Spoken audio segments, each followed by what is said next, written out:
have a whole bunch of questions after our last conversation with Nahida. Paimon was ready to ask her a million more questions, but didn't want to seem too pushy. Like, about these Descenders. So, does that just mean people like you who come traveling to Teyvat from someplace else? And as for your sister... Whew, so many questions. Let's go find Nahida and see what else we can find out. What should I try this time? A toast to our... Once, there was...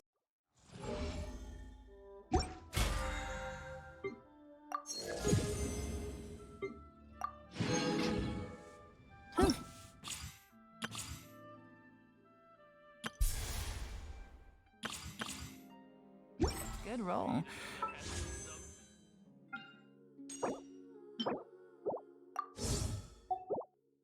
All right, maybe I'll take one day off and knock out the rest of the work.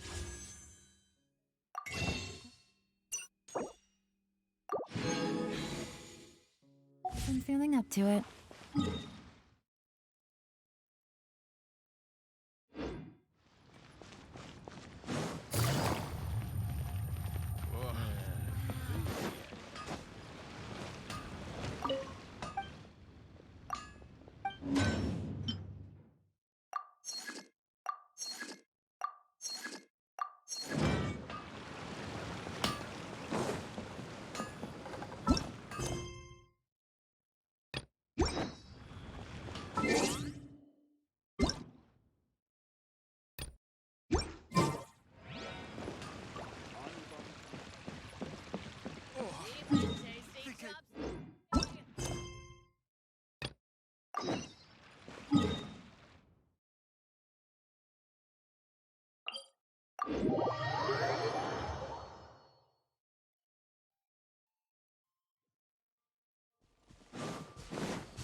All right, let's...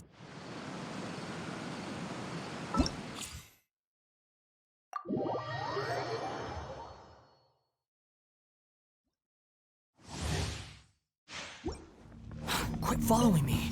Bubba, get the... Let's dance. Behold!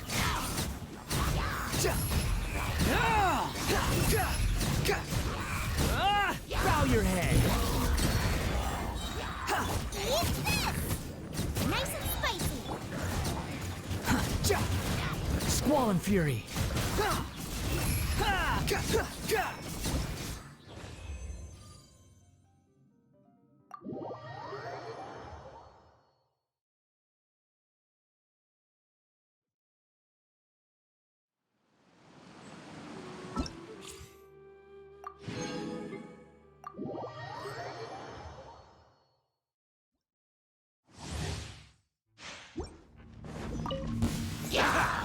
I'll protect us. Cool it!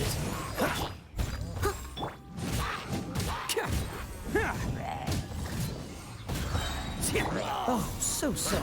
Dodge this! Who wants some of this? Let's roll! Bam!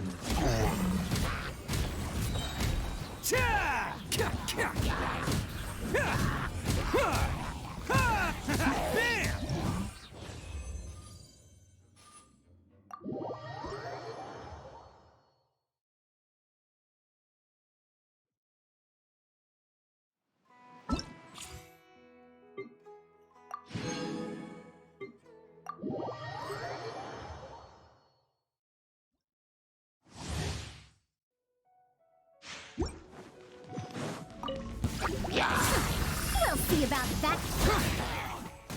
Out of the frying pan, steady as stone. Time to clean up.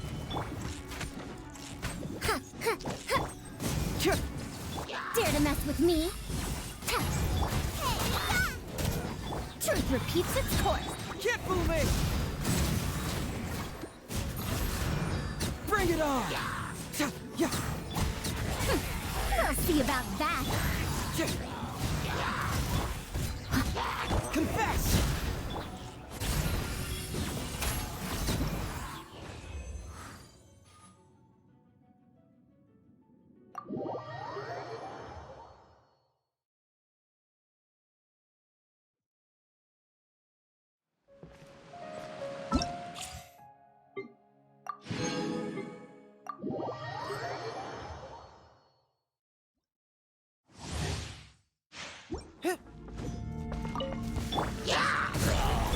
Charge! Freeze! Leave it all to me.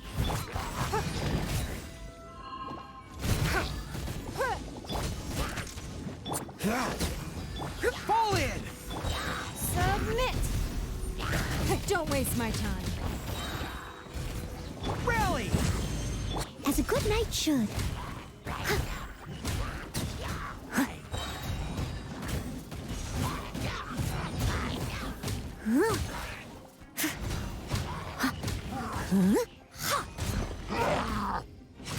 It's nothing. But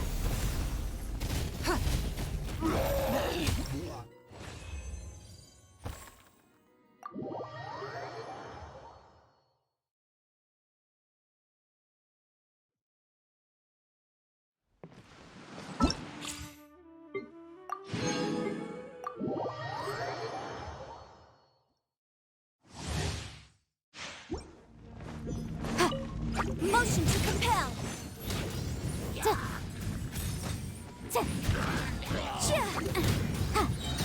Inadmissible evidence. Boom boom.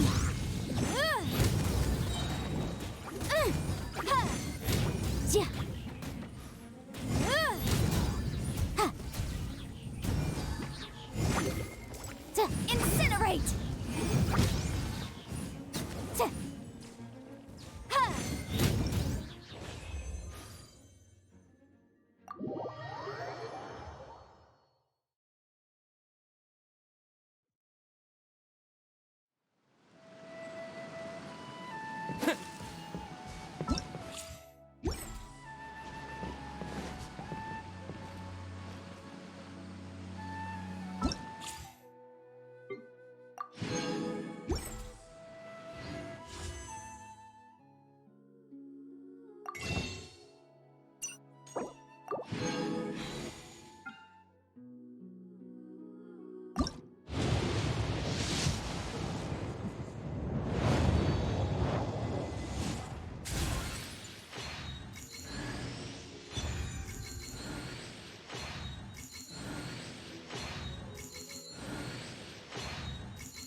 You think I've got a sharp tongue? I just tell it like it.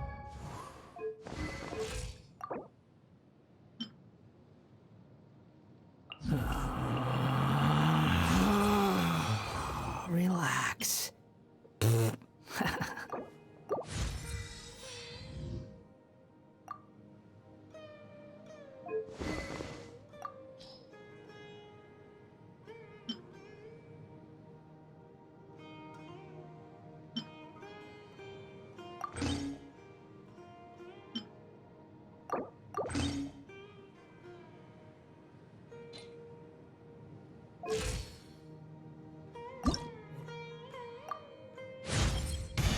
I can see.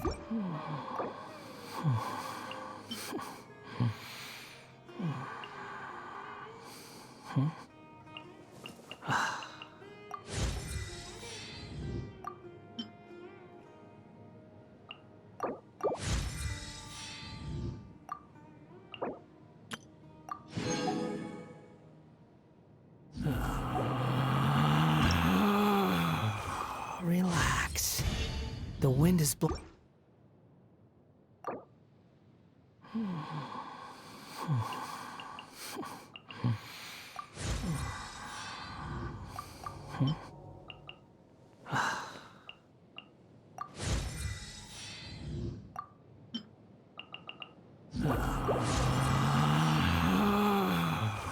Relax.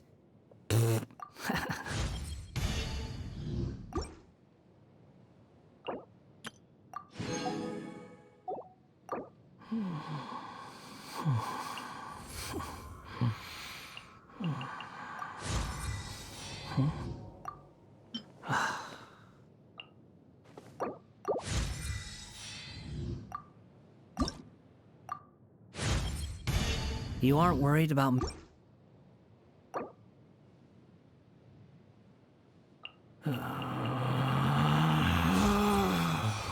Relax.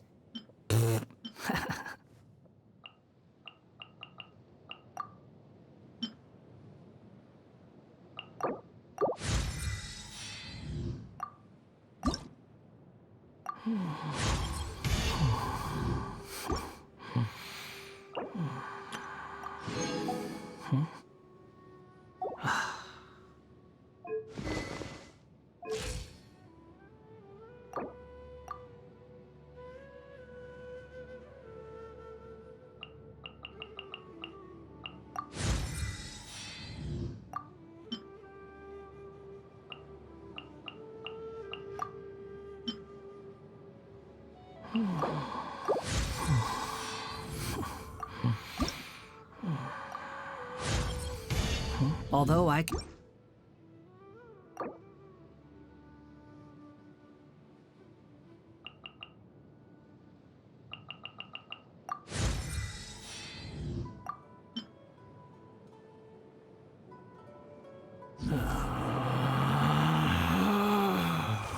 Relax.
If someone can't handle it, maybe that's their problem.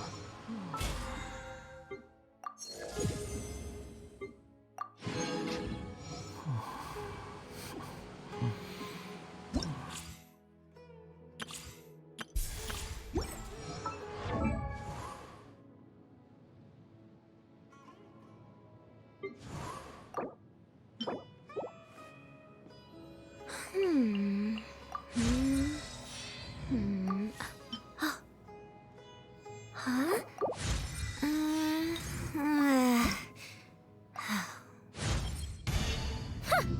Alright.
Can't sleep?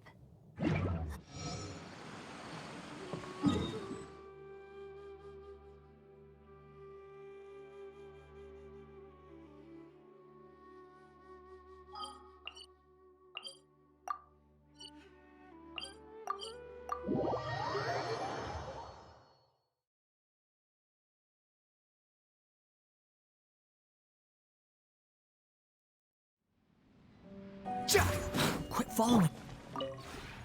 This realm is...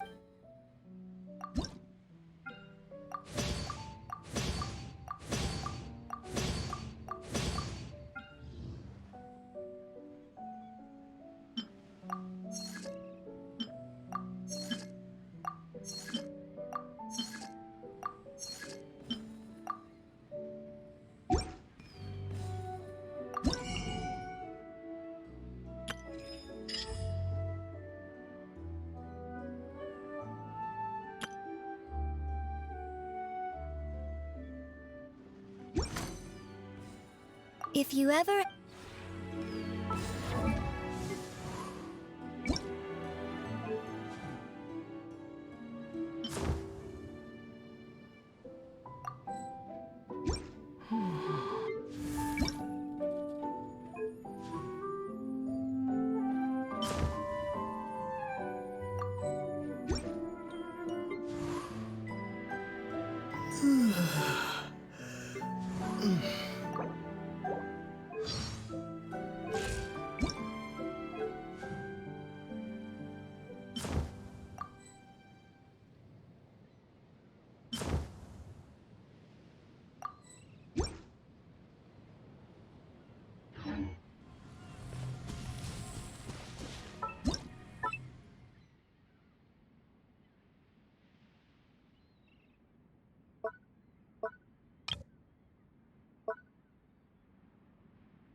Oh, it's you.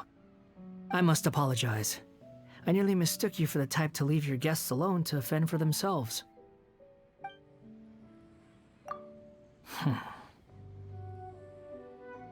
Hey, you own this place. What are you so nervous about? It's not a good look. It's nothing. I was just thinking about something inane. In your, realm, some areas are completely empty. I get it. There are always going to be those things that are just beyond our ability to manage. With some things, they improve over time. With other things, the most you can do is to maintain the status quo. This is your home. Arrange it as you wish. I'm just another person passing through.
This realm is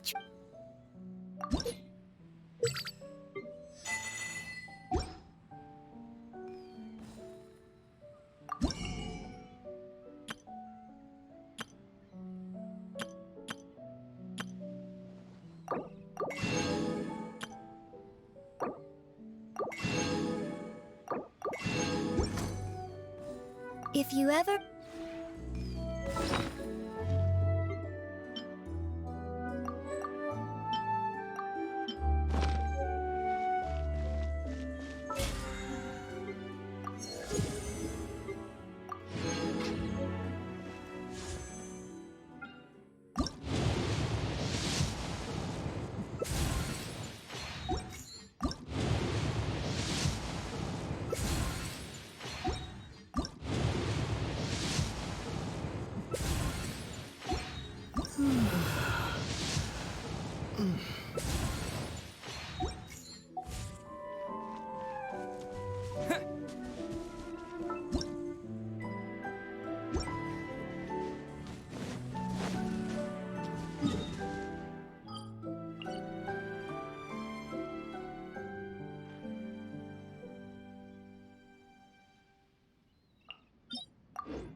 It's time to pull the trigger.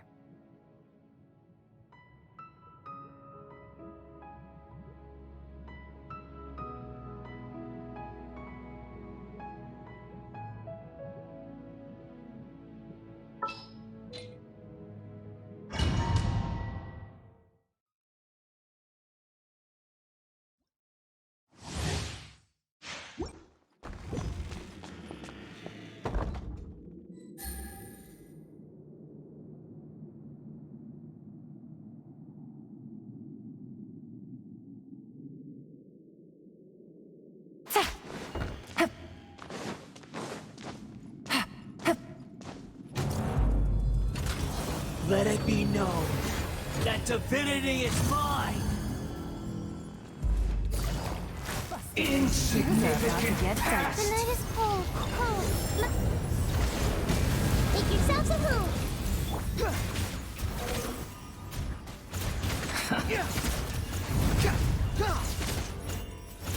Behold, feeble human.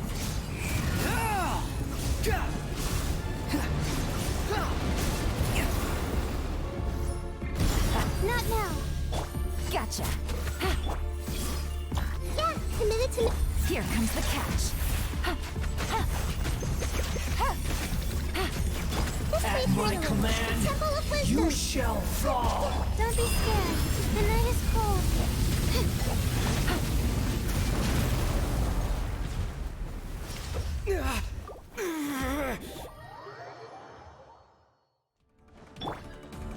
Not now. 1,000 eons, mine to dominate.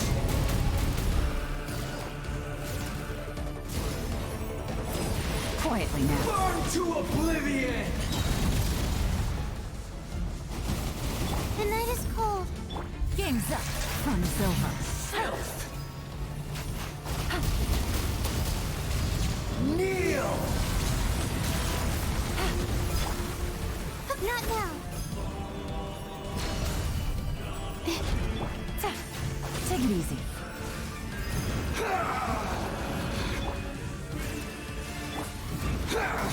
Winging it wasn't the best idea.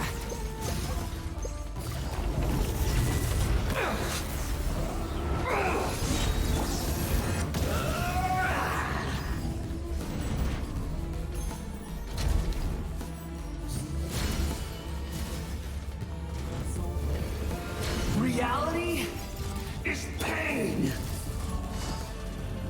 Good riddance, cruel world. My guiding stars. Yeah, jump.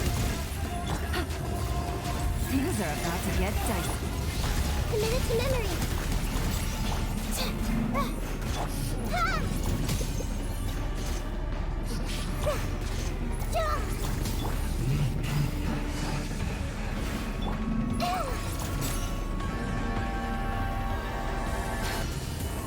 Not possible.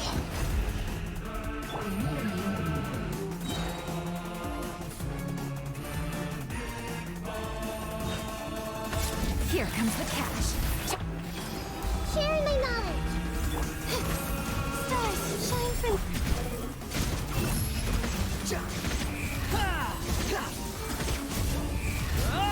I was destined for more.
Good things are about to get dicey. The night is cold.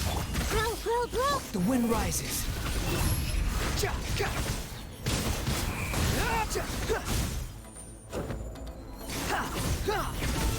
Inferior. Unsightly insects. Don't be scared. Committed to memory.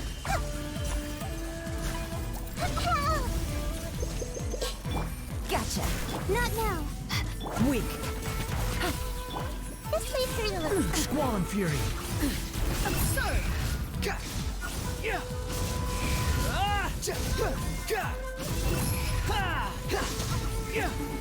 Lightning falls on the land of eternity. The night is cold. Yeah, yeah. comes the catch. Commit to memory. The wind will. This body is eternal. Purge all obstacles. Hold. Learn to command. Not now. Everyone hold hands. Make yourselves a move. Quietly now. Followed by Game's blade. up. Fun's over.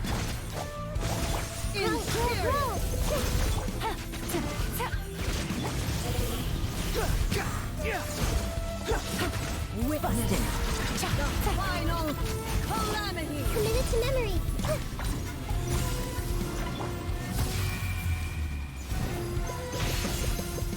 My guiding stars.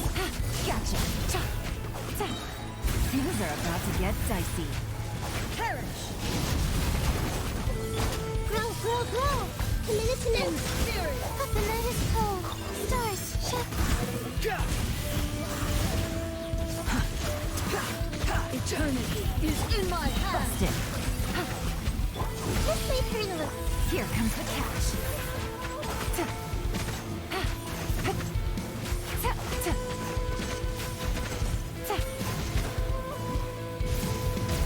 Quietly now. Not now. Cold. Learn to committed to memory. Game's up. Fun's over. Behold! Know your place! Euthymia crumbles before me.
mad Astro.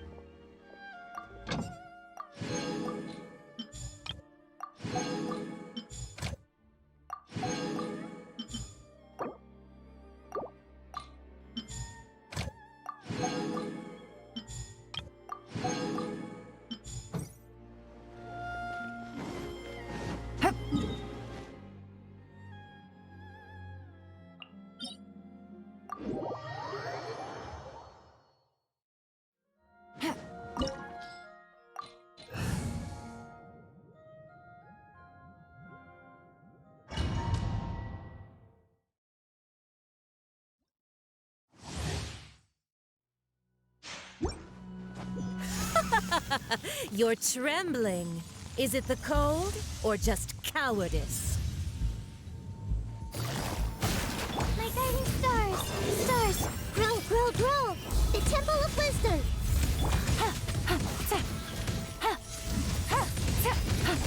Busted. Things are about to get dicey. The wind rises.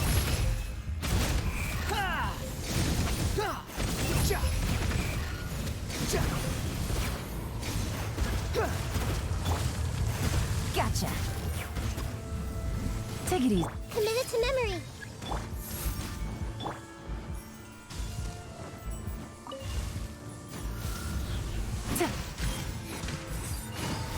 Quietly now. Not now!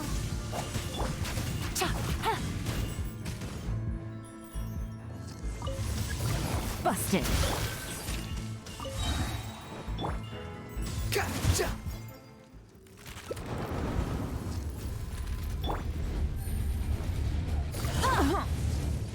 Here comes the catch. This may hurt a little. Make yourselves at home! My guiding stars! Don't be scared. Squall and fury. Gotcha. Committed to memory! The wind rises.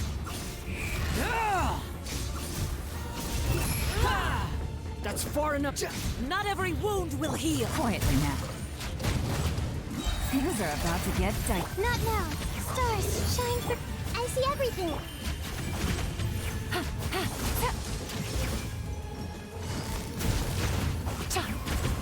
Squall and fury. I never asked for redemption. Never.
Need the help of an elf.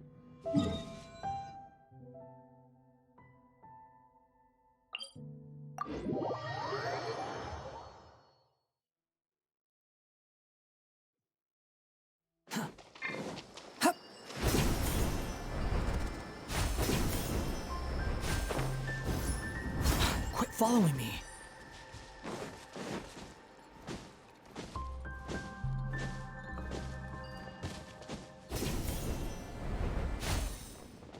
The wind rises. Yeah.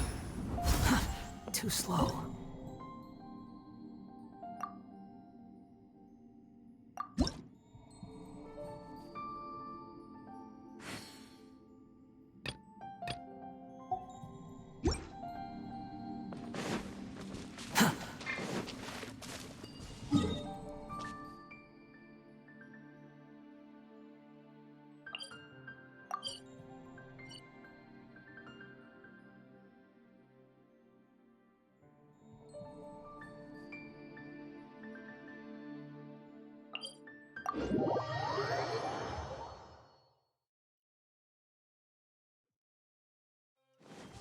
Quit following me.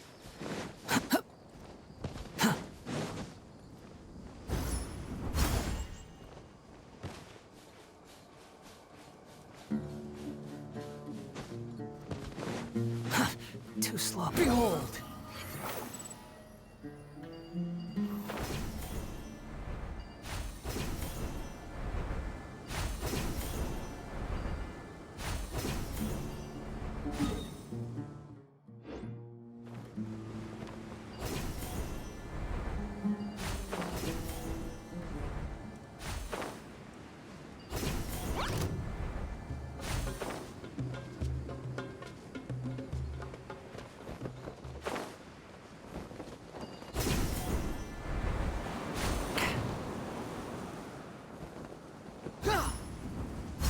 Quit following me. Too slow. Quit following me. Too slow.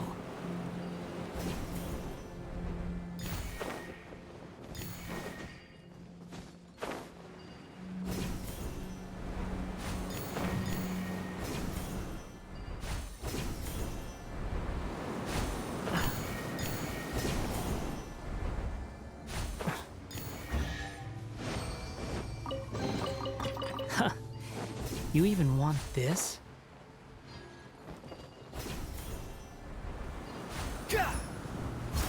Squall and Fury!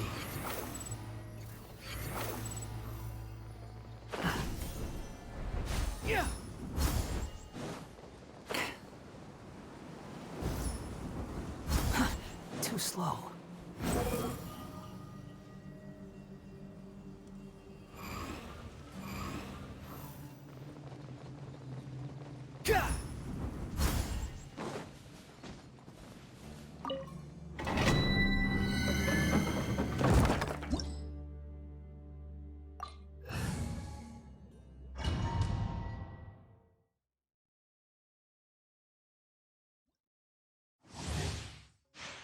Quit following me.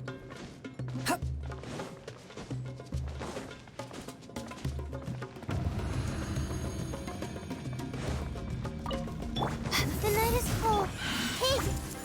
The Temple of Wisdom! Too late for regrets! Behold!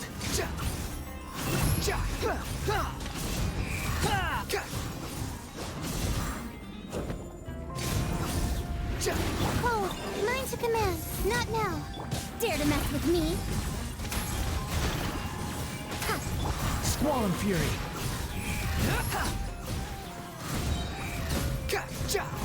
Bow your head!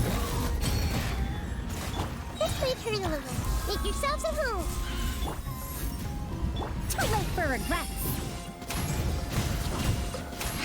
The wind rises.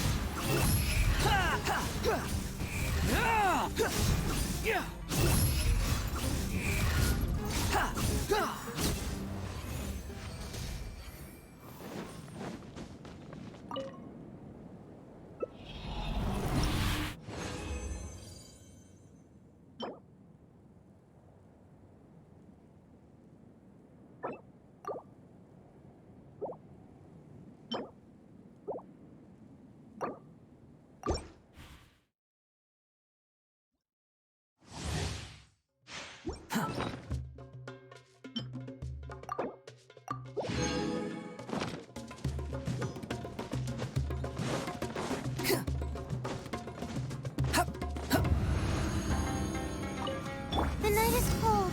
Stars, shut. Dare to mess with me? Take ears of the storm. Squall and Fury!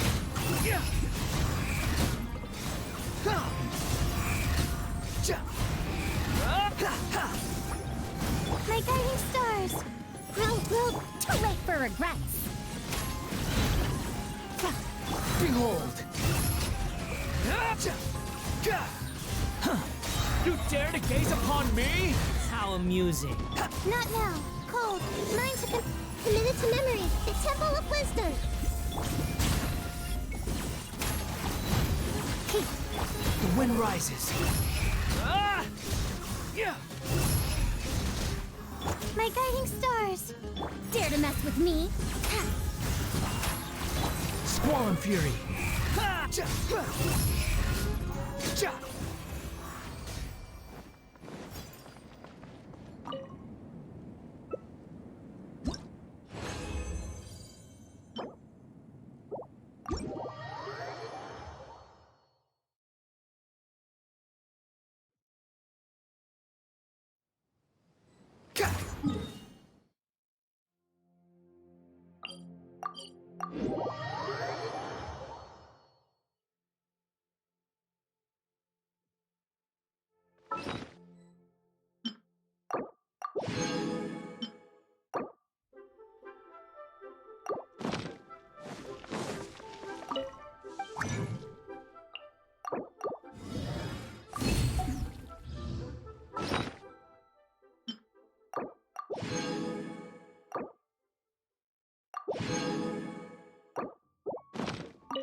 Quit following me.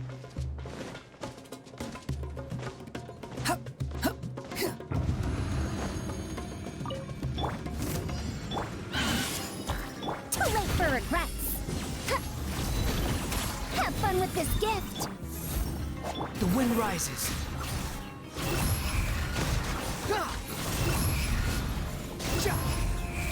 Upon the gale. Don't be scared. Grow, grow, grow. This way, turn a little. Make yourselves a hoop. Behold.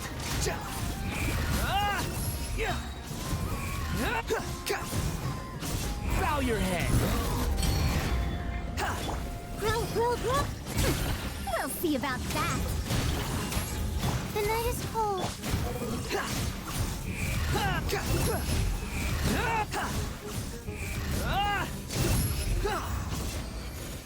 Search forth. Search forth.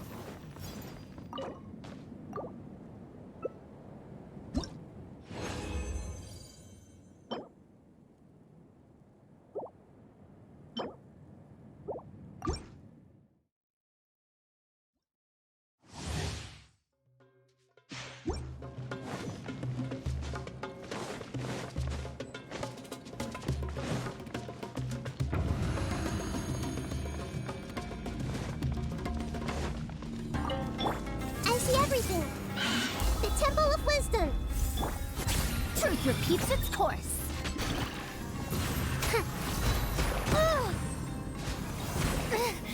Time didn't stop for me.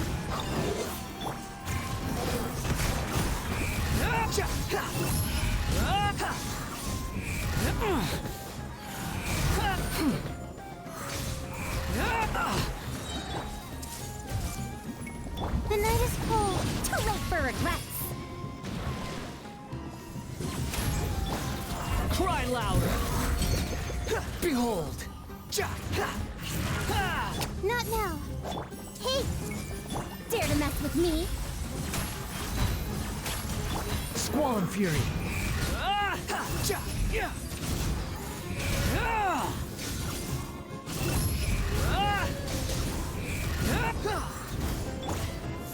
Don't be scared. This may turn a little. A minute to remember. The wind rises.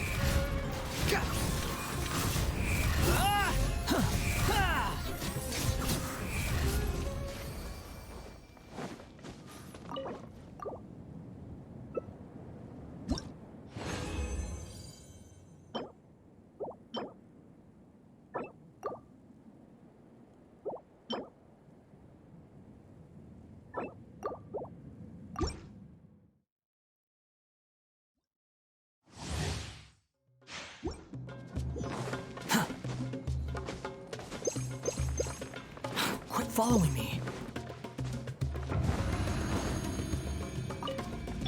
Everyone hold hands! Share my knowledge! We'll see about that. Ears of the storm. The night is cold. Squall and fury.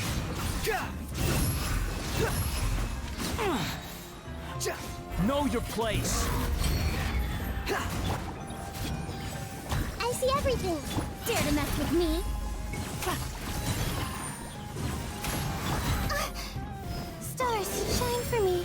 Not now. This may hurt a little. Behold! Upon the gale.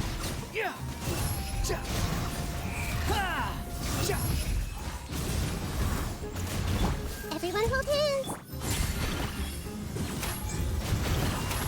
The night is cold. The wind rises.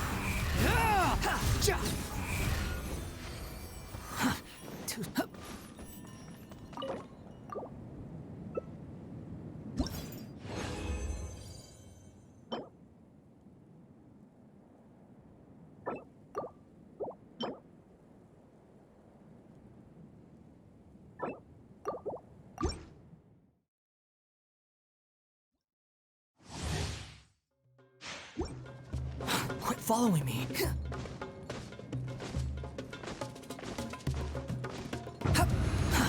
Too slow.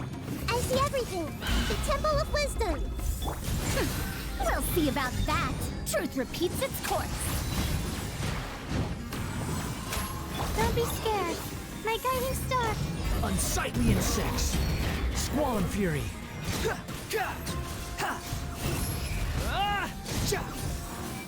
Upon the gale. How amusing. Hey! Too late for regrets. Not now.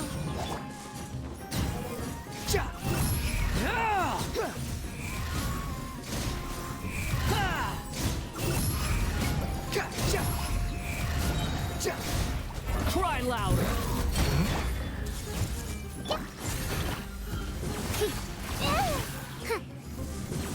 Ears of the storm. The night is cold. Cold. My... Behold!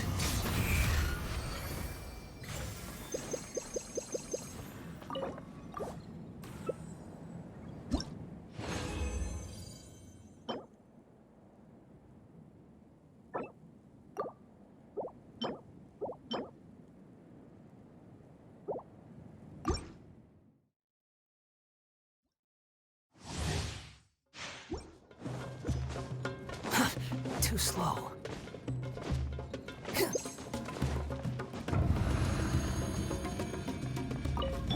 Everyone hold hands. Share my knowledge.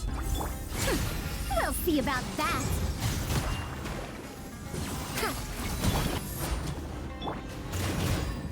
Squall and fury. You're dead.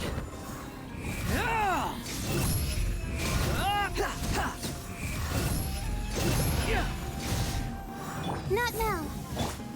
I see everything. Dare to mess with me? Behold! Search for it. Grow.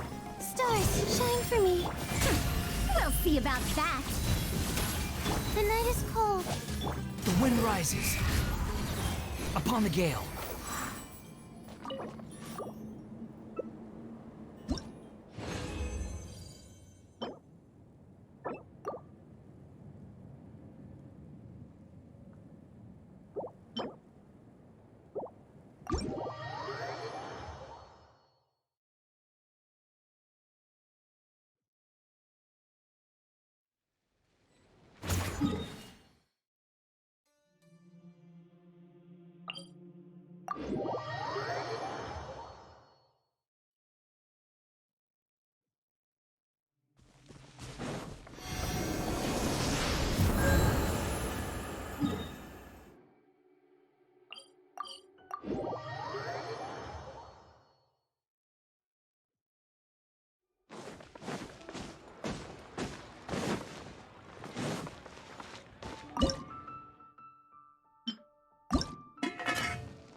Too slow.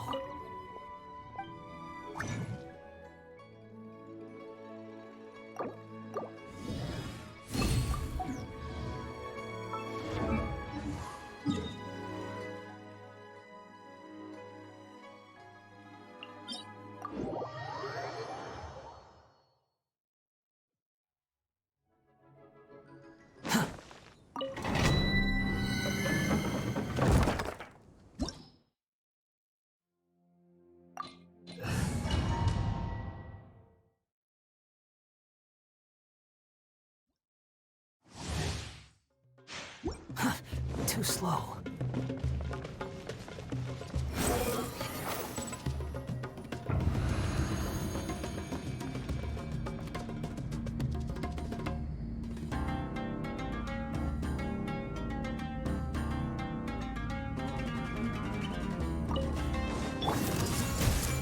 The Temple of Wisdom! Too late for regrets. Have fun with this gift. Not now. Squall and Fury.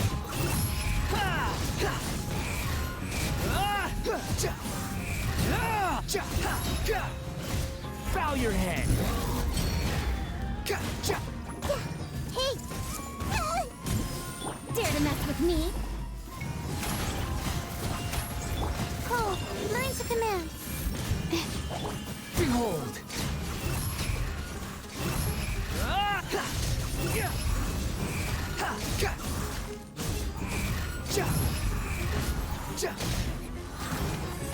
This may hurt a little. Too late for regrets. Ears of the storm. The night is cold. Squall and Fury. Search forth.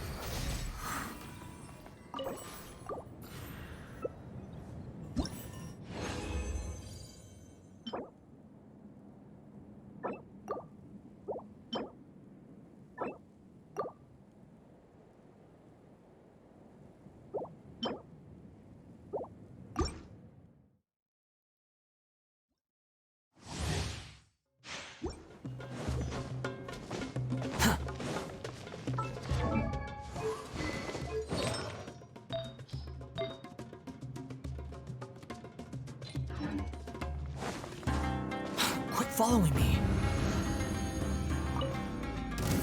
I see everything. Sharing my knowledge. Dare to mess with me? Don't be scared.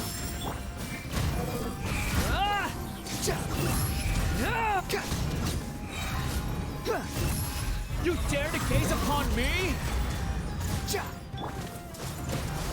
Too late for regrets. My guiding stars. Behold.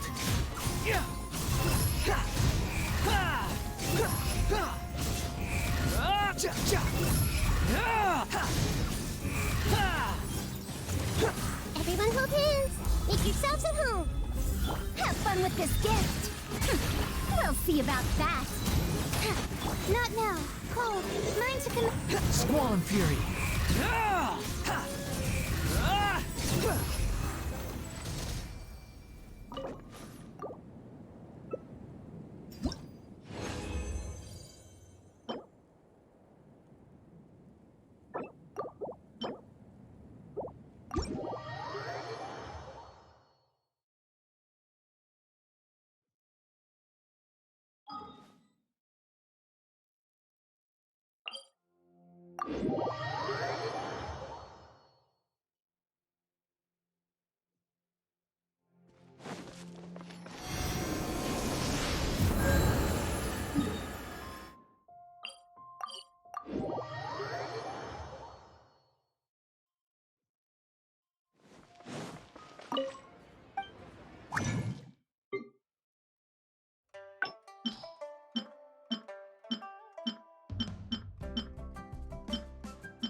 I created another.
Too slow.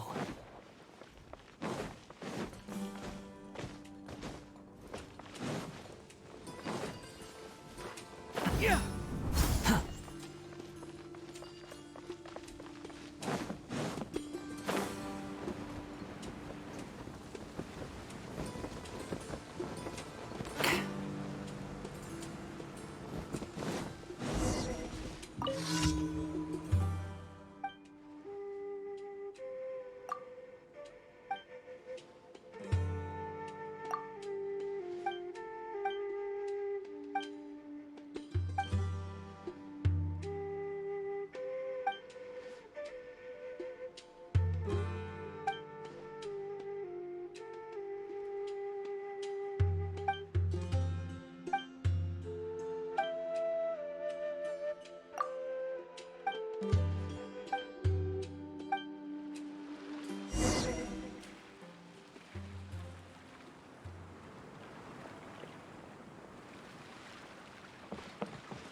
Surge forth. Too slow.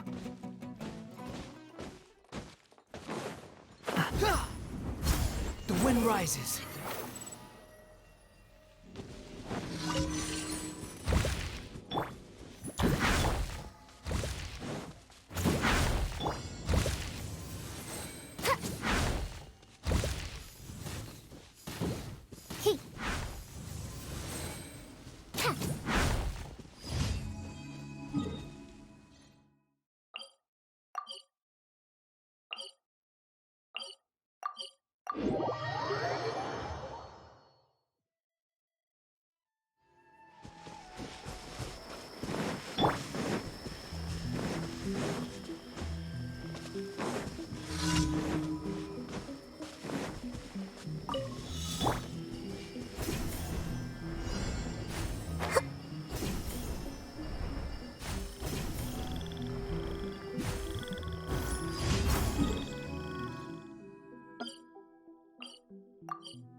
Squall and fury.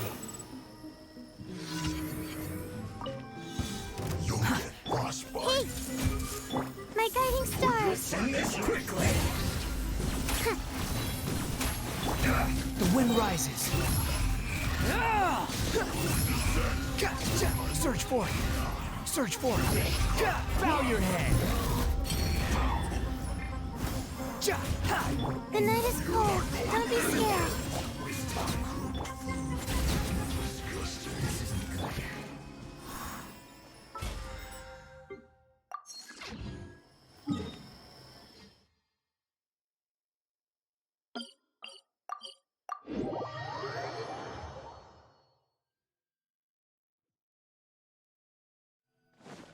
Behold!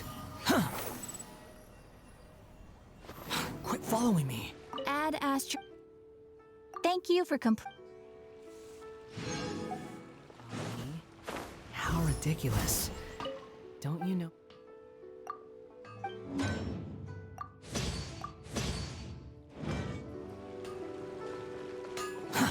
Too slow.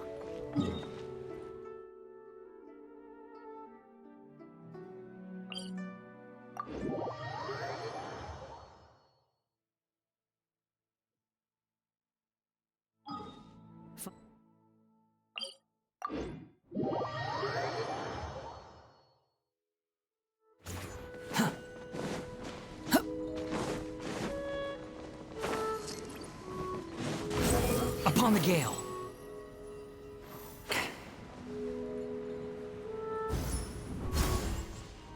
Quit following me.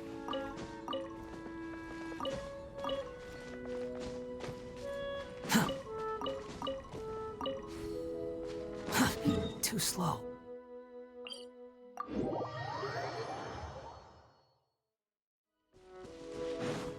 Quit following. Squall and fury.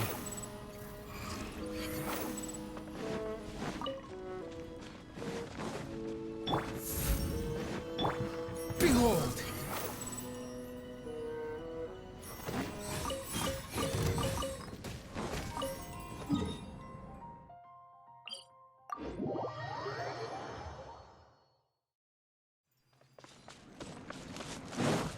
Squall and fury!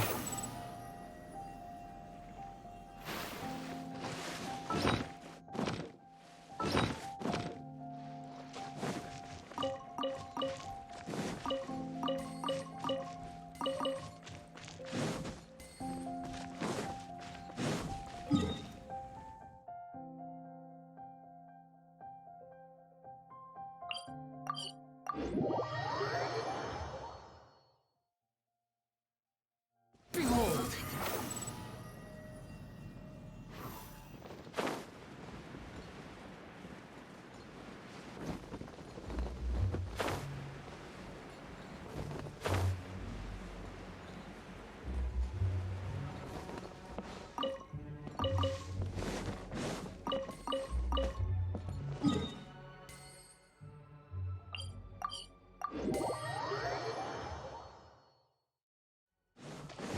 Squall and fury!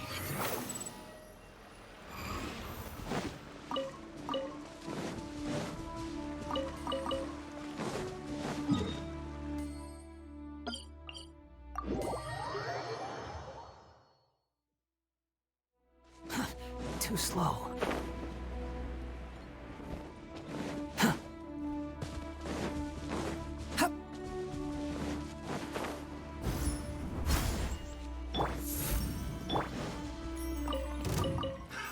Another test subject. Have a little taste.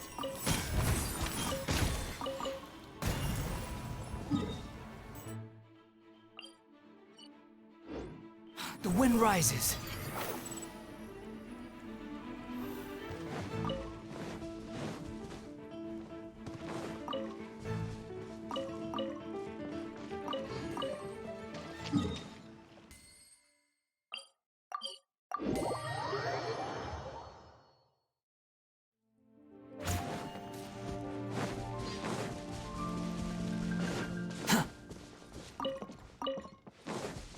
Behold!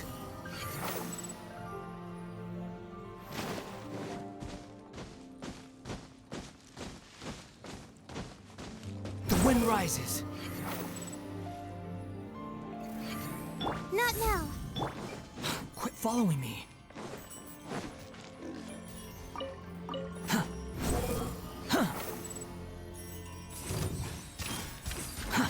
Too slow.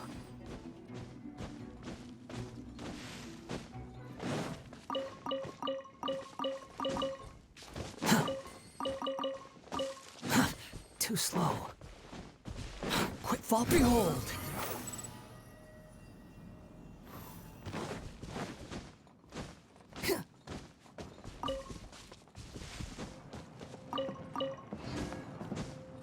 The wind rises.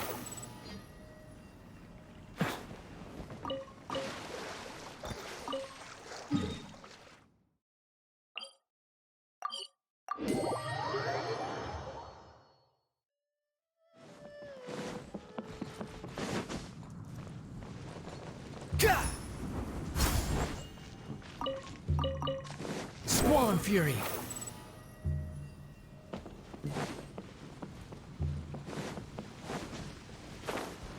Yeah. Too slow.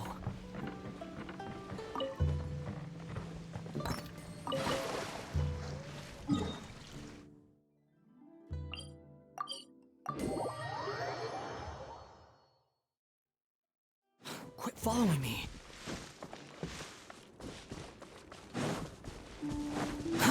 Too slow.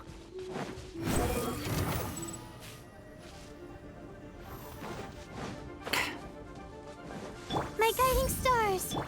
Quit following me.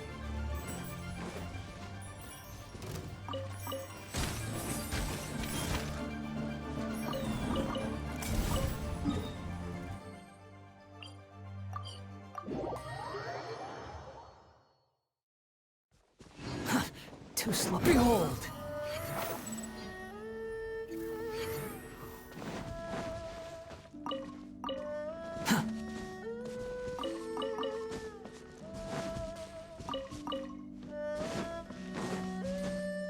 The wind rises.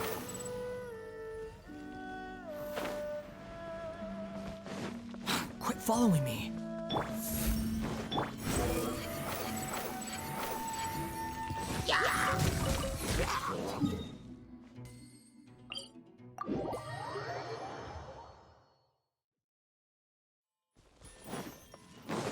Behold! Gah!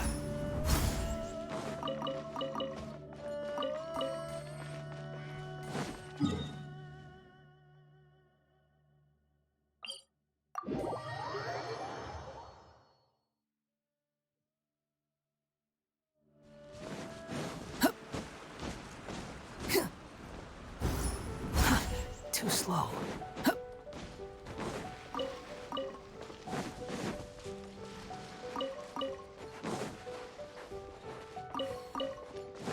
Squall and fury.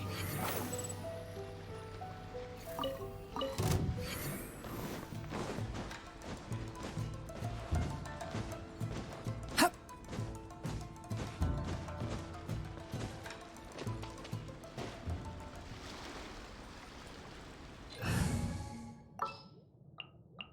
Sure.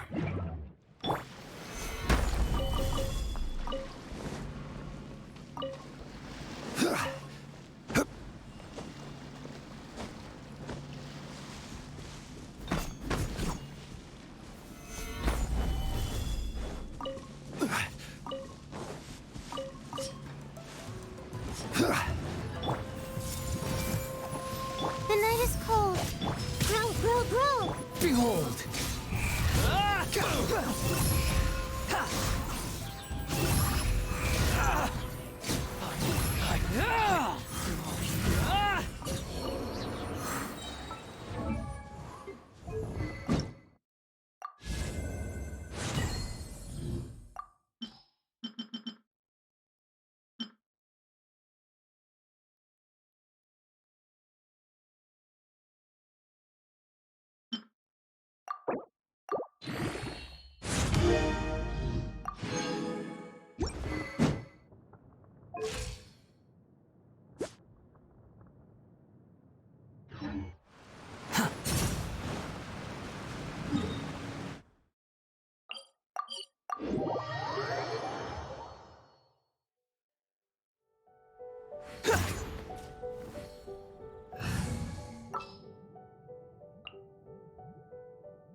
need the help of an elder. Quit following me.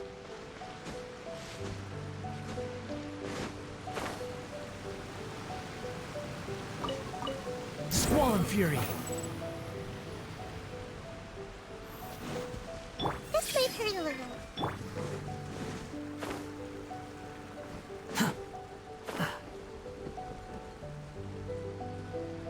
The wind rises.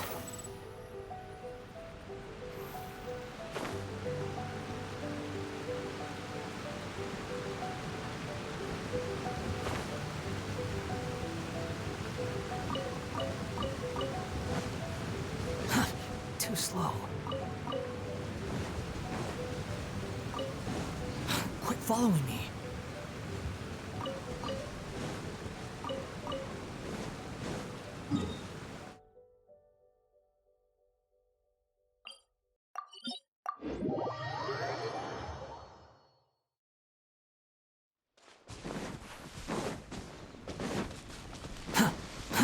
Too slow.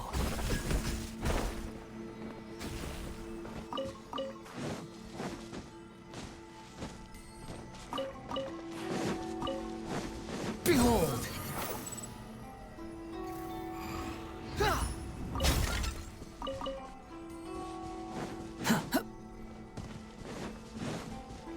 The wind rises.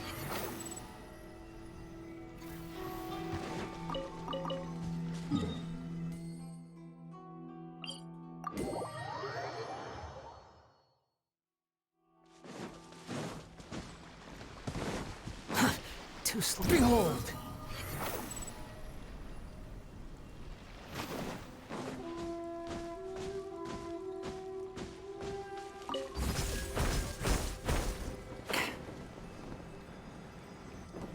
Squall and Fury.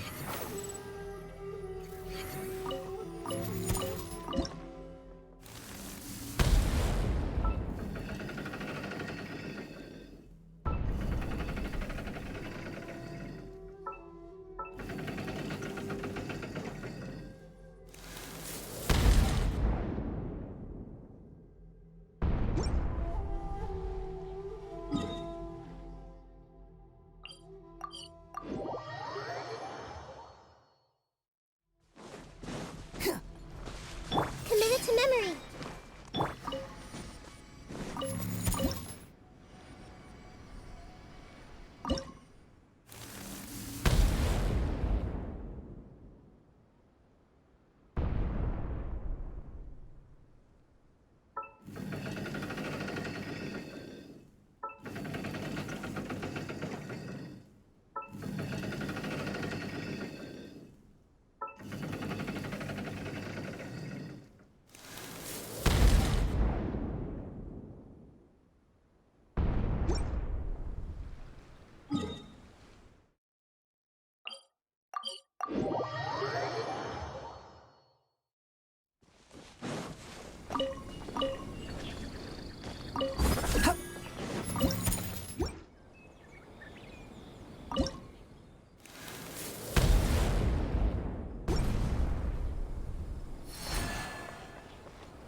Not now.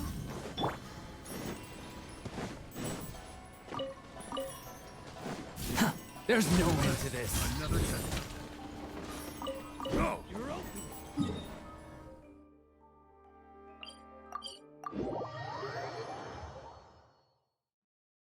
Behold!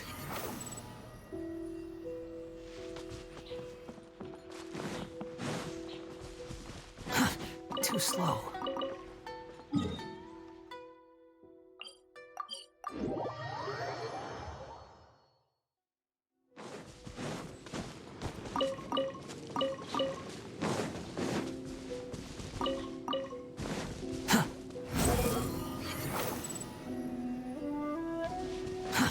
Too slow. Quit following me.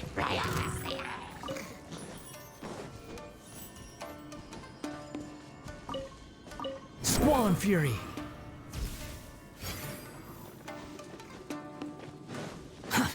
Too slow. Behold!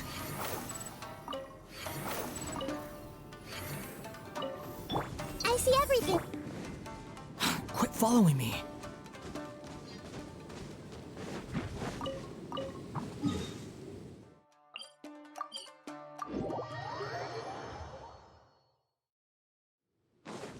Squall Fury!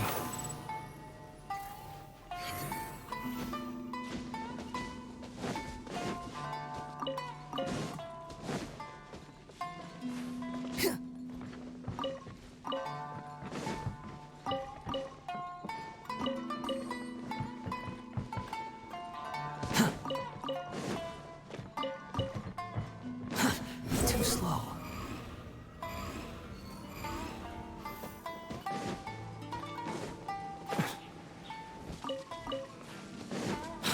This might hurt a little.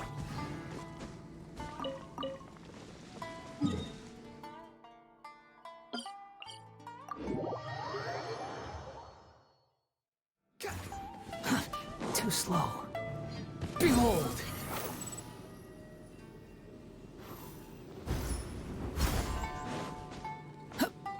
The night is cold. Well met.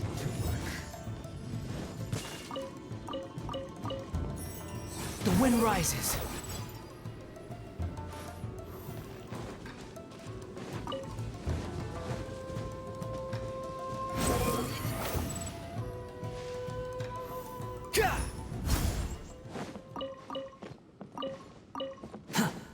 Quit following me.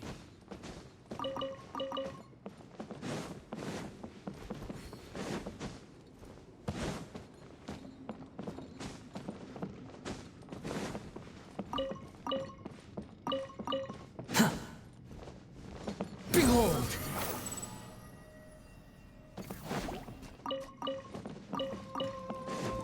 My guiding stars. The wind rises.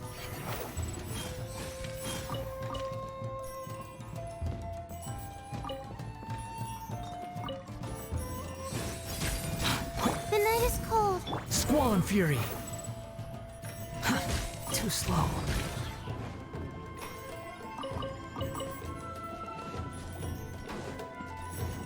Quit following me.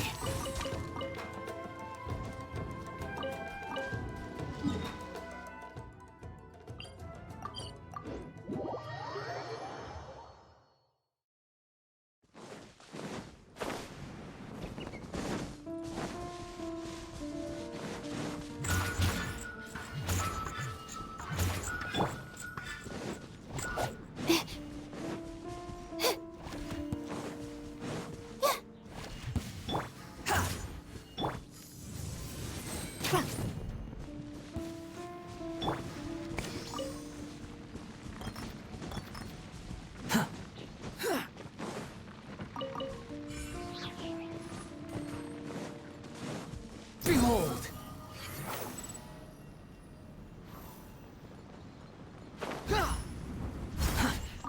My guiding stars. Another test subject. Another test subject. Want a taste of my hammer? Squall and Fury.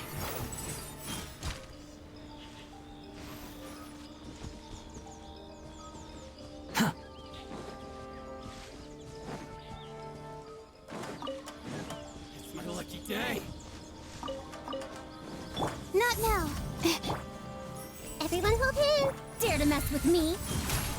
Behold! Surge forth! Too slow. How amusing.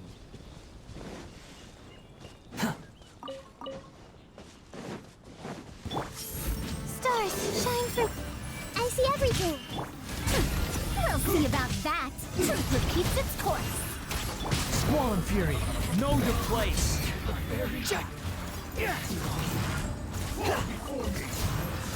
My guiding stars. Grow, grow. Keep good down. Like this.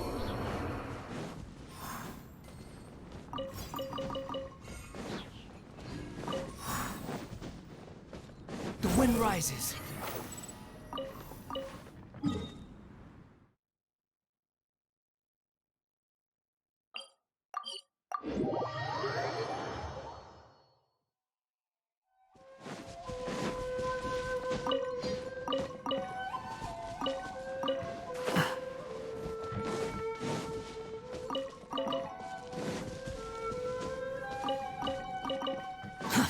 Too slow.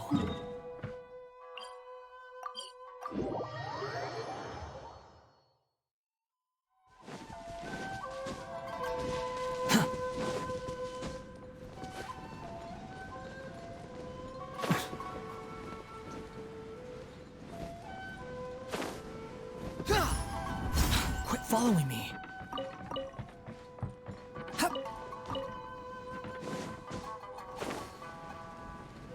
Behold!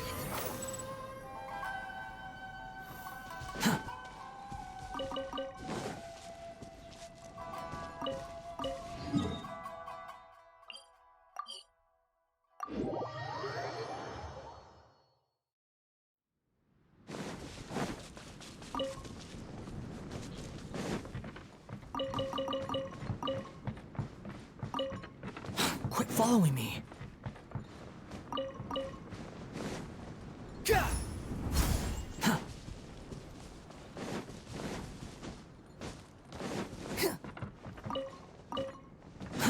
Too slow. The wind rises.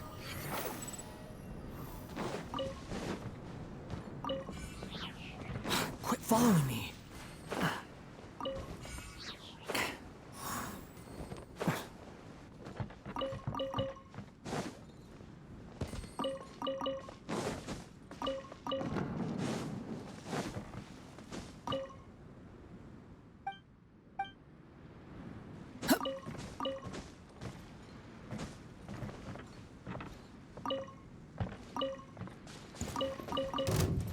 What's one Not more? now.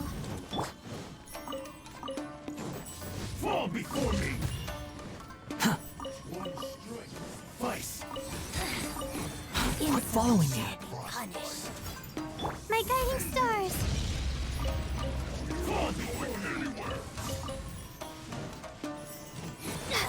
Don't be scared.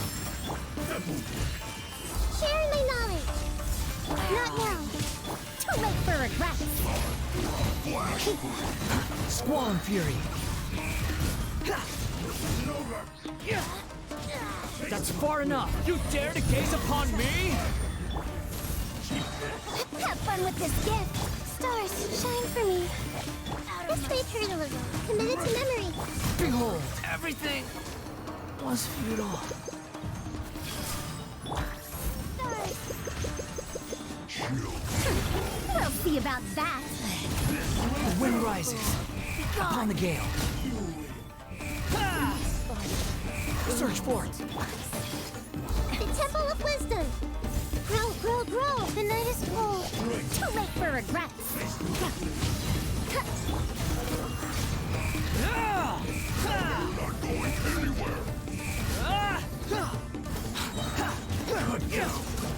Unsight the insects. Behold. My guiding stars. Don't be scared.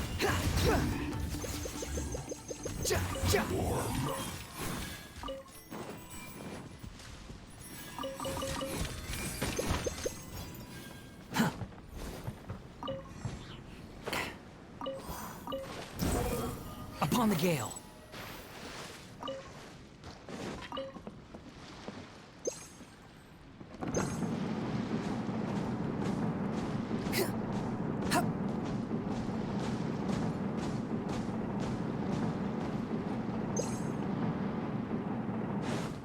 Quit following me. Squall and Fury.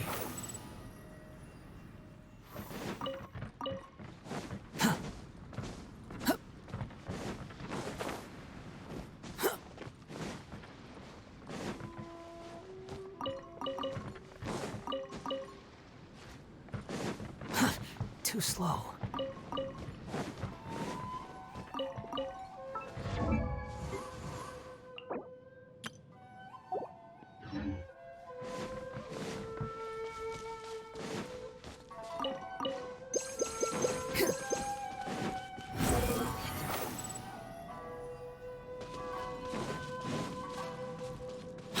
following me.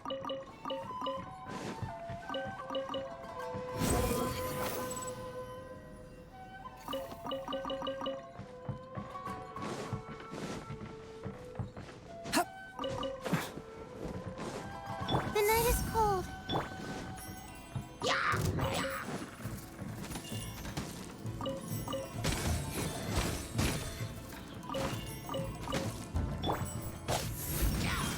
Behold!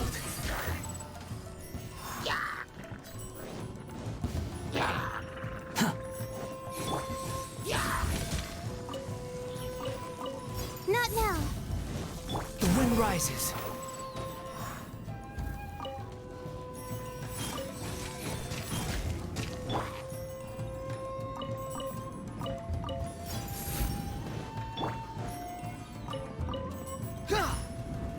Quit following me.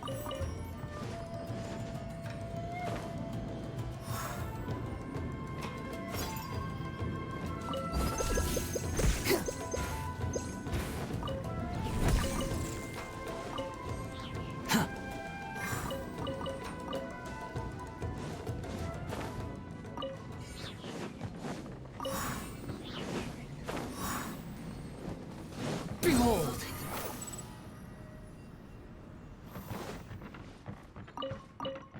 Quit following me. Quit following me.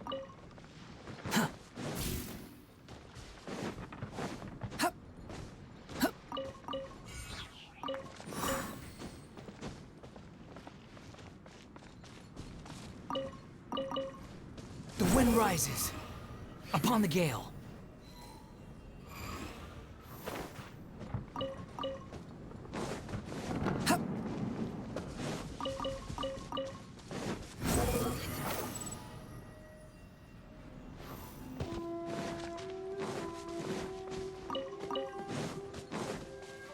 Squall and fury.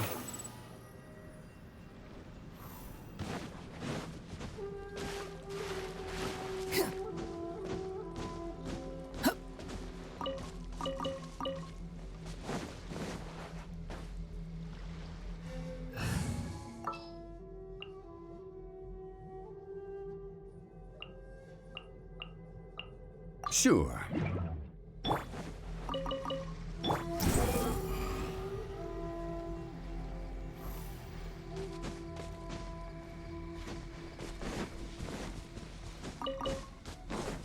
Quit following me. The wind rises. Yeah. Gather.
Squall and fury.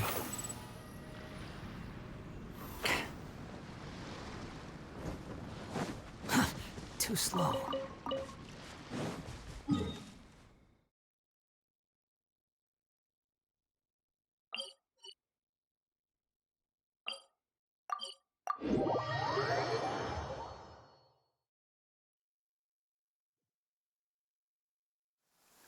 You want to use my hat as an umbrella? The audacity to even make that request.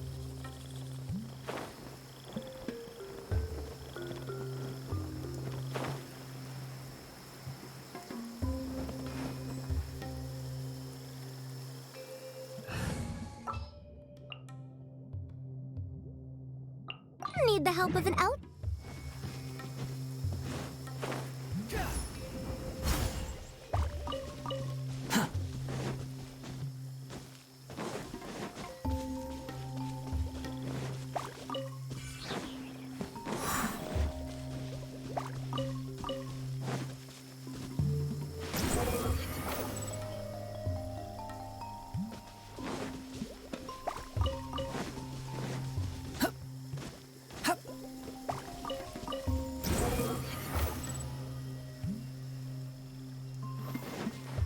Quick fall. Too slow.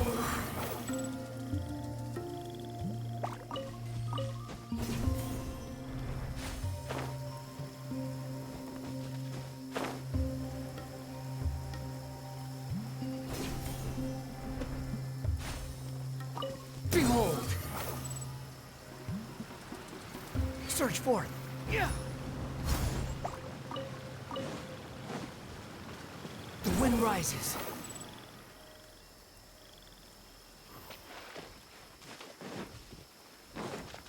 Huh. Quit following me.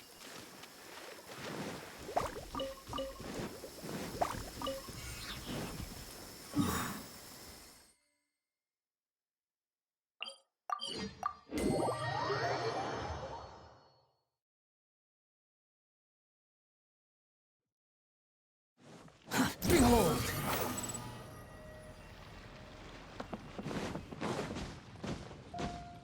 Hup.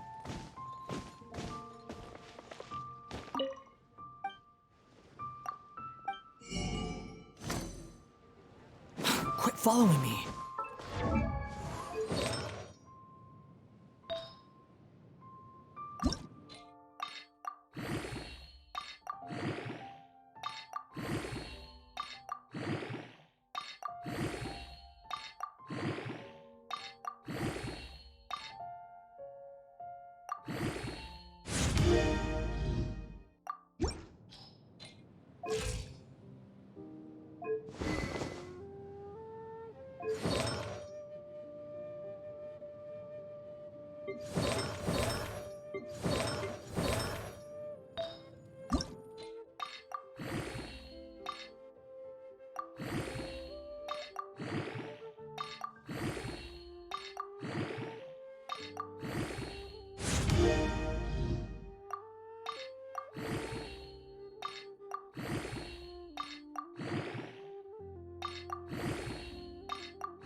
Try your luck betting on Jade? Oh. What should I try this time?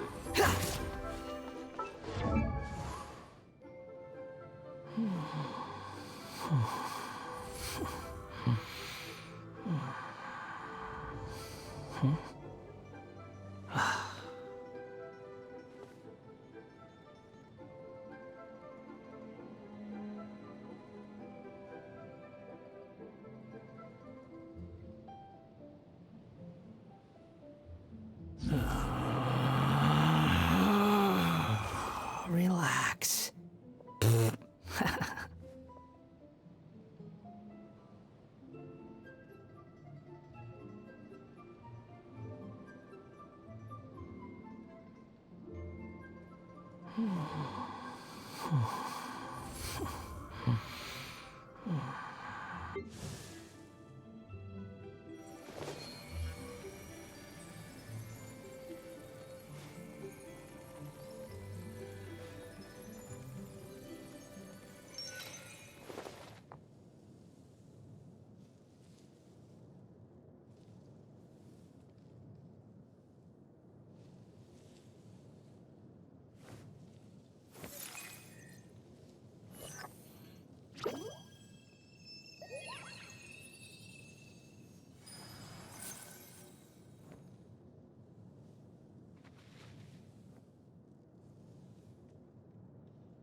Relax.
Squall Fury!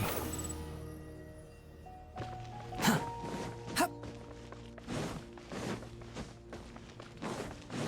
Behold!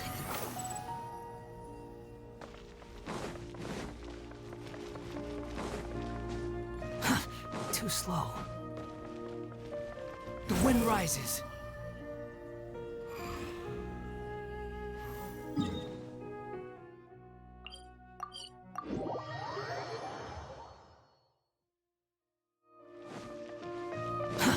Too slow. Huh. Quit following me.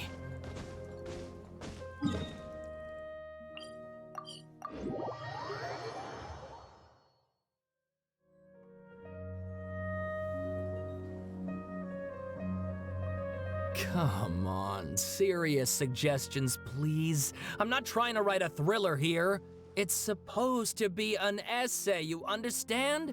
An essay! That means facts and logic. Well, if it's facts and logic you're after, you shot yourself in the foot with your choice of research topic, didn't you? The Tataris Suna mystery. When so much remains unexplained, there's little to be objective about. Unless, of course, you restrict yourself to textual criticism. Yeah, well, this is my teacher's area of research. I can't change that. But it's fascinating enough without having to sensationalize it, don't you think? The strange location, the missing details, a mysterious person. I want to write my essay on something interesting, and I'm interested in getting to the bottom of all this. That's the only reason I came to you. Yes, you came to me, so all the more reason to take my advice. The fact is, it's the dramatization that will make people want to read it. There's no getting around that. Okay, but... Did one of them just mention Tataris Suna?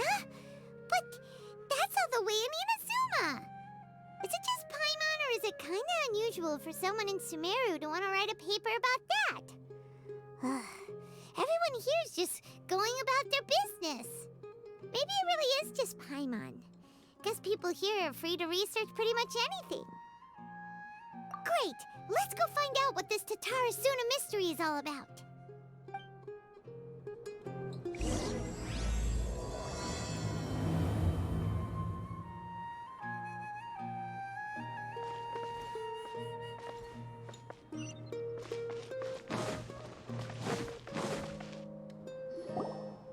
Alright, I guess I'll go with my textual criticism and your editorial direction for the first draft. I have a feeling that the missing Kabuki Mono will end up being the main focus of this paper. Ugh, if only we knew where to find that traveler. From what they say about him, this seems like the kind of thing he'd know about. Oh, you're the traveler, you say? Hey, what's with that face? Don't believe us? No, of course I believe you. Actually, I first heard about your great exploits when I was still in Inazuma. This is my first time coming face to face with you and your mysterious silver-haired companion. I couldn't believe my luck, and out of force of habit, I started, examining the evidence. Sorry. Oh, Sawada, for the love of... Sorry, we don't get out much, so our social skills are kinda lacking. Traveler, I hear you've helped many people a great deal and been to many places. Would you be able to tell us about Tatarasuna? Actually, we don't know much about that place either. In fact, we only came over here because we heard you talking about it and wanted to learn more. Ah, I see.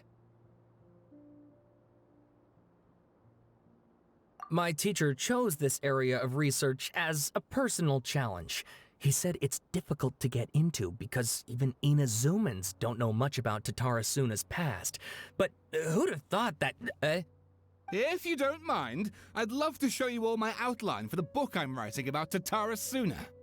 Hold on, Sawada. Don't you think that's a bit of a deep dive for a first read?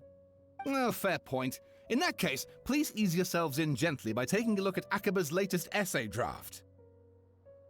Let me give you some background. This all started with the discovery of some records in Tatarasuna. The writings mentioned someone by the name of Mikoshi Nagamasa, who crafted a fine blade. But in the end, he threw it into a fire to destroy it, and killed his servant Katsuragi. Why? Well, no one knows. Apart from the swordmaker, his servant, and the one who wrote this all down, the records also mention a Kabuki Mono. This seems to be an Inazuman word for an eccentric stranger, someone who dresses funny or acts in an unusual way. That's right. Akaba's teacher has spent quite some time researching these events on the ground. This Kabuki Mono lived in Tatarasuna for a while before disappearing without a trace. And shortly afterwards, as Akaba mentioned, things got pretty ugly. So first this strange person goes missing, then a murder happens? Seems kind of fishy to Paimon. Yes, my thoughts exactly. So I helped out too. I asked everyone I could think of if they knew anything about what happened back then. And wow, did I get lucky! Stop shouting! This part's important. I just wanted to make it stand out. It just so happens that a friend of mine works at the government records office. He looked into it for me, and I can now confirm that all the aforementioned individuals did, in fact, live in Inazuma over 400 years ago. Even back then, Tatarasuna was already at the center of Inazuma's smelting industry. The man in charge was a government official named Niwa. Curiously enough, it seems like he went missing too.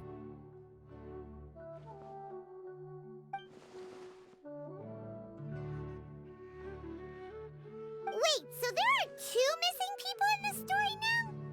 That's right! What's more, Niwa is a name with a lot of history to it. Have you ever heard of the great swordsmith clans of Inazuma? Oh, the swordsmiths? Yeah, like Ishin art and so on? Wow, yes. You really know your stuff. That makes things easier. So basically, this Niwa was a distant relative of the Kaidahara clan, the last practitioners of Ishin art. Something then seems to have happened in the Kaidahara clan, leading to their downfall. I don't know the details, but taken in light of everything else going on around that time, it makes you wonder whether it's all connected somehow. The Kaidahara clan? Sawada, you left out the biggest detail of all. Oh, yes, of course. How could I forget? Brace your minds, ladies and gents, for they are about to be blown. Or maybe you won't believe your ears. I wouldn't blame you, of course, because in all my years as a writer, this is by far the most. Get to the point, for Pete's sake. According to information acquired by Akaba's teacher, the Kabuki Mono was not a human, but a puppet. A puppet?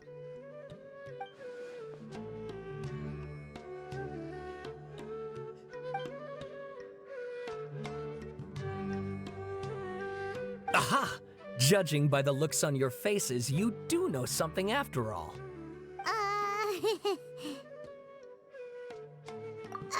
No! Wyman just meant, how creepy. The way you described it makes it sound like a ghost story. I agree, it does. But considering that non-human races in Inazuma are by no means uncommon, spooky events are to be expected. And that's exactly what my book is about. Please, take a look.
Oh, and please read my essay draft as well.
Sawada was encouraging me to follow his more creative approach, but I think essays should be grounded in facts.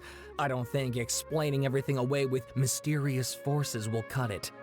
Oh, how about if I plug the holes in Sawada's narrative with political intrigue? Like, I could put a turf war between rival factions at the center of the whole series of events. Wait, you're allowed to just make stuff up? Pretty sure you've gone from essay to guessay there. Akaba, look. Your teacher has researched this extensively. I've reached out to everyone I could think of. Whatever information we have now is all that there is to know. This is as much detail as you're ever going to get. Besides, if there really was a political power struggle going on at anything like the level you seem to be suggesting, what hope would we ever have of finding out the truth? Good point. Okay, back to the drawing board, I guess. Give me some time. I need to find a new angle on this. We have some other stuff to do, so we'll have to say goodbye for now. Good luck with your essay! All right, thank you. If you find out any more info about all this, please do let me know. Thanks so much.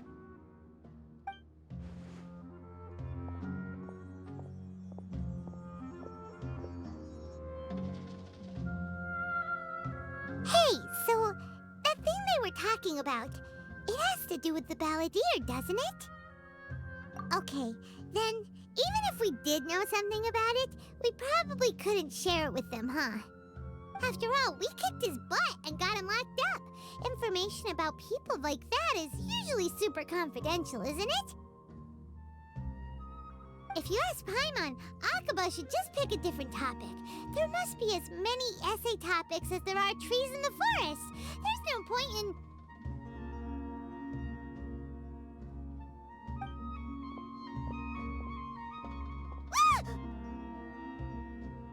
Hey, did you see that? He literally just went by, over there. It looked like...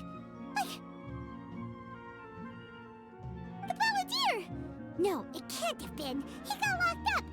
Oh, quick, let's catch up and see.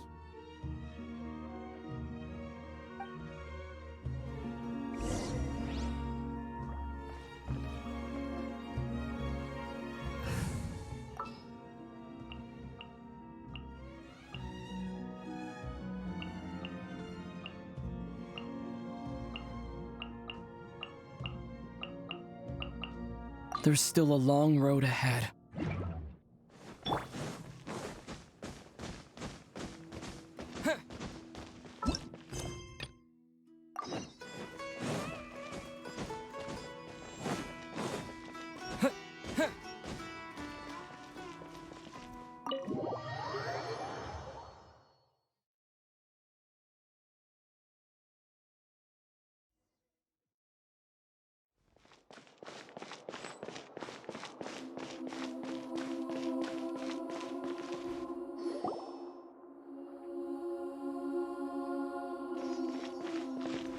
Traveler, Paimon, there you are.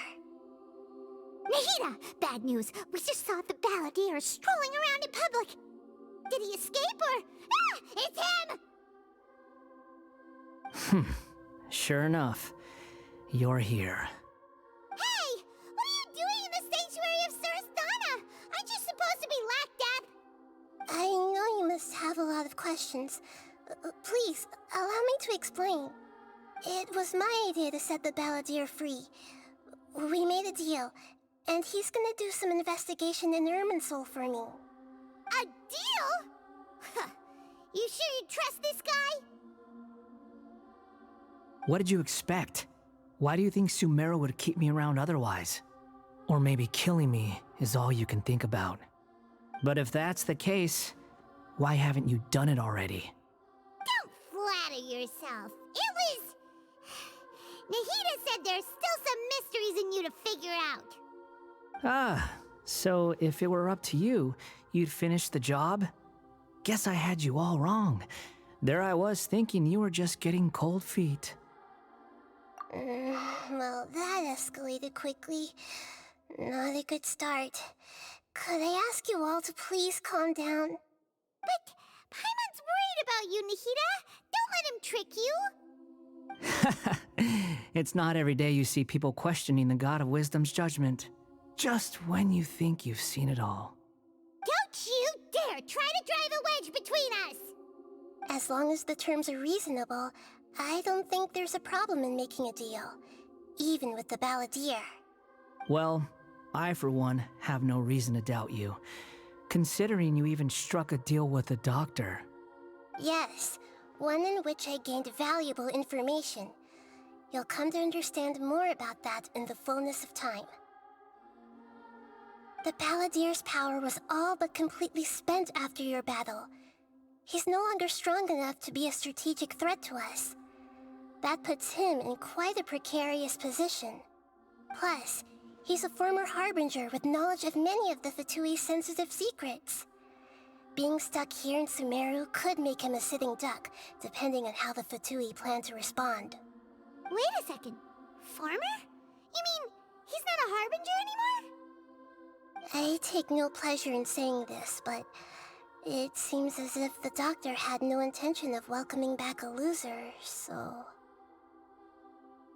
Sometimes it's you using them, other times it's them using you. Most human relationships are this way. Certainly all the stable ones are. That's how it was between me and the Fatui, and also between each of the Harbingers. So as long as you have some value to offer, nobody will ever abandon you. But after recent events, even I have to admit that I'm not worth quite what I used to be. Well, if the Fatui are gonna reevaluate my utility, I need to have a backup plan for myself. As we discussed, I don't like causing harm to living beings, and you said you need protection. So, why not join forces with us? I think these two have made their objection to that idea fairly clear, don't you? And they're your friends, so I guess you'll be siding with them. Yeah, obviously! Nahida, don't listen to him! Then let's put that discussion to the side for now. We still have time. Today can be a trial run. Where we go from here will depend on how well we manage to cooperate today. All right, then I'll do what we agreed. Good. Go now, and keep in touch. Nahida, are you serious about this? Yes. I have my reasons for this decision. In fact, I'm largely doing it for your benefit. Yes. As I told you once before, there's information about your twin in Irminsul. Oh, yeah. Actually, that's the whole reason we came to see you today. So, you have an update on that? Mm-hmm. You may remember me mentioning that the Fatui had not included your twin's details in the Descender category. This is an extremely important point. It's possible that the Fatui have other information that even I don't know about. And since the Balladeer used to be one of them, he'll be better acquainted with this information than I am. He was granted the power to connect with Irminsul when he almost became the god of a new era. Even though he no longer has the Gnosis, some traces of its power remain in him. He can still connect. The amount of information in Irminsul is vast beyond description.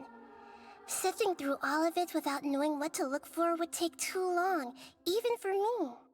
So I asked the Balladeer to search in Irminsul for any information about the Descenders. He's more familiar with this kind of information, and should be able to find it more quickly. Exactly! Or what if... Paimon just doesn't trust him! He's treated us as enemies every time we've run into him! I understand. But sometimes, everything is dictated by which side you're on. How things will go in the future depends on what information he brings back. And Traveler, I know what your heart desires most of all. Our minds have connected several times before. There is a corner of your heart reserved for an intense longing. A feeling of being all alone in the dark, searching for the one candle whose light still burns. As Sumeru's deity, it is my responsibility to be on guard against the Balladeer. But as someone who counts you as a friend, I want to do something for you. If this deal with the Balladeer can give you the answers you've been longing to find, then it's worth it. It's my pleasure, really. You're Sumeru's hero. You've more than earned it. Paimon's still worried about this idea. Is there anything we can do to help? I was going to contact you about that, but then you suddenly showed up on your own accord. Seems like we have a telepathic connection. In fact, I was going to ask you to supervise the Balladeer on my behalf while he carries out the task I assigned. Even though he only has a fraction of his full power left, that's still a fraction of a former Harbinger. If you could accompany him, it would put my mind at ease. Of course, I'll be there to help guide you through Irminsul from the outside. Great, thank you. Prepare yourselves. I'm going to transport you into Wow, it looks pretty different here compared to last time. The colors are gentler. Guess that must be because Sumeru's at peace now.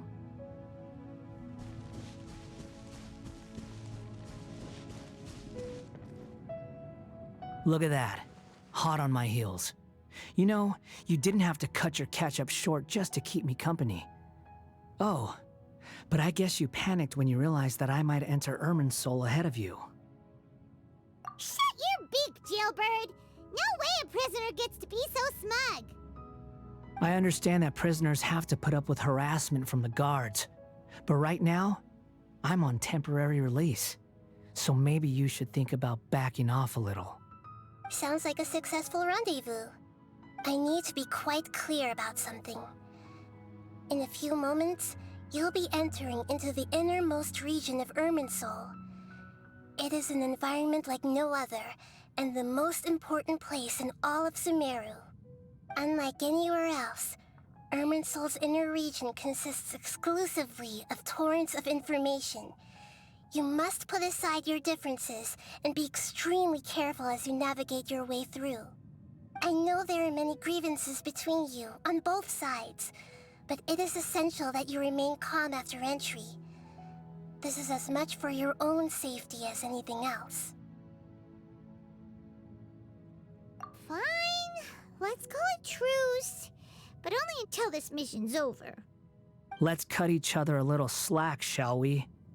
We are going to be traveling together after all. Per my agreement with Lesser Lord Kusanali, I'll be at the front. It's my job to lead the way and get rid of any obstacles in our path.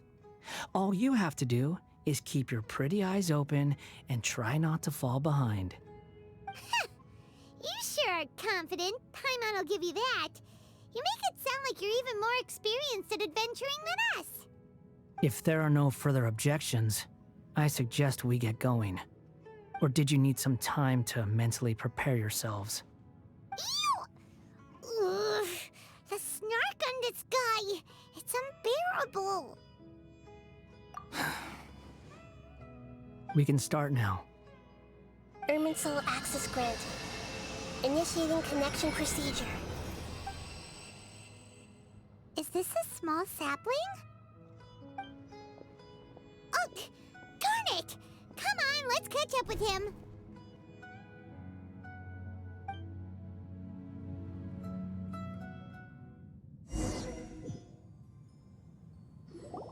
Wow!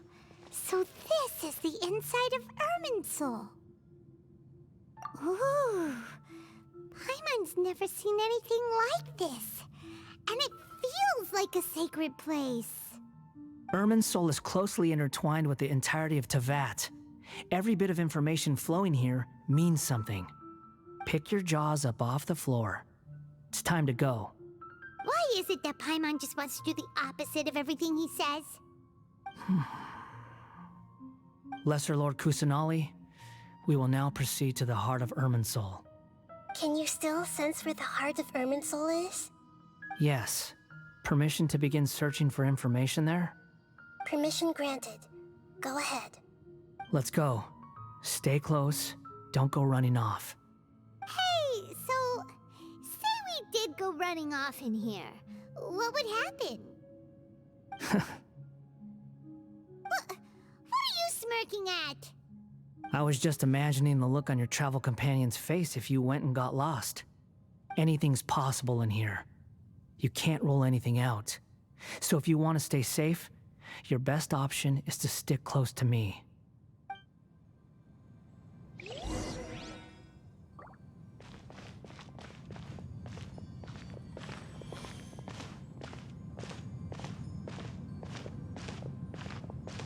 These sapling things have spread out. Those are all packets of information from inside Irminsul. Be careful not to touch them.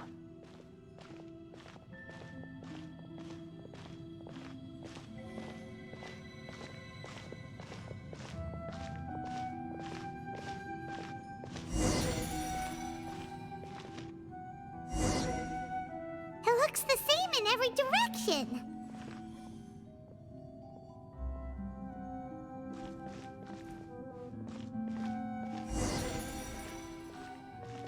No wonder he mentioned about getting lost.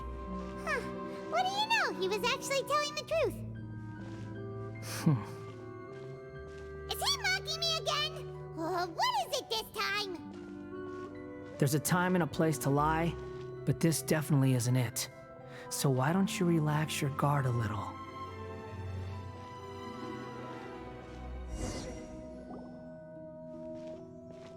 We're here.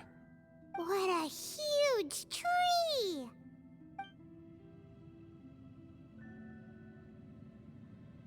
Lesser Lord Kusanali, Good, you made it. Are you ready? ready when you are.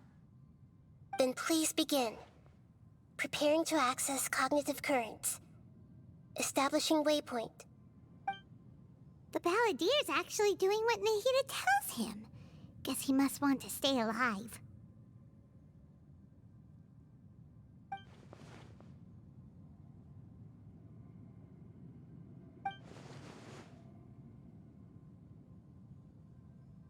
The rest is up to you. If you discover anything at all, make sure to share it with us. Will do. Huh. For once, we're the ones with nothing to do. Traveler, Paimon, would you like to talk?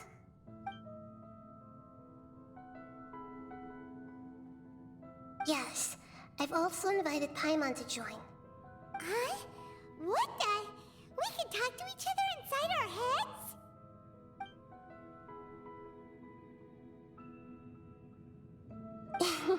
That's part of it. Plus, we're all friends. There's nothing wrong with us talking like this once in a while. Paimon's never tried this before. This is great!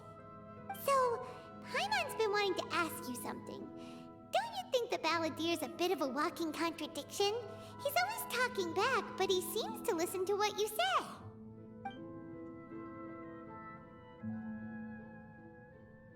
As I've told you before, there are still some mysteries for him to resolve.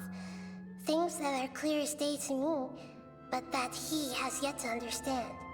Perhaps today will be the day that he finds some answers.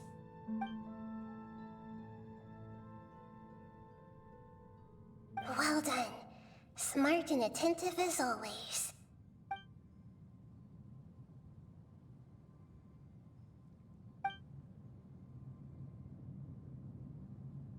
So, you made contact with that part of his mind. Well, it's true. Betrayal turned the Balladier into the person he is today. Huh. Paimon thought nothing could get under that guy's skin. Turns out, he can get hurt and angry just like anyone else. Everyone has a history, Paimon. Even if you're a puppet created by the Archon. Speaking of puppets, we ran into two people at the Academia today talking about an essay. Turns out their topic was about the Tatarasuna incident. Nahida, do you know anything about that? If you mean the mysterious events, the Kabuki Mono and so on, yes. I know about all of that. Really? Because from what they were saying, it sounded like lots of Tatara Suna's history is still unexplained. And most of the information we have now is just from people filling the gaps with their imagination. At least that's what they thought. Oh, how interesting. Those two managed to deduce quite a lot through guesswork alone. So the Gese got it right?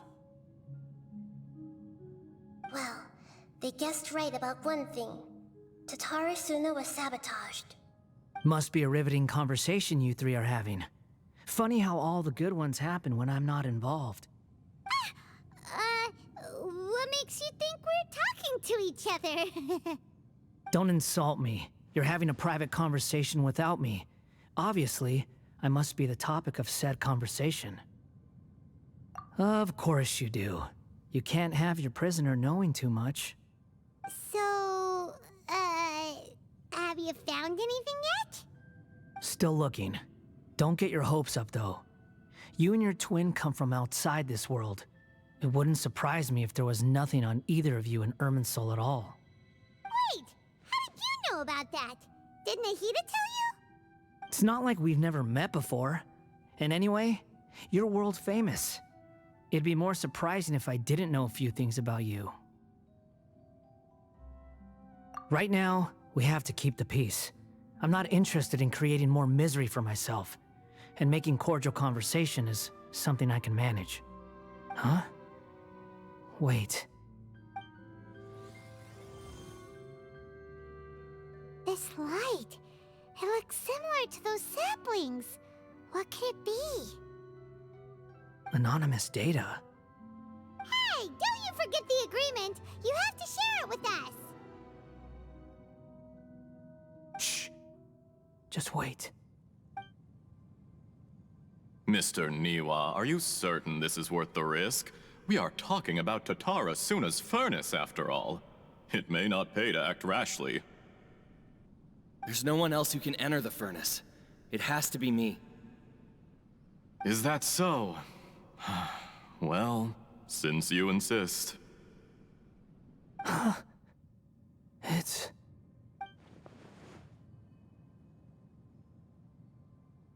Whoa!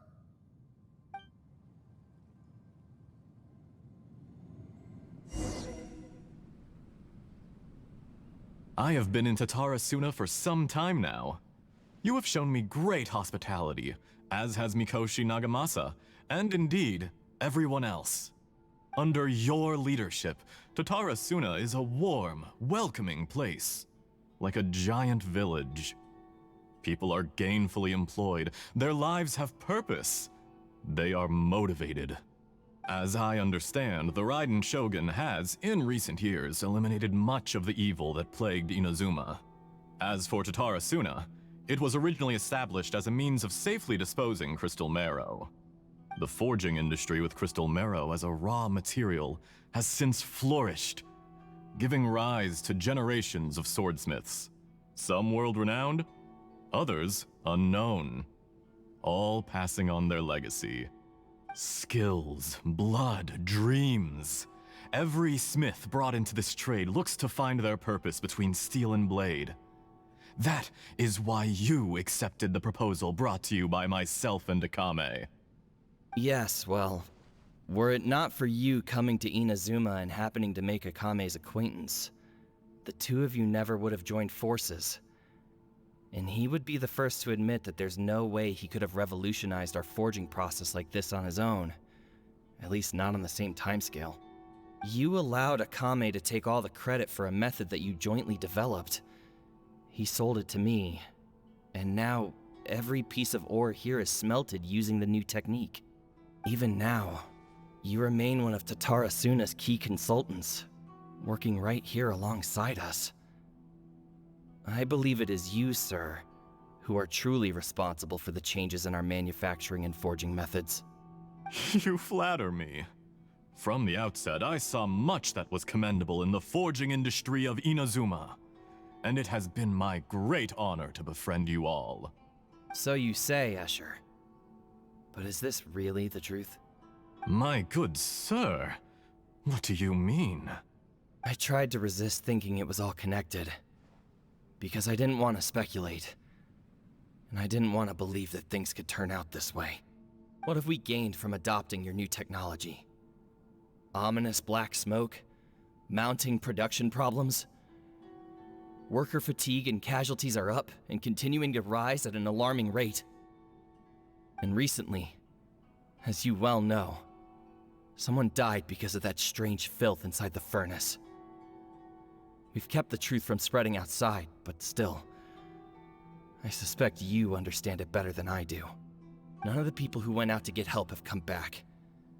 Now, our mutual friend, the Kabuki Mono, is taking the Golden Feather to Narukami Island to seek an audience with Shogun. This is our last hope. But that doesn't faze you, does it, Escher? Nothing does. Otherwise, why would you still be standing there with that smile on your face? I'm just surprised that you finally chose to be so sincere. I'm sure you've been harboring these suspicions for quite some time. Mikoshi Nagamasa may have noticed that there was one common denominator among all these events. Namely you, Escher. But Mr. Mikoshi is more cautious than I. He does things by the book. After all, Nagamasa is the adopted son of Mikoshi Torachiyo, the yokai struck down by the Shogun's own hand. If he truly seeks to redeem his family's honor, an abundance of caution is well advised. You're well informed on the subtleties of his situation for a mechanic all the way from Fontaine. Are you sure you're not a little overqualified? Why, Mr. Niwa, are you suggesting I find a job as a diplomat? Sadly, I am so very attached to my craft. Enough, Escher. I'm here because an evil force is raging inside the furnace. And someone needs to take your new device inside the high-risk zone so we can absorb it and put an end to the problem. I'm in charge here. And I'm about to take some responsibility and head inside. Probably to my death. But what about you? What are you still doing here? Judging from the look in your eyes, you don't seem to trust me. Drop the act. We're past that now. Whoever you are, it looks like your plan to destroy Tatarasuna has worked. I just want to know what you're still doing here. What's left? Don't you have all your answers by now? Honestly, I'm just waiting for the right moment. A moment like this, where you finish talking and I stop you from entering the furnace. You...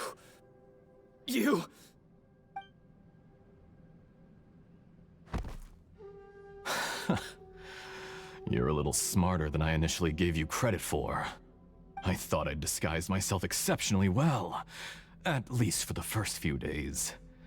But to my surprise, you had your people look into my background right from the start.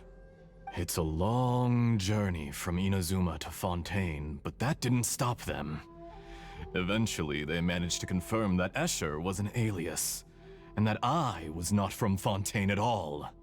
And yet, despite all of that, you still fail to realize my true identity, and what I seek in Tatarasuna. Did you really think you would be able to see through my plan? If you kill me, there's no one who can get inside the furnace. So you're really going to destroy this place? Is that it? Oh, but you're quite wrong. There is one other person. Some may not see him as a person, but you told him yourself. You're not a puppet. You're a human. You're just missing a heart. Whoever you're working for won't get away with this. They'll be found out. But this makes no sense. What are you really trying to accomplish by all this? Why go to all this trouble? It's no trouble at all. Patience is a virtue which I have in abundance. This is all part of a carefully controlled experiment. If you must know, I'm happy to divulge my true identity. I'm a Fatui Harbinger. Call me the Doctor. The Fatui? Who? What do you want? Just to create a minor inconvenience for your nation. That's it? That's why you gave us your cursed technology? Just to let loose the evil energy from the crystal marrow? Look how even the righteous soul is filled with venom when faced with its demise. My device functions precisely as you say. It is the only chance you have of preventing a catastrophe and keeping the truth from the outside world. However, I did not make it with you in mind. It is easier for a person to be possessed by evil spirits when they are filled with hate. So give in to your fury. I want to see what happens when a malevolent heart is placed into an unsuspecting puppet. Make no mistake, even without you, that pure, innocent puppet would only end up being used by someone else instead. What other reason would a human have for befriending one who is not of our kind?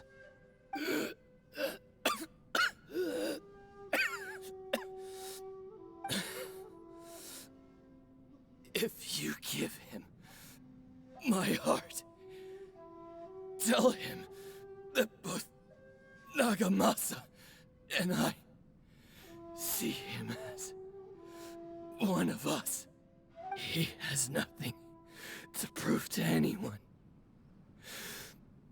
Because not everyone just wants to use other people. The only ones who think like that are people like you. What a beautiful way to see the world. It almost makes me feel a little guilty. Then out of respect for you, I shall redefine myself. Think of me as a monster or a demon, if you wish. At least this way your death is not a consequence of your own folly turning you into an easy target. You simply lost to something more powerful than you could ever hope to defeat. I say, Mr. Niwa, let's see what happens. Will your puppet friend become a human? No, that will prove quite impossible. Mr. Niwa? Already dead. What a pity. Jester, I have completed the task you gave me, creating a gap and infiltrating Inazuma's inner workings. What fun it was. I'd like to introduce a puppet to you. If he proves useful, let's make him our newest comrade. And if not, let's turn him to dust.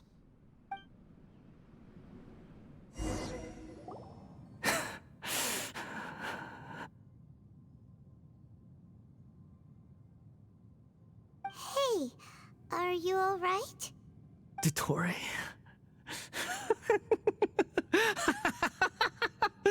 Dottore!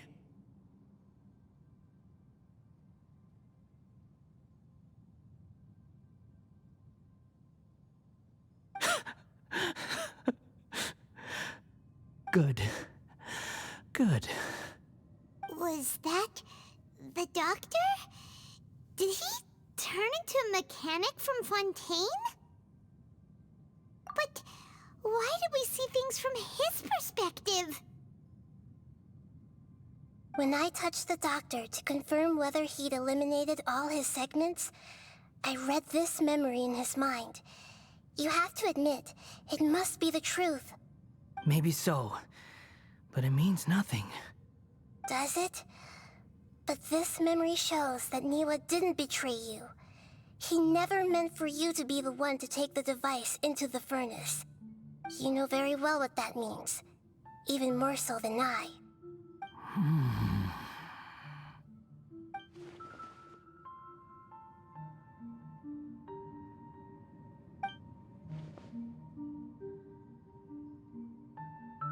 Let's give him some space.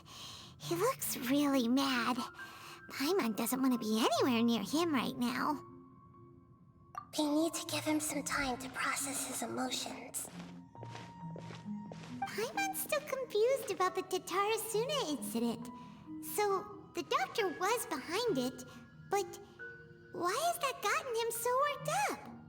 Nobody has ever deceived you like that, Paimon. It's natural that you find it difficult to understand. Perhaps he needed to learn this someday. So now you have the complete picture. Katsuragi took the Kabuki Mono to live with the people of Tatarasuna. Later, the doctor showed up, disguised as a mechanic from Fontaine. And that's when the trouble began. It was all a horrific experiment planned by the doctor. Everything he did was just to plant seeds of disaster in Inazuma that would bear fruit in the future. Of all the unwitting participants in the doctor's experiment, the balladeer became the main test subject. After the events you just saw in that memory, the doctor put Niwa's heart into the device and handed it to the balladeer. Then, he instructed him to enter the furnace and absorb all the filth caused by the smelting process. The load was far beyond what he expected, but the balladeer survived. He left the furnace in sheer exhaustion and said to the mechanic, "This device seems to have protected me. What's in it?" The mechanic answered, "Niwa fled this place for fear of punishment, but he left you a gift. He said it's the one thing that you've been looking for." He took it straight from the chest of one of his innocent servants. The mechanic removed the withered heart from the device as he spoke. The balladeer was stunned that such unthinkable cruelty had brought him the thing he'd been longing for his entire life. A heart acquired through cold-blooded murder is a cursed thing, but it had protected him from the filth. He thought Niwa had completely betrayed him, and yet this very betrayal had ensured his survival. Overwhelmed with anger and sorrow, the balladeer threw the heart to the ground and left Tatarasuna without looking back. Holy moly! So the doctor killed an innocent man and pinned everything on the victim? That's terrible.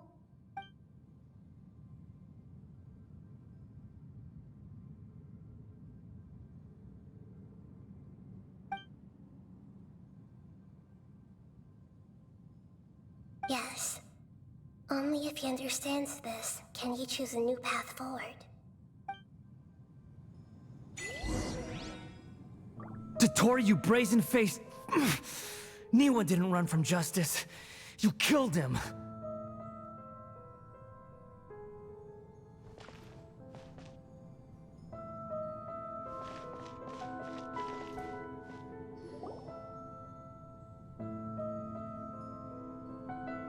Shall we see how he's doing?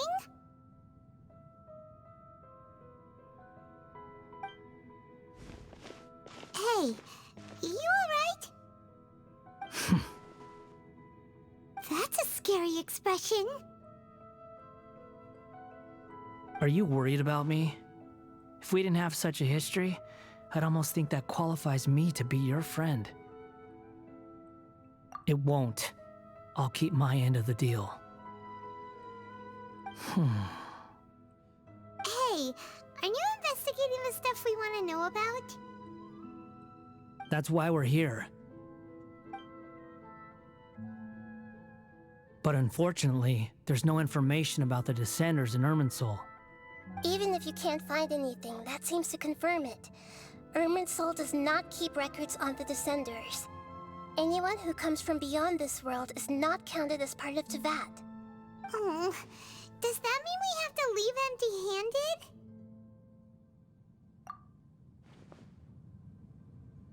Don't thank me just yet. You look really upset. Well, since Irminsul was a dead end, I guess I can share some other info that might interest you. Huh? About what? The reason why there are records about your sister in Irminsul.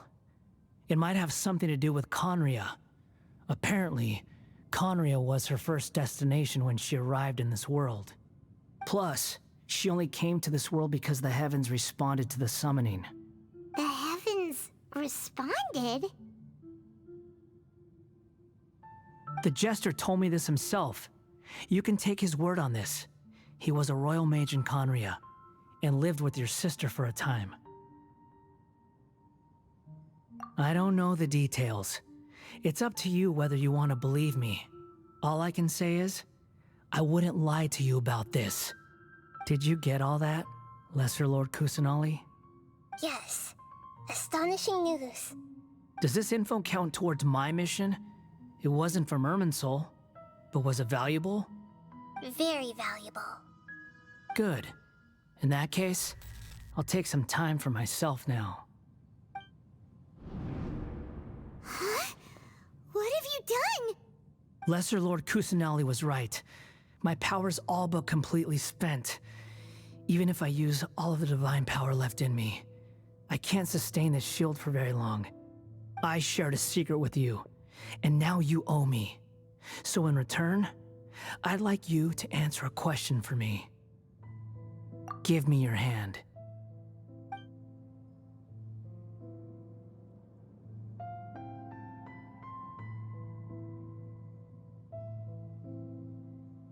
Can you hear my voice inside your head?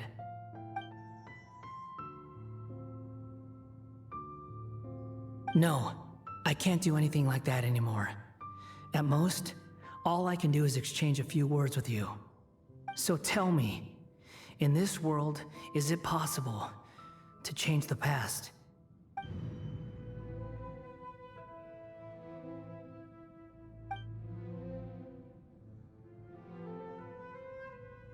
Done.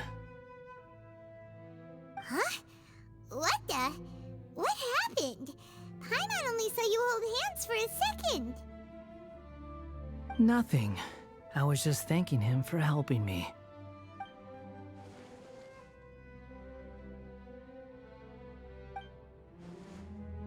So long.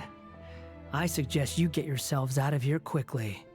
Where are you going? Hey, wait up! Didn't you say not to go running off?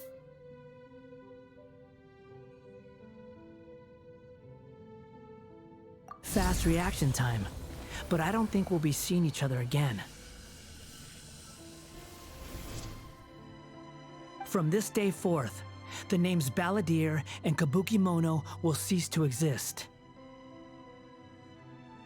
Those who died in Tatarasuna because of me deserve another chance at life. Hey, Balladeer! Don't do anything stupid! You know, I never did like insects. Hordes of the puny things swarming together can be a real nuisance. And I enjoy nothing more than to stamp them out like the pests they are. But if a colony of harmless ants isn't threatening anyone, I guess they deserve to be left alone. Luckily, everything can be set right. It's time to solve this once and for all. Balladeer! Balladeer! Uh-oh, he disappeared. Come on, we gotta find him somehow.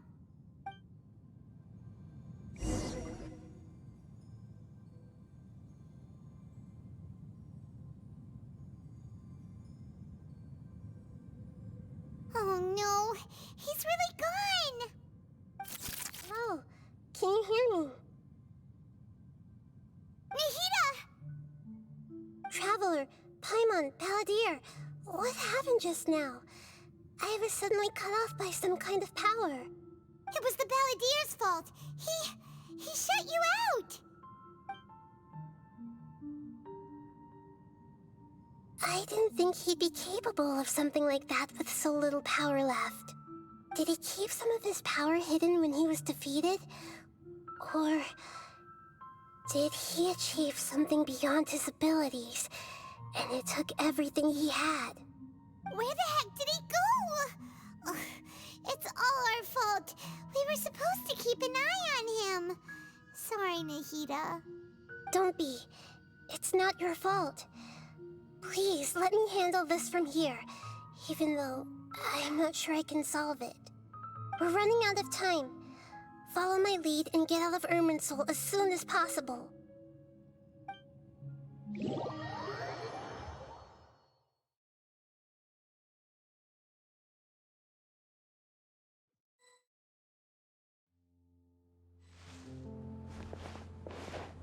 We're out! And we're at, an inn or something? This is an emergency. I'll have to ask you to stay here for now. Everything's arranged, and nobody will disturb you. I'm sorry, but this isn't something I need your help with. Leave this one to me. An emergency? How bad is it? Nahida, will you be okay? Don't worry. If my assessment is correct, though there may be some minor disturbances, it won't lead to a disaster. Please rest and recover your strength here until I say it's safe.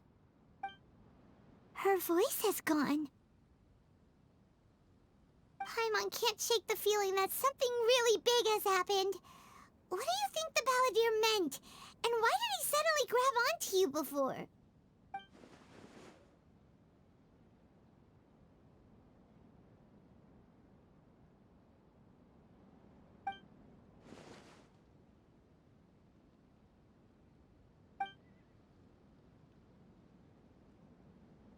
He wants to change the past?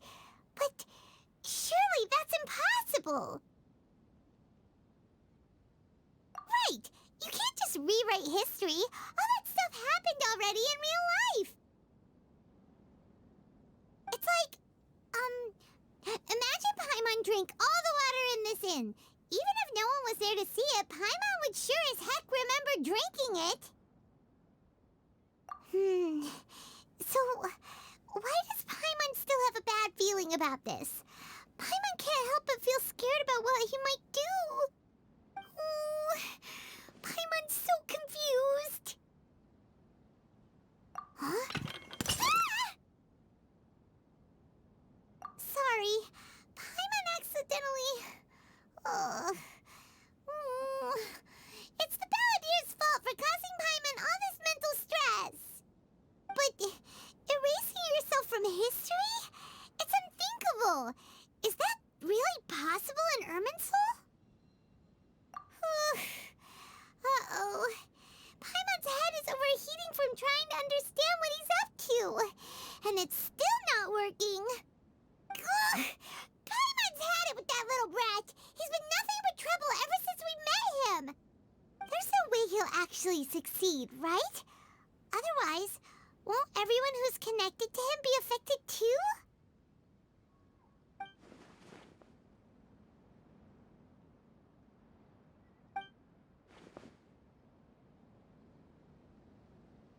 There's nothing we can do about it at this point. Hey, have you got any ideas on what we should do next? Seems like now there's nothing left for us to do but to go to sleep. But Paimon's still so worried. Paimon won't be able to sleep a wink tonight. So, how about,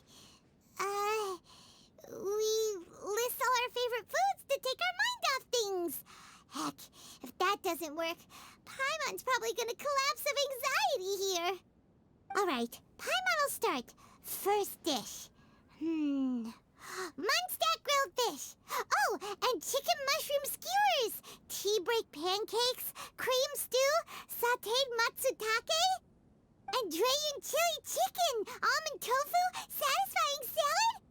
Oh, also Adeptus Temptation. Golden shrimp balls. Triple layered consomme. Lotus seed and bird egg soup. And...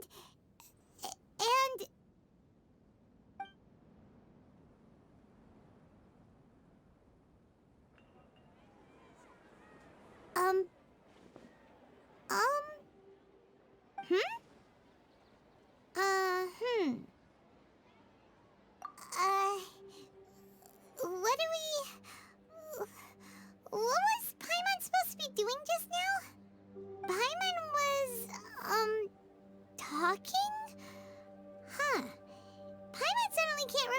she was talking about. What was it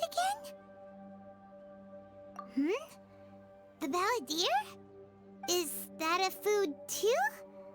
Huh. Weird name, though.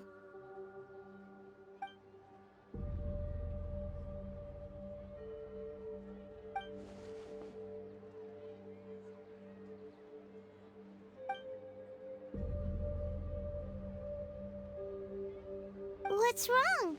Your eyes are like saucers. Was it something Paimon said? So, the balladeer. Is that someone's name? 'Cause it sounds like a nickname or something.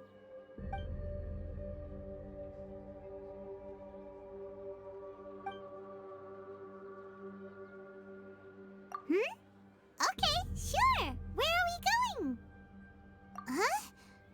Fine by Paimon, but is everything okay? You're acting like this is an emergency.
Ah, it's been a while. Of course. Go ahead. No. Now there's a question I wasn't expecting. Very well. I'll tell you what I know once more. The once renowned Raiden Gokuden, comprised of 5 branches.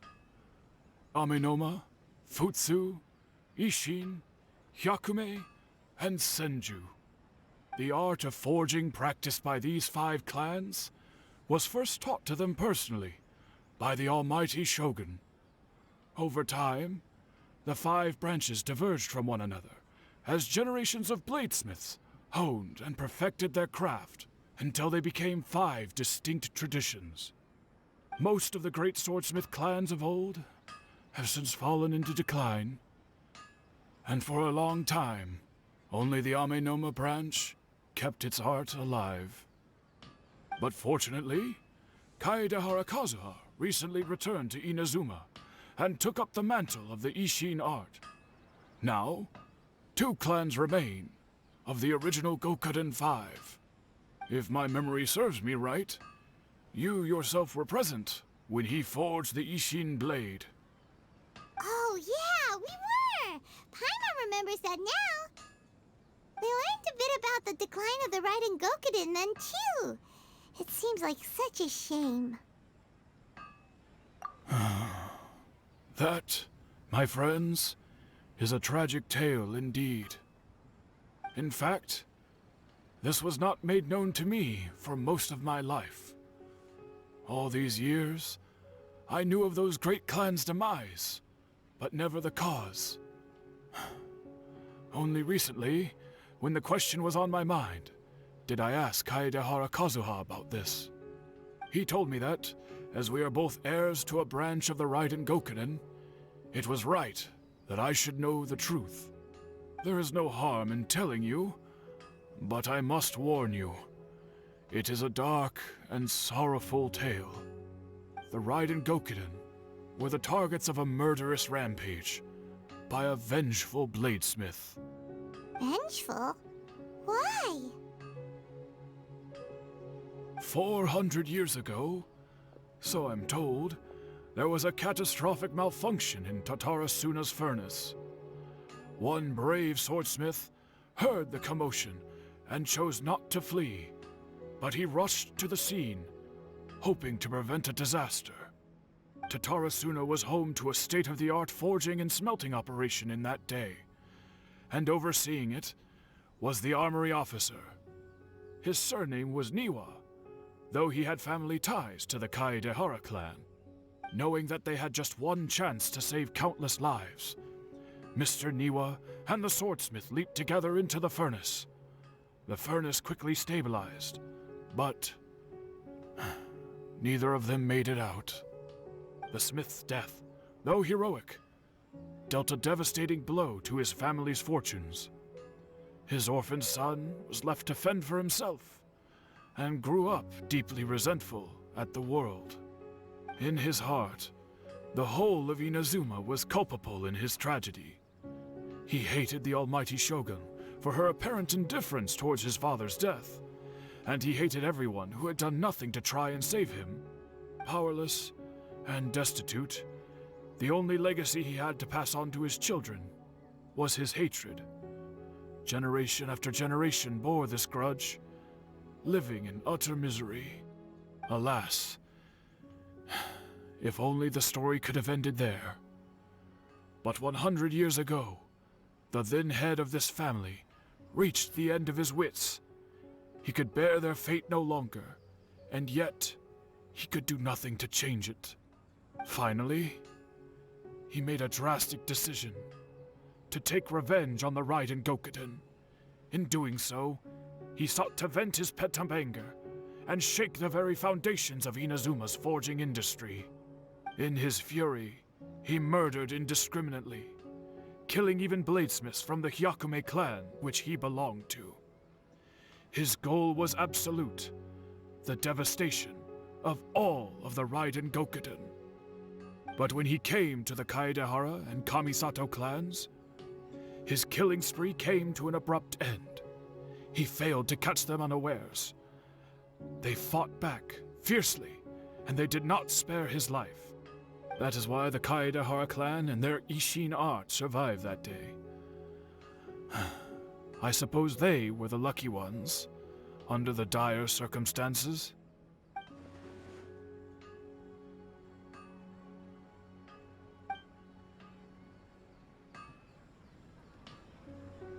Was there anything else you wanted to ask?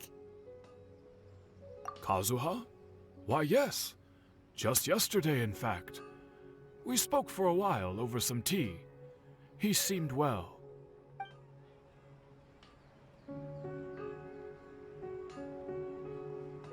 My pleasure. Don't tell Paimon. There are other places you want to visit too, right? Your expression says it all. You can't hide anything from Paimon. On to the next stop. Lead the way, traveler. Paimon will be right behind you.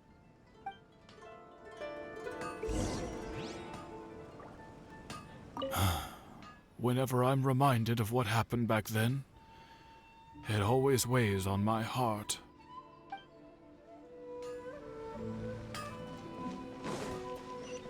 We're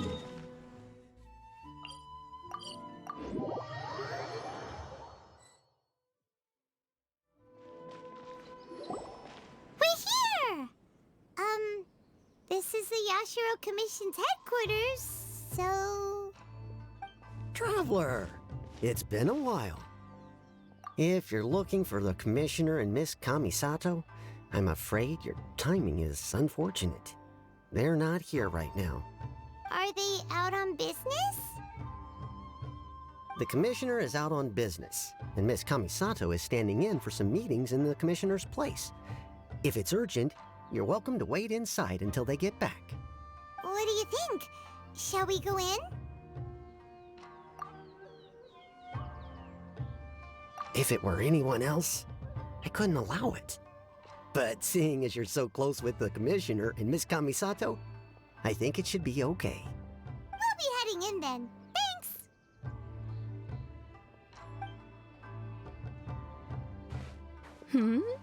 Hello, dears.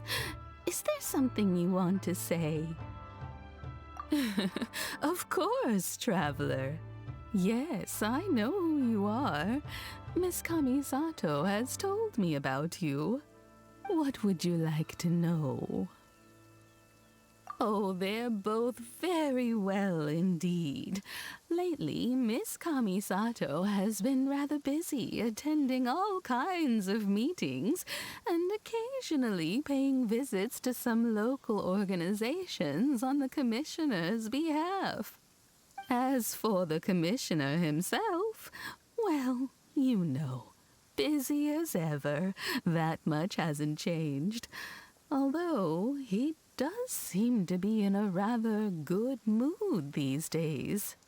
So pretty much business as usual in the Yashiro Commission, huh? Very much so.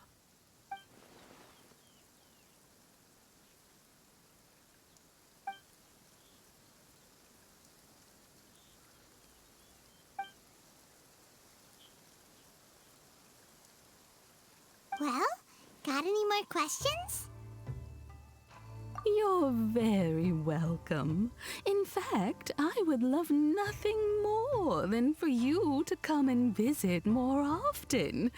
But I'm sure you must be far too busy to have time for that.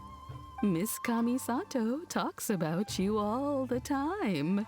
She seems so thrilled to have you as a friend, and she's always saying how talented you are and how much she admires you. I must say, many things in Inazuma seem to have taken a turn for the better since you arrived here. So you're not just Miss Kamisato's knight in shining armor, you know. You're a hero to us all. I mean it. Whenever the commissioner dines at home, Toma always joins him. I always find myself at my most relaxed when I'm serving the two of them and listening to them chat away. The commissioner has such a busy schedule that he doesn't always have the chance to take his meals at home. But given the opportunity, he always prefers to dine here. They say it's because Toma's a much better chef than most. Oh, the commissioner is so fond of home comforts. They get to talking about you sometimes, too, you know. Always with a very fond tone. The way one would talk about dear old friends around whom one can truly be themselves. Miss Kamisato occasionally joins them as well. Whenever the whole family gets together and they start talking about people they've met and experiences they've had, you always get a mention. It's been many years now since the late Mr. and Mrs. Kamisato passed away. Much has happened in the Kamisato clan in that time. As someone who is old and gray enough to have watched their son and daughter grow up, it makes me so happy to see them meet a dependable friend whose company they enjoy so much. So, in the future, if you ever do have the time, please know you are always very welcome at the Yashiro Commission headquarters. There will always be at least one old lady who would be delighted to have the pleasure of your company. Wonderful. Thank you. Paimon likes it here too. Also, you were saying something about the food here being really great. Paimon's itching to try it. We may just have to invite ourselves around for dinner sometime. Paimon meant we should come come pay a visit again real soon. Ideally around dinner time. Of course. You're always welcome. Alright, goodbye for now. Where are we going next? Great! Goodbye, ma'am. Don't worry, we'll see ourselves out. All right, then. Take care now. Hope to see you soon. Oh, are you two leaving already? Yep, everything's taken care of now. Don't worry. Very well. Safe travels. Goodbye. Safe travels. Goodbye.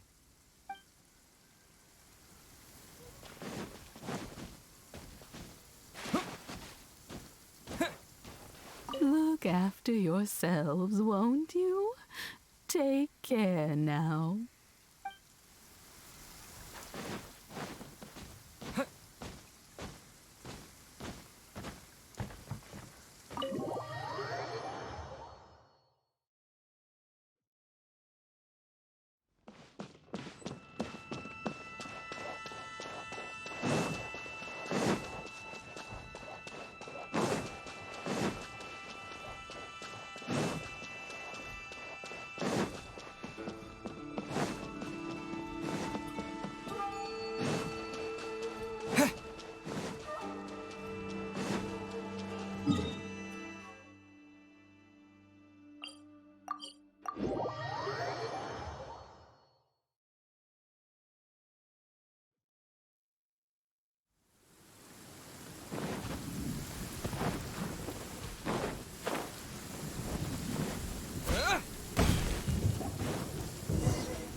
Well, here we are.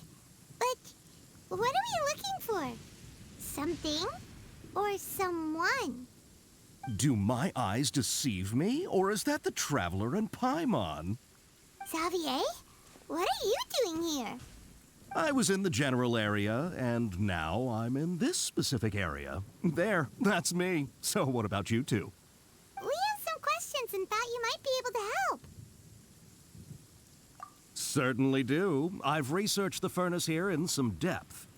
If there's anything you want to know, just ask away.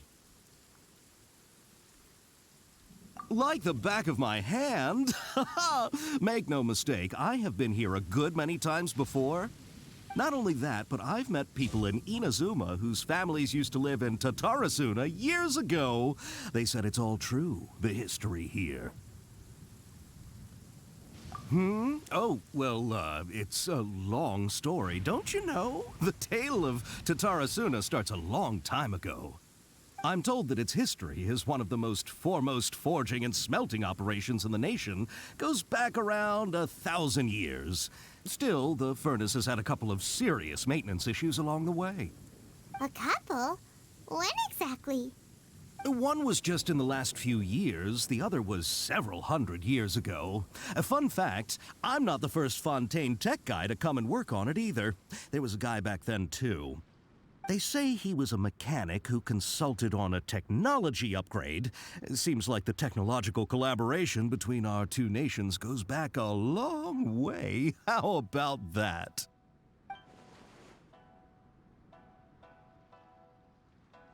Hey, weren't you gonna ask Xavier something about Tatarasuna? Come on, ask already. Oh, I didn't realize you two were here for a history lesson. Me neither. Paimon doesn't know what's gotten into this one today. Feels like we've been preparing for a history exam or something. What brought this on? Did you just wake up today with a sudden burning desire for historical knowledge? Sure, go ahead. A kabuki mono? No, I can't say that I have. I do know the word, Inazuman for those eccentric types who always go around dressed to the nines. Just the sort of person that I'd like to meet, actually. But sadly, I've never had the pleasure, nor have I come across anything to do with a kabuki mono where Tatarasuna is concerned.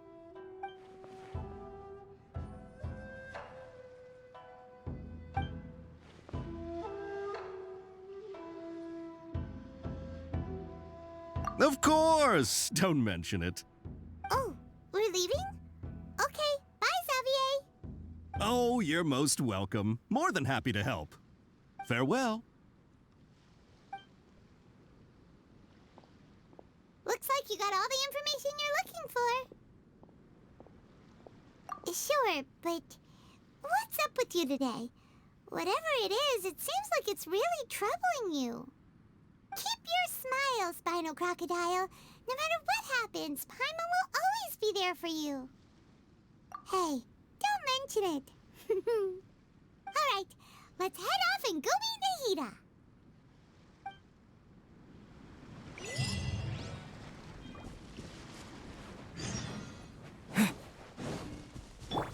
Everyone hold hands.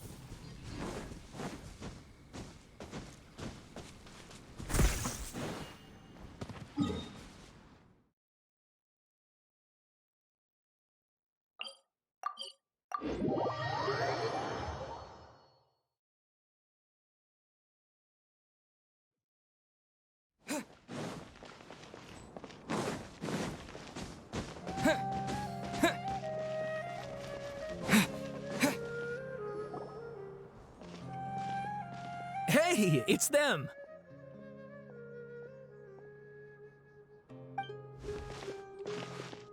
Akaba, Sawada, you're still here?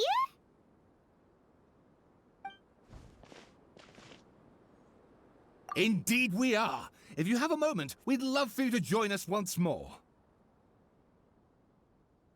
We have time. What do you want to talk to us about? It's the same topic we discussed last time. Obviously. Still looking for more info about Tatarasuna, huh? Should we join them?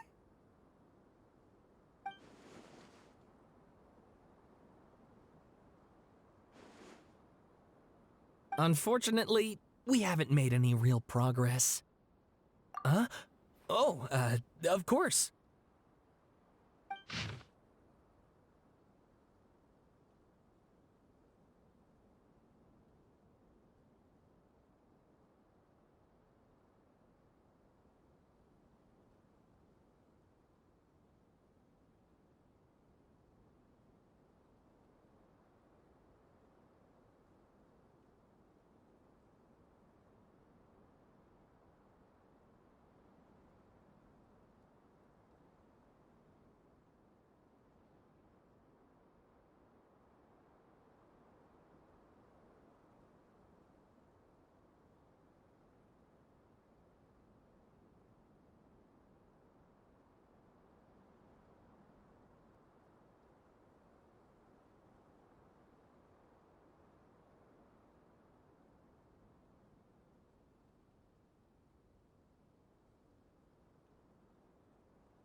I presume you'll want to read mine as well.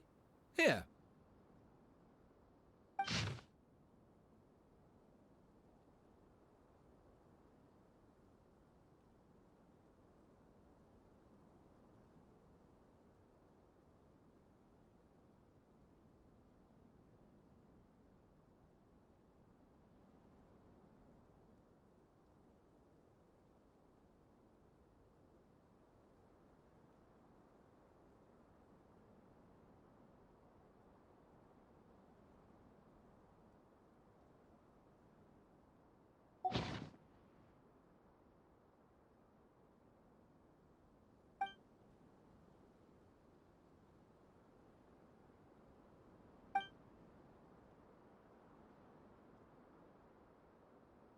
Well, what do you think? Hey, Traveler. Remember how last time Akaba was saying how he wished he could gather more information about all this? Well, we just got back from Inazuma. So how about we tell them what we learned? What did you find out? Something big? It's a long story. Basically, we have some friends in Inazuma, and...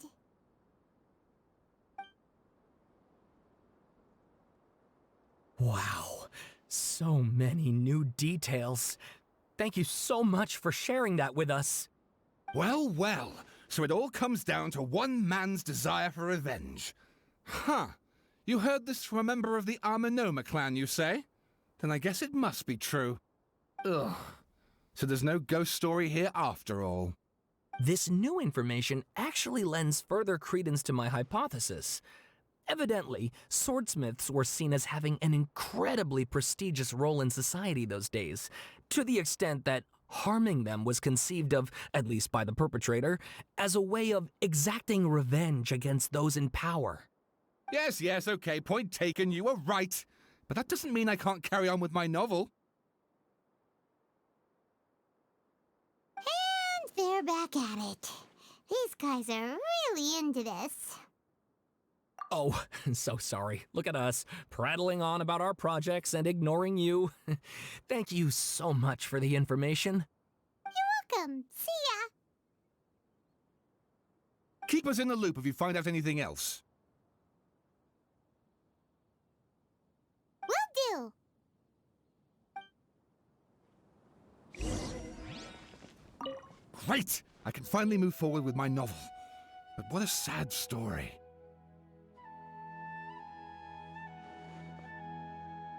I don't know what I was expecting, but I never would have guessed this.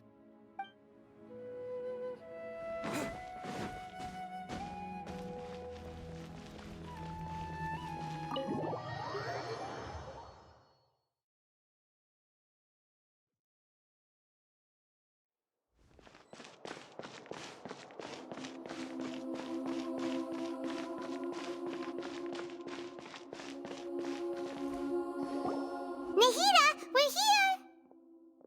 Traveler, Paimon, how have you been? Ugh, where to start? Paimon hasn't had a moment's rest this whole time. That night, we ended up chatting and chatting until suddenly the sun was up. And then he decided he wanted to go to Inazuma. The Balladeer? This sounds like some kind of code name.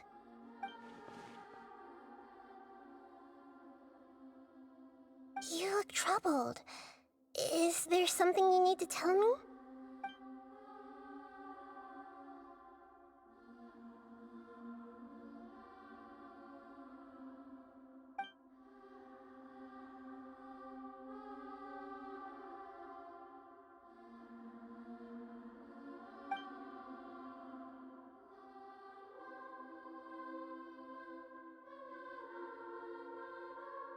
Traveler? Hey, what's wrong? You look so upset.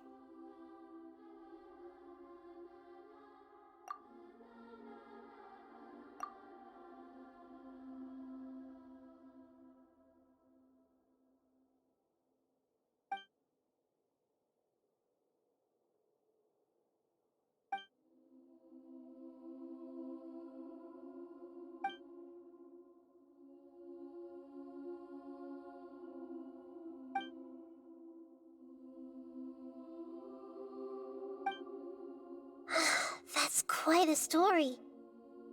So, this puppet known as the Balladeer erased himself from Irminsul, hoping that he could change the past. But how was he even able to do that?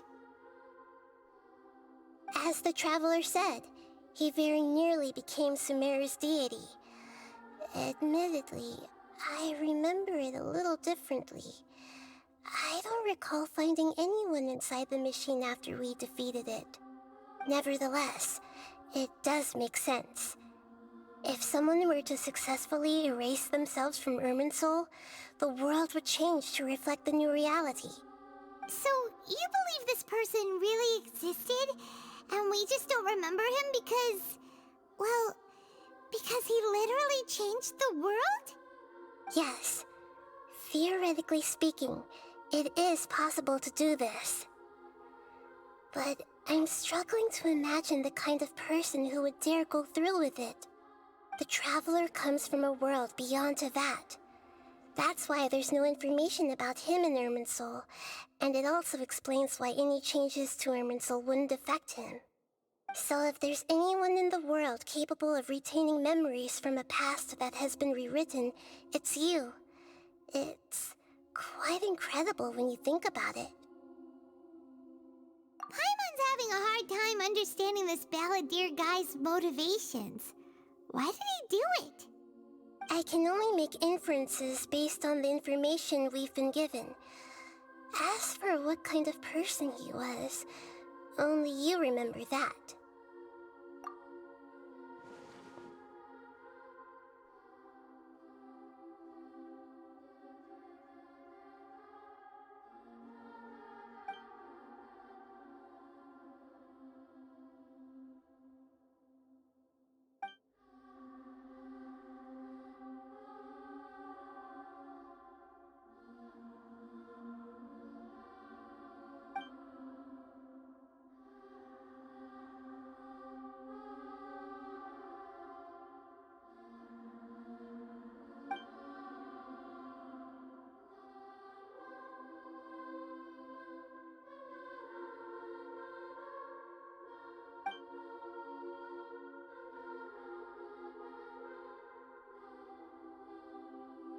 Something else worrying you? Something that you can't share? It couldn't change the fate of the ones who had died, right? Once the balladeer realized he hadn't been betrayed after all, it must have completely changed his view of the people of Tatarasuna. Now he saw them as friends again. He couldn't keep hating humans after that, and if he thought there was a chance he could save his old friends, it would be hard not to try. The story makes sense, every part of it. The balladeer tried to achieve godhood with the doctor's help. He was unsuccessful, but retained the power to connect with Irminsul. That power then enabled him to change what was recorded in Irminsul and erase himself, even though he didn't have much strength left. Yeah, it does make sense, but it still ended in tragedy for his friends. It just feels so hopeless.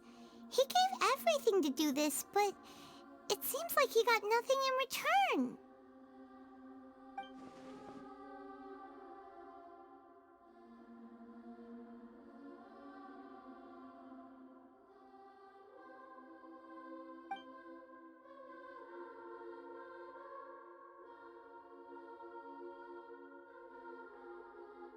Please wait a moment. I want to check something. Found it. This should be the one. It turns out that I have a strange way of confirming everything he has told us. What is it? A record from a personal collection. It was tucked away in a corner. You should take a look.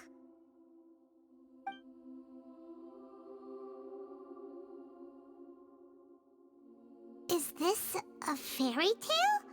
Who wrote it? I authored this record myself. Huh? You wrote a fairy tale that somehow has something to do with the balladeer? When combined with the traveler's narrative, it's clear that this story is an allegory. Everything in it is a symbol for something else. Hold on. So this record survived from the past? Yes. Any information about the balladeer or the kabuki mono in other records will have been changed. But I wrote this story in a way that means it was left intact. Changing the information in Irminsul changes to that. But Irminsul can't change information that was well hidden in advance. I guess I must have written this story as a backup before the balladeer entered Irminsul. That's incredible!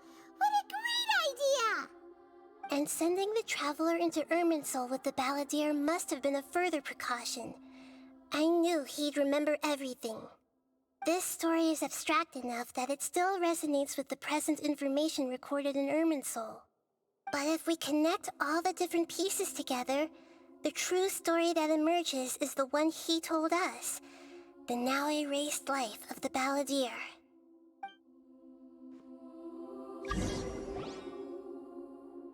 There was once a lone monster draped in fox fur.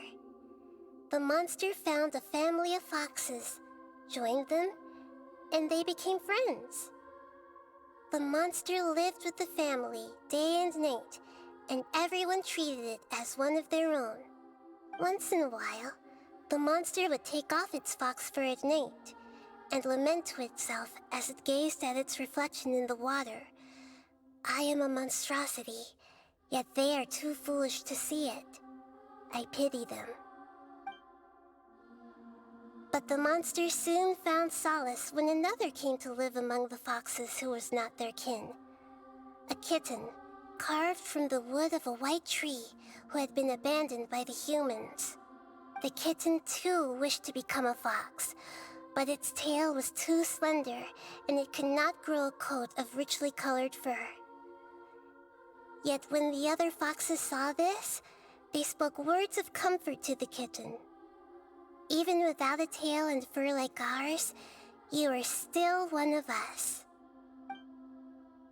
Furious at this happy resolution, the monster lit a fire on the mountain. The terrified animals panicked as the fire spread. The only way to extinguish the flames was to make a sacrifice. A gray fox stood up and addressed the monster. It said, "You are the cleverest among us. Surely you can help us find a way to solve this." The monster smiled, led the fox toward the fire, and murdered it. The gray fox's heart was turned into a beautiful drop of water, clear, spotless, and pure. The monster gave the heart of water to the kitten, telling him, "The foxes have decided. You are the one who must be sacrificed. Take this, quench the flames, and die for your fox kin." The fire was extinguished, but the kitten lived. It left that side of the mountain and found a little bird who had a broken wing. The two promised they would spend their whole lives together, but the little bird did not have long left to live. It passed away soon after. After burying the bird, the kitten left the mountain for good. Never again would it cherish a single creature, nor a single blade of grass that stood on that mountain. The kitten spent the nights wandering aimlessly, gnashing its teeth at the moon. How it wished to swallow the moon and devour the moonlight. If the world could only return to darkness, then it would finally be peaceful and content. I will become the new moon, the answer to everything. Then, no one will know that there were once birds, foxes, and cats in this world. And no one can know that they were different.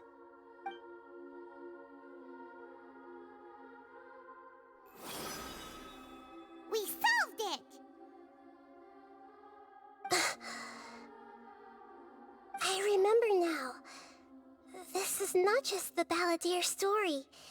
It is his very own memories. I made a backup so that it would be preserved no matter what happened. To become a god, he was experimented on and modified countless times. It was brutal torture, and the only reason he was able to survive is that he was a puppet. This memory was extracted from him by the scholars. Presumably, they kept it to have something to defend themselves with. Creating a deity was just the first step. Some of them wanted to be able to control it. That's why they backed up his memory for later use. I buried it deep inside one of my own dreams, and then hid it inside an allegorical story so that it wouldn't be altered. It's hard to believe that this person really existed, let alone that he tried to get rid of us on more than one occasion. Paimon has no memory of him at all. He completely vanished like a puff of smoke. The balladeer agreed to help me look for information about the Descenders, and although he was unsuccessful, he still helped you. Before he vanished, he confirmed an important detail, that Conria was where your twin first came into this world. We still don't know how the change to Irminsul will affect the senior ranks of the Fatui, but in all likelihood, they won't even remember their own Harbinger. It sounds like Paimon wouldn't like this guy a whole lot if he was still around. But still, Paimon doesn't like the way it all ended that much better. This is why wisdom alone cannot answer all our questions. We look, we see, and we comprehend, but the question still troubles us. So the answer is not everything. People yearn to find the truth and then conquer the troubles they face. When you give someone the truth, you give them a chance to choose their own destiny. To others looking on, this may seem like a pointless endeavor, but for him, the chance to act on his desire to disappear must have meant a lot. Never forget that even when we walk beneath dark clouds along a road filled with suffering, the light of wisdom is always there, guiding us toward a better destination. And that is what you have been doing all along. Yeah, Nahita's right. Cheer up! How about we go get something to eat? We can pick up this heavy conversation again later. Good idea. Paimon, why don't you take him out for a walk to clear his head? You got it! Come on, Traveler! You need to get out of your head for a while. You'll feel much better after taking a walk. Let's go get a snack from one of the stalls in the Grand Bazaar! That'll be sure to lift our spirits. It must be really tough being the only one who remembers all that, but Paimon's always here to help cheer you up. There's a few things I'd like to look into. You should go take a walk and try to unwind.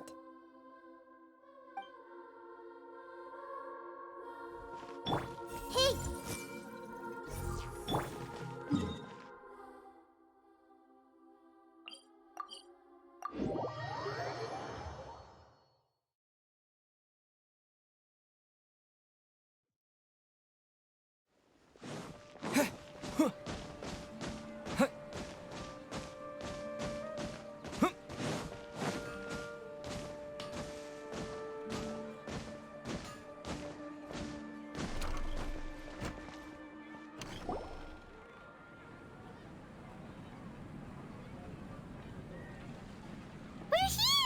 What should we eat first?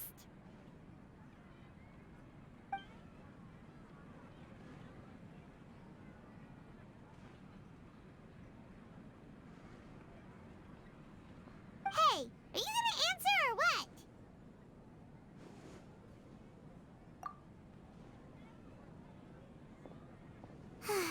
Alright, whatever you want. Well, Paimon will be right here when you figured stuff out. Then we can get something to eat.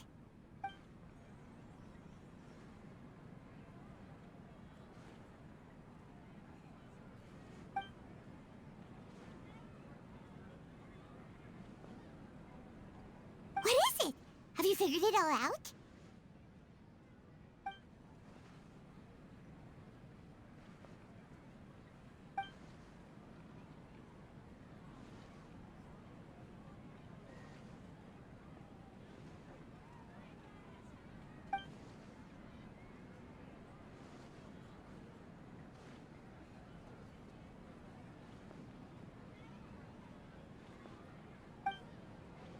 Why'd you jump up all of a sudden?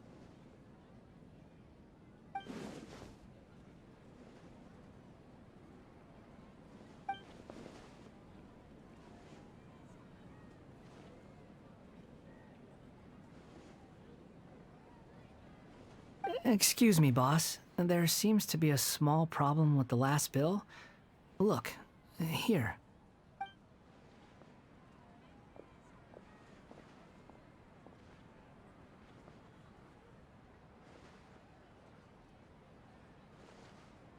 Hey!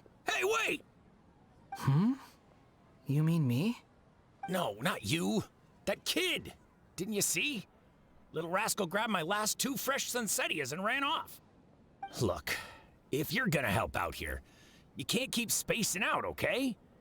What is it? Work's too boring for you? Or has the big city got too many distractions? I wasn't paying close enough attention. Sorry, boss. I think you're right. Maybe it's the city. It's so exciting. It can be hard to focus. Who's that guy? You know him or something? He's who? You're a strange one, kiddo. You say you don't want any money for helping out here, and then when I actually give you some work to do, you keep letting yourself get distracted. I don't want to take advantage, so I'm happy to pay you what I'd pay anyone else. But if you keep acting like this, pretty soon I won't be able to afford to. No, please. I mean it. You don't need to pay me anything. I'm just so thankful you agreed to take on an outsider like me. You're welcome, I guess. But I got bigger things to worry about.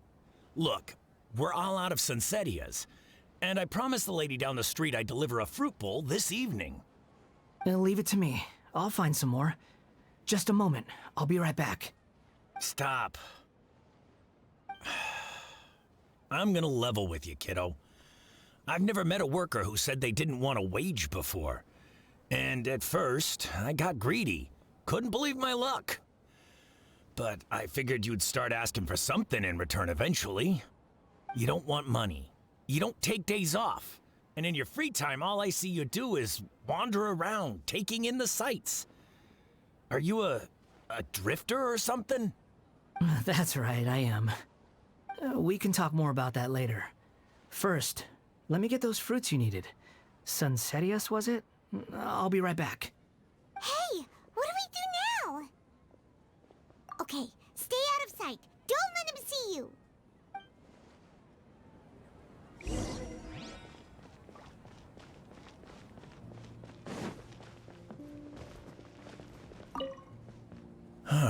That was a good batch of Sunsettias, too.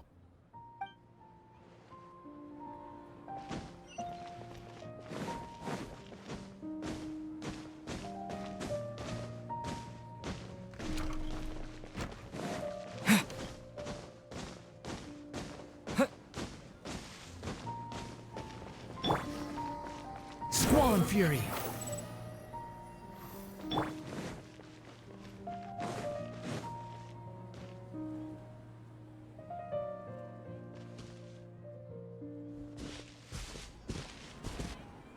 Yeah, this'll do. Even though you say he's the balladeer, what are we planning on doing? Stealing his Sunsettias? Isn't that a bit too cruel? Oh, all right. This should be enough. Guess I should wash them before I take them back.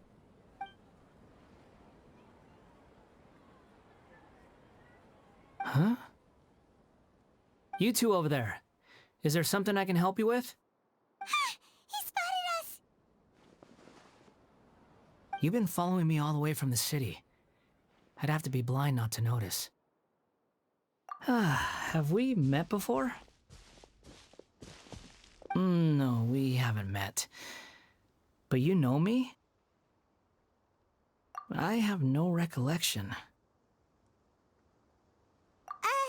Are you absolutely sure? Sorry, but I just can't take your word for it. A puppet? What makes you think that? Huh? You were right! The look on his face! I guess you do know me after all.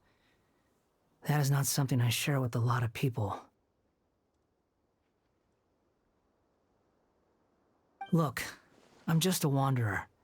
But seeing as you've gone through all this trouble to track me down, I'm sure whatever it is must be important. Okay, but please let me deliver these goods to my boss first. Are you really working for that guy? He said you don't want any more for it. Is that true?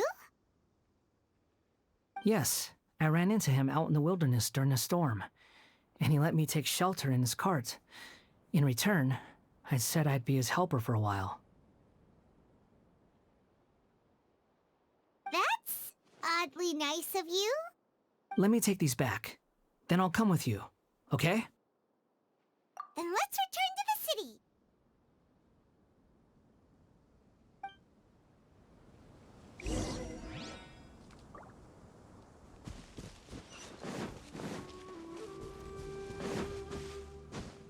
Behold!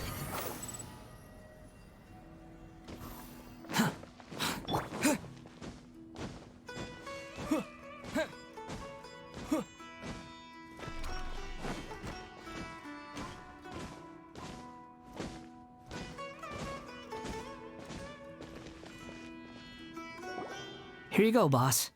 I'll leave them right here. Oh, you really went and picked some more. Who are these two? Something's come up, and they need to borrow me. Sorry, boss. I'm afraid I'll be away from the stall for a while. I was just about to pay you anyway. Go wherever you want, kid. Don't waste your time here. What? I get it, okay? You just wanted to help me out, to thank me for giving you shelter from the rain that day. Even then, I don't understand why you're so adamant that you don't want any pay for it. But look, it was pouring down, and there you were, sauntering along without a care in the world, like you had nowhere to be and didn't even care that it was raining. Imagine you and me for a second. It's a little weird, right? Why is this guy traveling during a rainstorm if he's not trying to get somewhere? And why is he taking a shortcut through the open country if he's not even in a hurry? But anyway, taking you in didn't put me out even slightly. You don't owe me a thing for it. Certainly not all this. Your time is valuable. You know, you should go live your life. But I don't...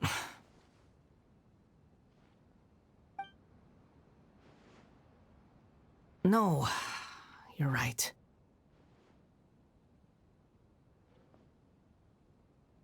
Then I suppose this is where we say goodbye. Thank you again for taking me into the city. Don't mention it, kiddo. I've run into all kinds of characters over the years. I just hope you find your path.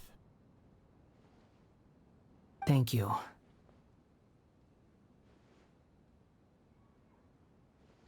All right, done. Thanks for waiting for me. We can go now.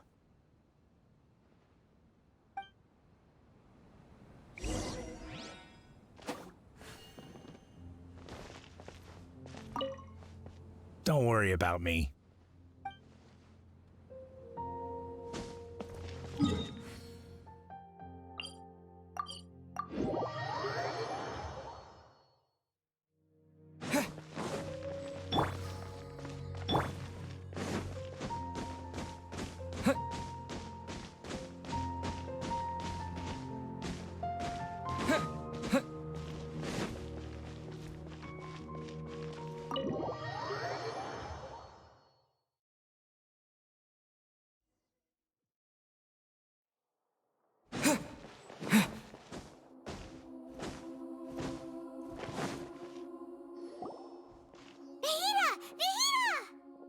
What's wrong?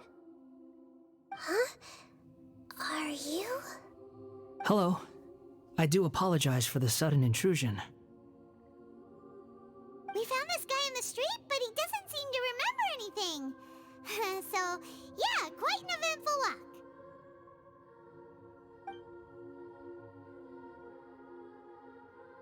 You say that you are trekking across Teyvat to train yourself. Many other Inazumans who describe themselves in this way call themselves Shugenja. Why do you refer to yourself as a wanderer? Well, it seems more relevant in my case. To me, it sounds like a plant with no roots. But these two claim that they know me, and that I have a hidden past unknown even to myself. I wouldn't call it the past, but rather... this is a difficult one to explain. I don't like to rely on using terms like this often, but in your case, it seems that it ought to be called, previous incarnation. Oh, like a past life or something? Yes, something far more distant than the past. So far away that you cannot perceive it. Okay, I have to ask. What was I like in my previous incarnation?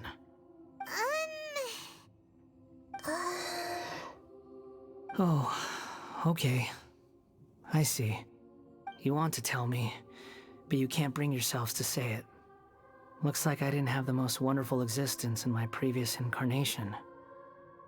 If it's that difficult to talk about, I have no doubt it will be just as difficult to hear, but I'll be able to handle it.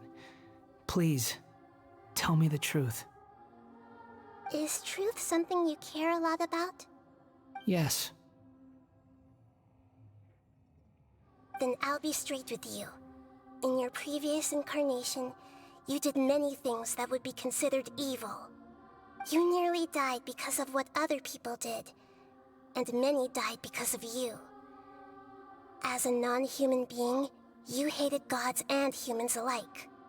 You drifted from place to place, never able to settle, even where you found status and identity. You adamantly believed that you were missing a heart. Actions rooted in persistence sometimes bear bitter fruit. Sometimes, you have to let parts of yourself go, or you'll never be happy.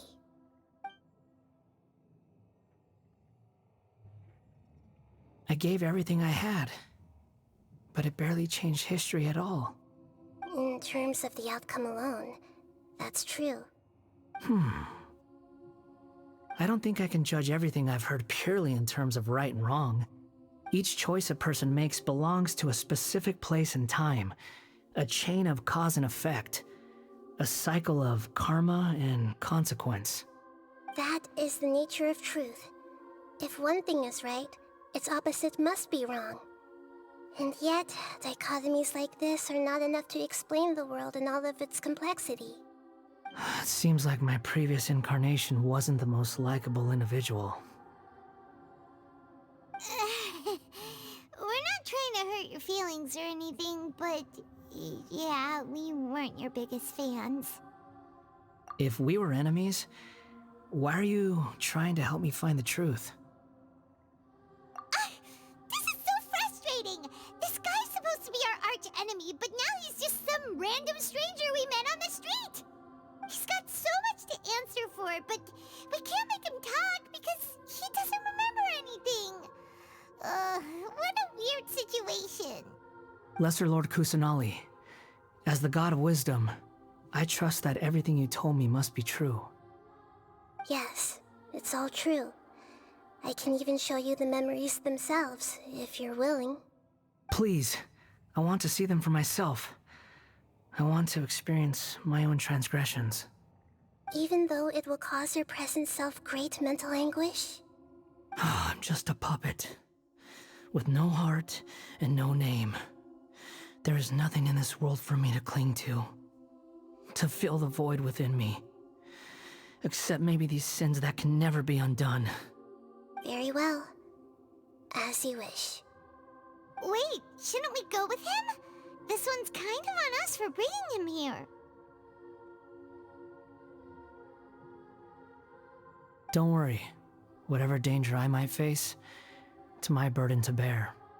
Traveler, could I ask you to supervise him on my behalf? Oh, good point. Given your, unique situation, we'd better keep an eye on you. Understood. Thank you. Now, prepare yourselves, everyone.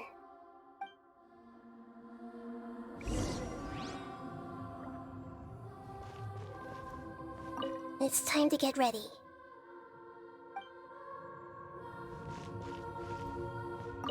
No matter what lies ahead, I'll face it. Whatever it takes. I'm just sorry that you have to join me for the whole thing.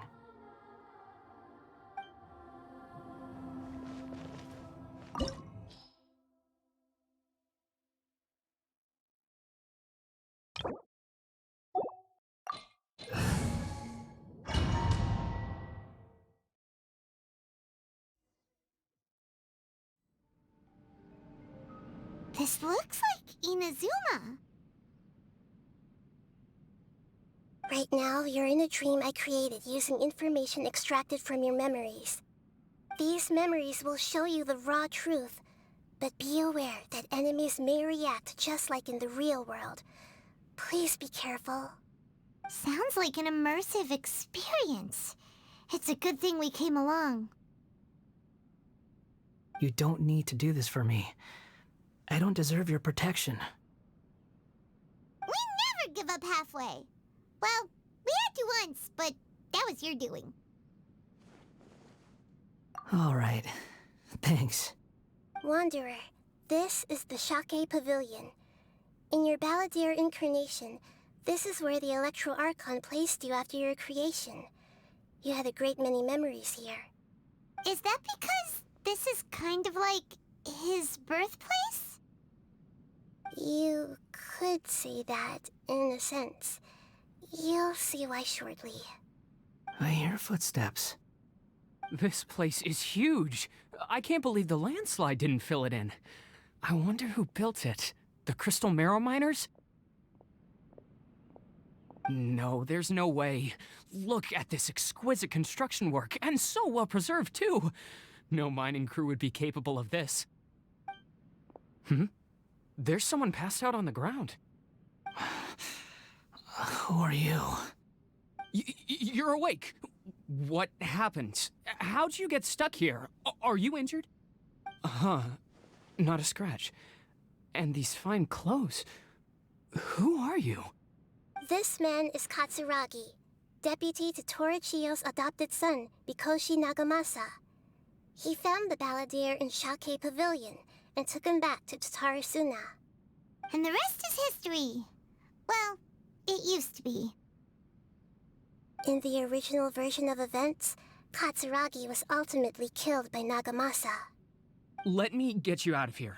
Our people are nearby. Hang in there. During the Tatarasuna incident, Niwa was murdered by the doctor disguised as a mechanic. The Balladeer, then known as the Kabukimono, disappeared not long after. As the second in command at Tatarasuna, responsibility for what had happened fell to Mikoshi Nagamasa. But Katsuragi had sworn lifelong loyalty to Nagamasa after the latter had once saved his life. At Katsuragi's insistence, Nagamasa killed him to put an end to the Tatarasuna incident.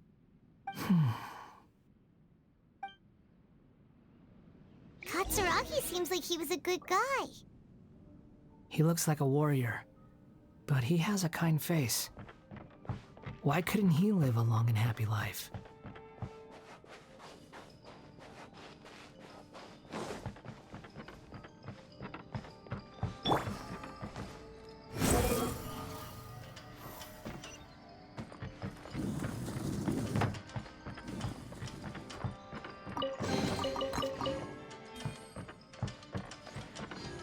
Nagamasa, I found this young guy in a cave sealed off by a landslide. He doesn't remember his name. Well, we need to call you something. I hear the workers are calling you the Kabukimono. That's fine with me. Katsuragi, report to Niwa. Tell him we have someone new joining us.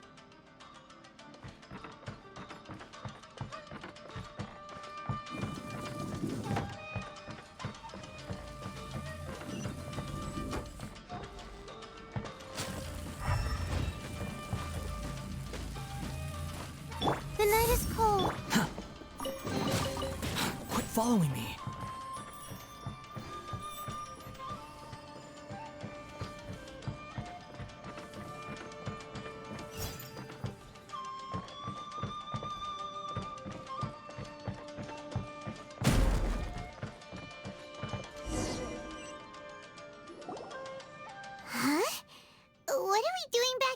here. Whoa, this is where you were born? It's pretty, but there's nobody here. I was abandoned, like you.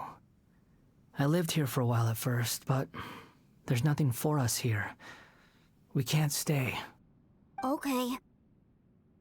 I heard my mom and dad used to make swords, but the factory manager died, and then my dad got sick.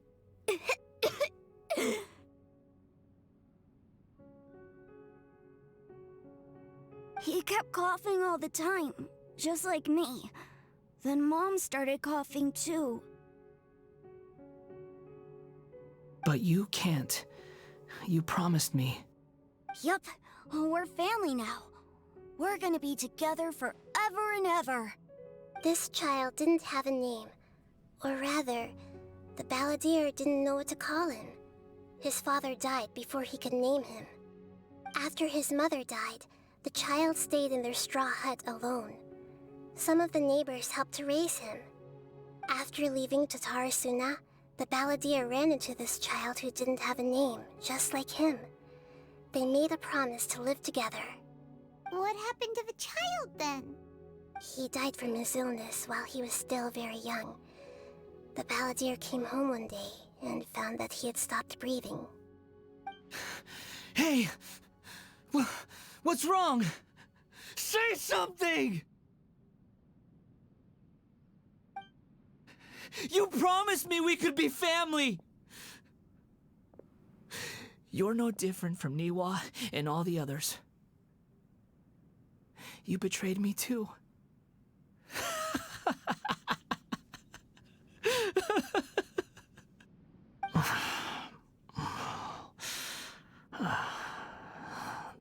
The voices have gone. It looks like the memory ends here. Let's keep going.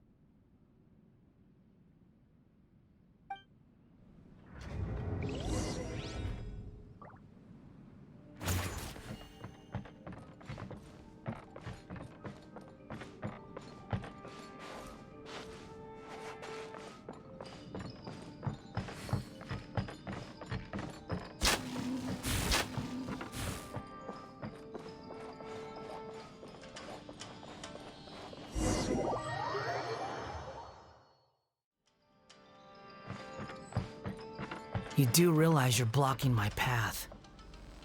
I come not to obstruct you. I've been waiting. What you are truly is a weapon. One that could be wielded with an iron will. Or you could continue to drift aimlessly. Are you trying to win me over? The long-fated rebellion has begun. Why not take your place at the banquet and join those who shall feast?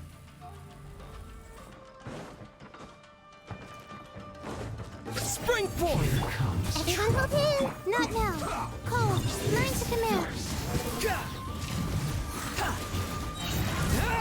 Wretched vermin!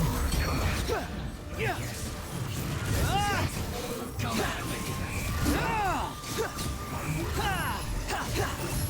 I miscalculated.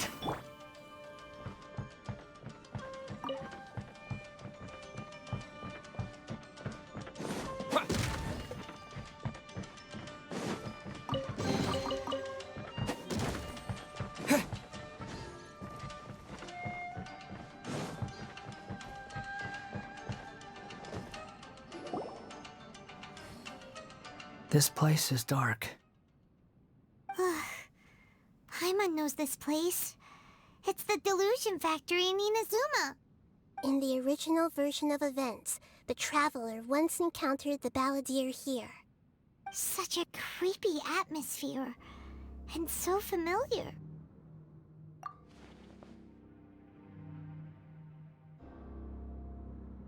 Hey, look over there! Well, well, my fair lady. Is this rundown factory and these incompetent fools all for me? Wow. You shouldn't have. What do you have to gain from belittling your subordinates? You might not want to admit it, but you are a part of this plan. Perhaps you find fighting in the Abyss to be a more meaningful use of your time? Oh, but of course, even this pales in comparison to being experimented on by the Doctor.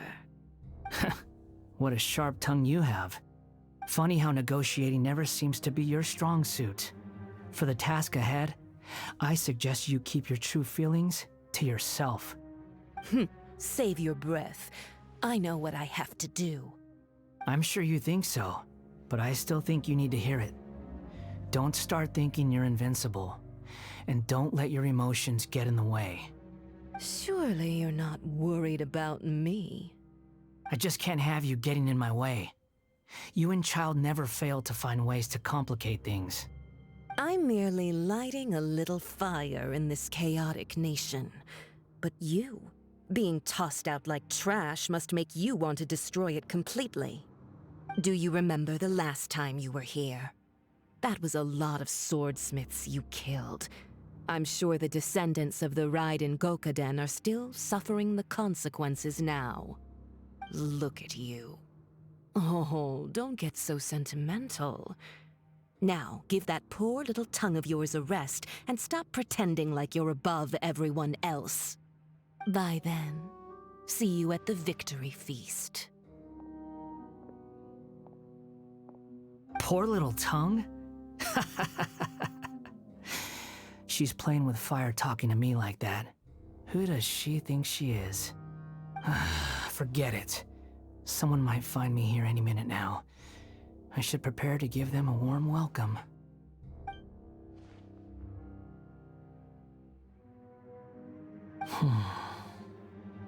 The plot does not end here. There is more of this story to come. Wanderer, are you able to continue? Yes. Please don't worry about me. Why are you staring at me in silence? Can't you think of a nicer way to express yourself? I'm under no obligation to be nice to you. Besides, I thought nothing mattered to you except results and your own interests. Isn't that right, witch?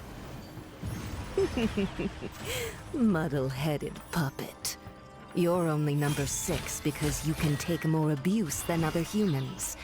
Do you really count that as an asset? You're about as much fun to be around as a raging inferno. But before we murder each other, it'd be best if we finish our duties. The night is cold. Scatter! Growl, growl, growl! Behold!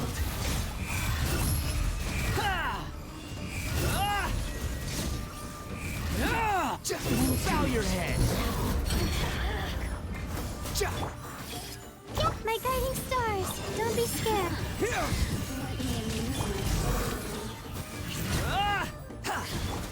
Sharing my knowledge. I see everything. Germinate! Propagate! The night is cold. Squall and fury!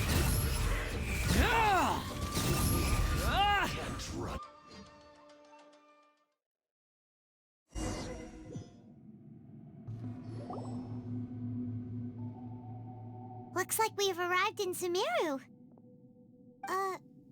Is that? Considering that Amorta's sage, Nafis, refused to join this project, I'll take part in the experiment in his place. Welcome. I look forward to a fruitful collaboration. When do we start? You seem impatient. You should know that becoming a god is far from a trivial affair. The biological transformation is a lengthy process. As such, I too would recommend that we commence as soon as possible.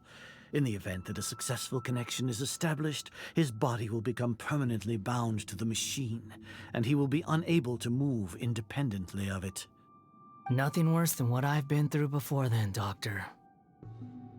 You were the most resilient test subject I ever came across. Thanks to you, I was able to garner a great deal of information.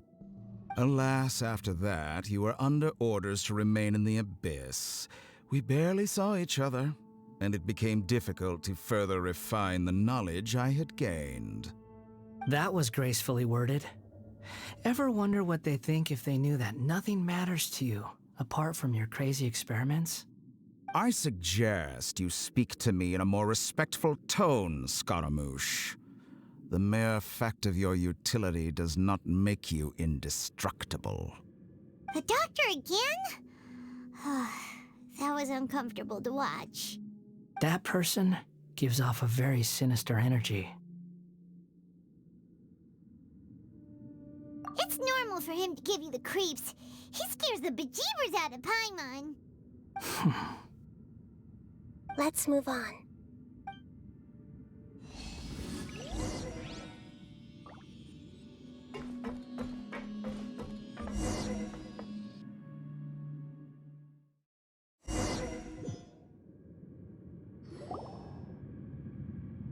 You're a god. Do you think I'm evil? If you accept that he is you, just as you are you, then yes, you are evil. In your eyes, are there any differences between humans and puppets? Do you think there are any differences between your present self and your previous and future incarnations? If not, then what are the differences between humans and puppets? Whoever has tasted the joys and sorrows of life in the human realm is human. Whoever has loved and lost, cried with grief, howled with rage at the tragedy of death that eclipses the miracle of life, they are human too. I've seen enough of my past. If possible, I'd like to reclaim the sins that are mine to bear. No matter the consequences, I won't run from blame or punishment. Whatever I am due, let it come to pass. Can you return my memories to me? Huh? But won't that mean you'll lose your current identity? I've always believed that human lives follow a set of rules, with each person being a collection of past experiences. As a puppet living in a human world, my life is subject to the same rules. Regaining your memories means reverting completely to your previous incarnation. All the emotions that you discarded will return to you. Are you sure you want to do this? I've lived with the void in my chest my whole life. My creator didn't need me. And ever since I awoke, I've just drifted from one place to the next. But then I met you. And I finally realized that reclaiming my missing sins might be my one opportunity to become my true self.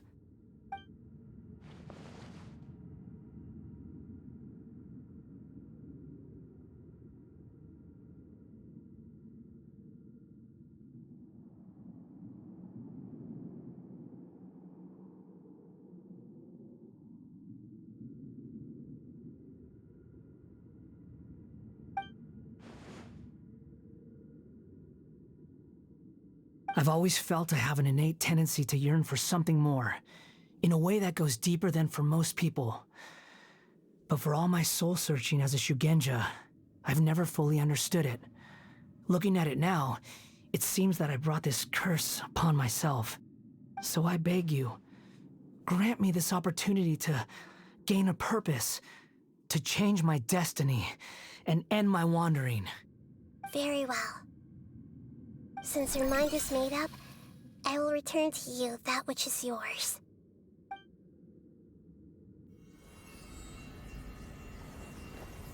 You have made your decision. Now, take this.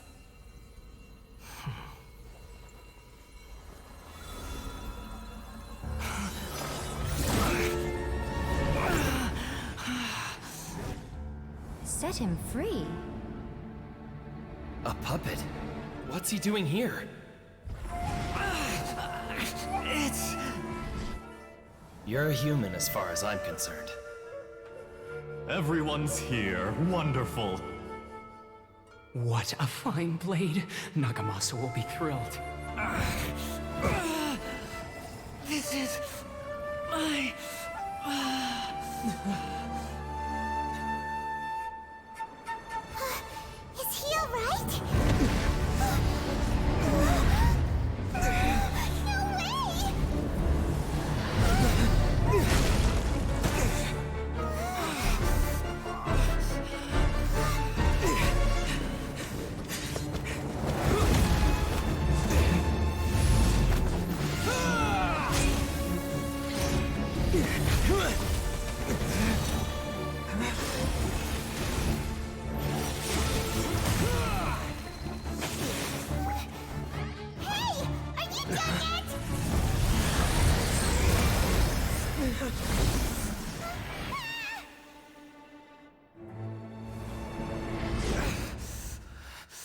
All worthless dross will be purged.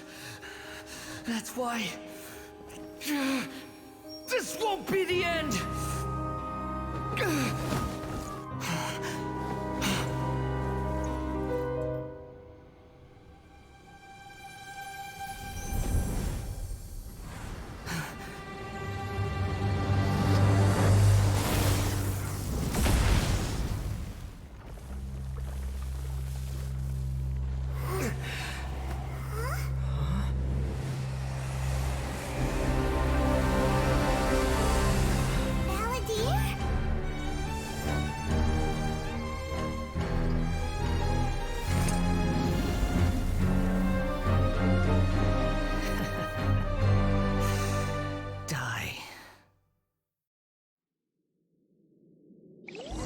This is trying my patience.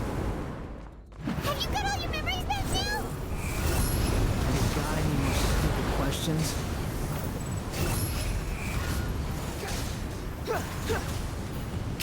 Insignificant past!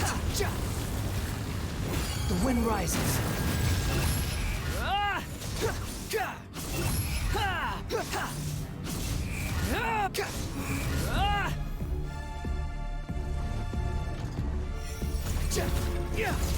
At my command, you shall fall!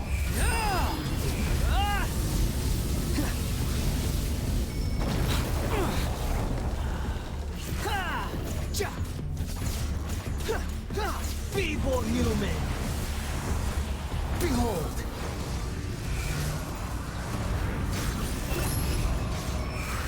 You're dead!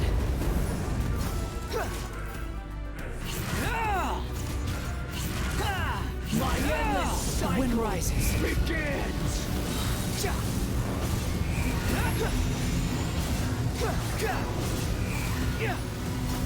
Unsightly insects! Behold! Insignificant past! Upon the gale. Upon the gale.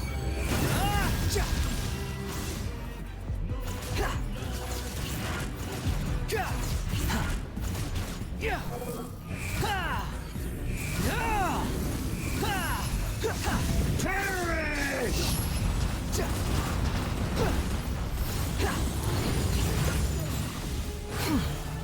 Squall fury. Feeble human!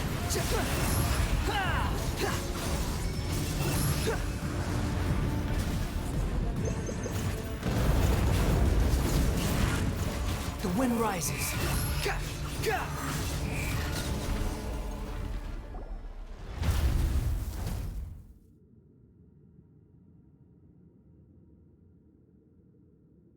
Imbecile! Get out of my sight. It disappeared. Did we win? What did you expect? I'd never lose to that. There's the tone of voice again. You're definitely back to your old self. Wait, but it was you inside that thing too! What have you got to be smug about? Sorry. I'm harsh on myself and everyone else. Just the way I am. You sound like you're concerned about me.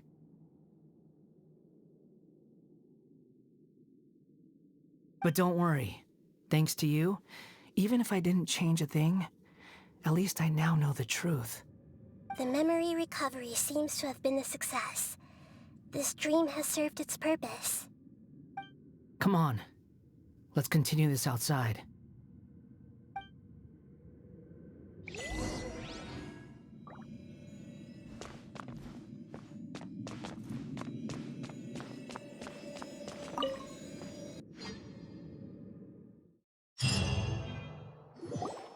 Welcome back, Traveler, Paimon, Balladeer. It feels like we just went on a really long journey. Paimon's exhausted.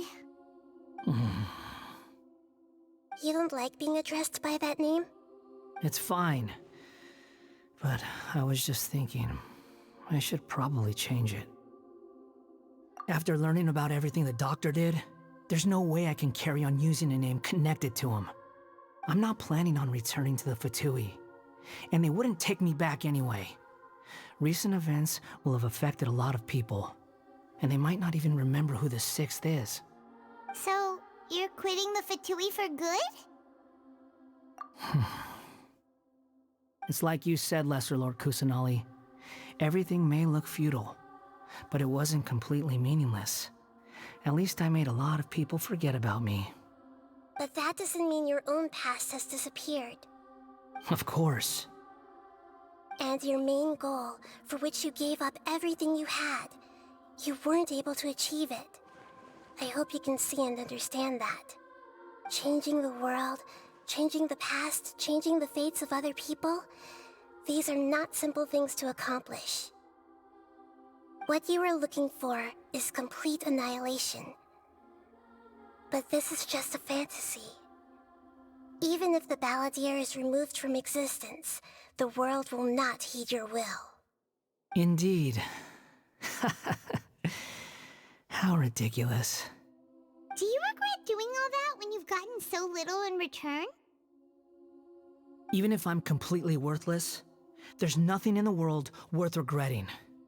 Lesser Lord Kusanali, you purposely left that information in Irminsul, didn't you? Yes, and I took pains to make sure that you'd acquire that information naturally. Why would you go to such lengths? You trying to win me over too? In all honesty, your past experiences have made you a useful asset to Sumeru and to me. Winning you over was indeed a part of my plan. But before that, I wanted to tell you the truth about your past.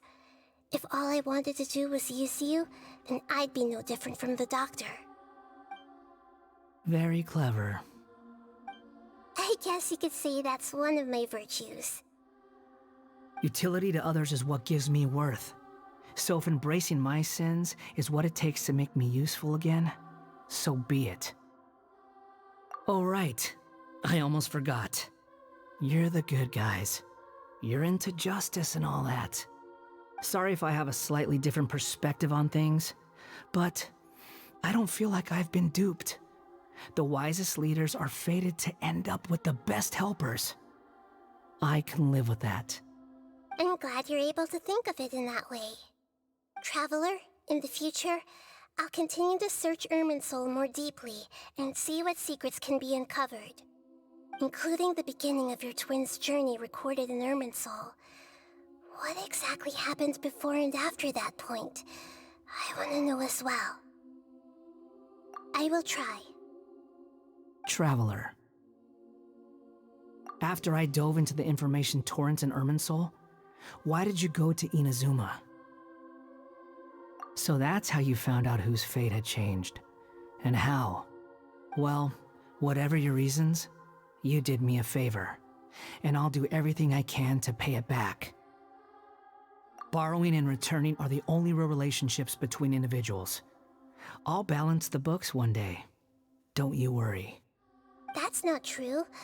A relationship between two people is not simply a ledger that can be reset to zero. I think deep down you realize this. People who show up in your life don't just evaporate like water drops and leave nothing behind.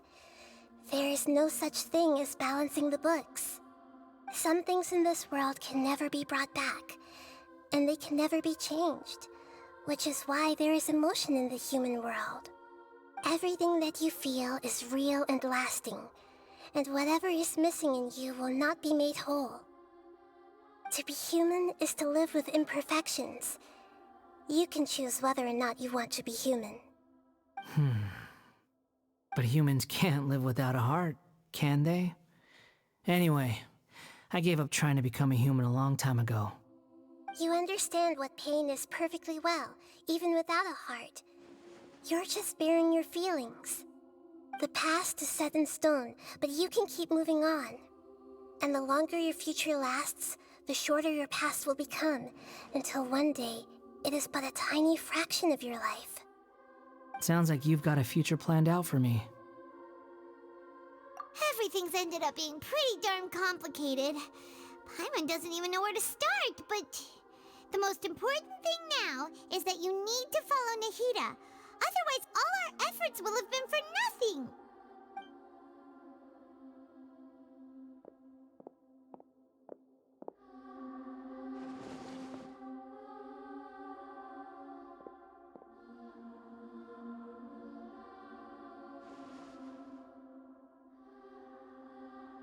Then I guess I'll be helping you from behind the scenes from now on. I'm glad that you've accepted our proposal. Why don't you choose a new name to celebrate? Ooh! Paimon wants to pick an ugly nickname for you, too! Why? Because Paimon still doesn't like you that much. Then I hope we don't see much of each other in the future. A name is life's first gift. You didn't say it out loud, but I know that's what you're thinking. The Traveler and Paimon have helped you a lot. If you can't decide on a new name, maybe you can ask them for ideas. No! Paimon only does nicknames! If it's a serious name you're after, it's all yours.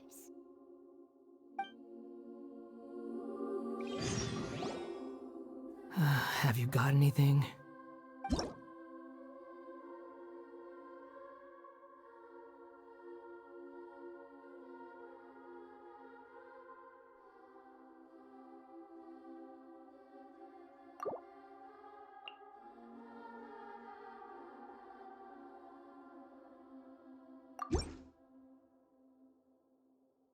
Are you sure?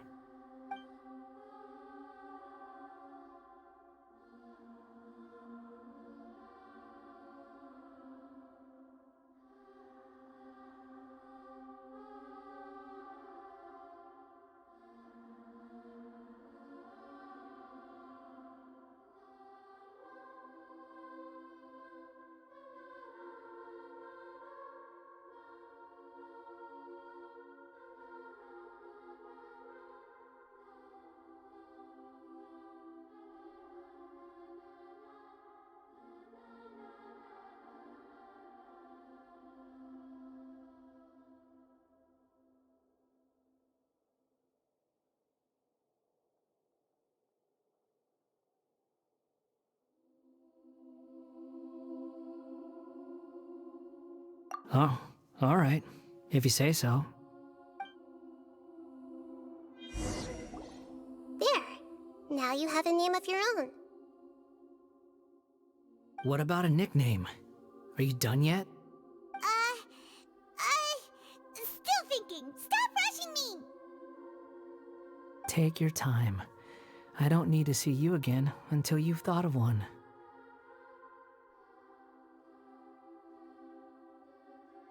Everyone who manipulated me and made me suffer will have to pay the price.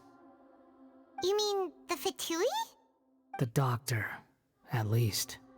Now that your stance has changed, I believe your future path will change accordingly. But it won't be immediate. You still need some time to compose yourself. One more thing. There are still some descendants of the Raiden Gokuden living in Inazuma. Some of them know. Well, they ought to know about the connection between Raiden Gokuden and myself. I don't plan to leave Sumeru for the time being. If you see them in Inazuma, please tell them that I was the one responsible for the Raiden Gokuden's downfall. Even though the events have been erased from the world, they still deserve to know the truth. I see. That is up to you. Huh? But if we do that, then... It's fine. Let them stab their blades into my chest if they so desire. Maybe that's how it always should have been. No nonsense. I like it. All right, let's call it a day. Goodbye, wise deity. And you too. He's gone. What he went through today would have been like living an entire lifetime in an instant. He'll need some time to calm down. Yeah, true. But even so, after everything that's happened, he doesn't seem quite as fierce anymore. So we can finally go eat? Paimon is starving. Thank you both. I hope you will find somewhere nice to go and relax for a while.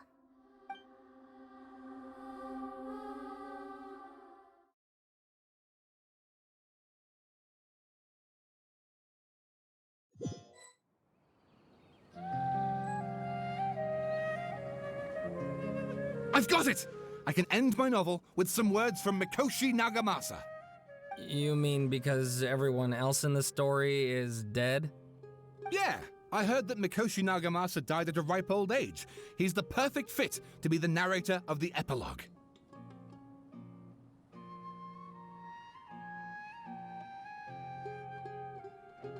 The dark clouds had dissipated, but they continued to cast their shadow in Mikoshi Nagamasa's mind for decades to come. Then, one night, as an old man, he had a dream.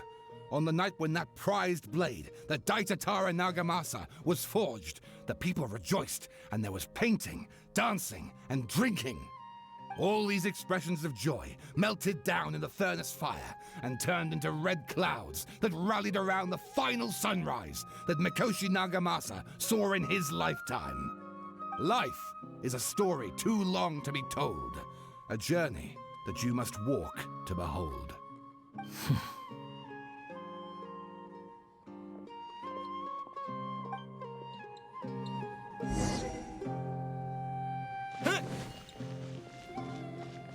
Akaba, thanks for inviting me to research together. Of course, Sawada. Your creativity has been indispensable to me. Without you, I'd have scratched my head bald by now.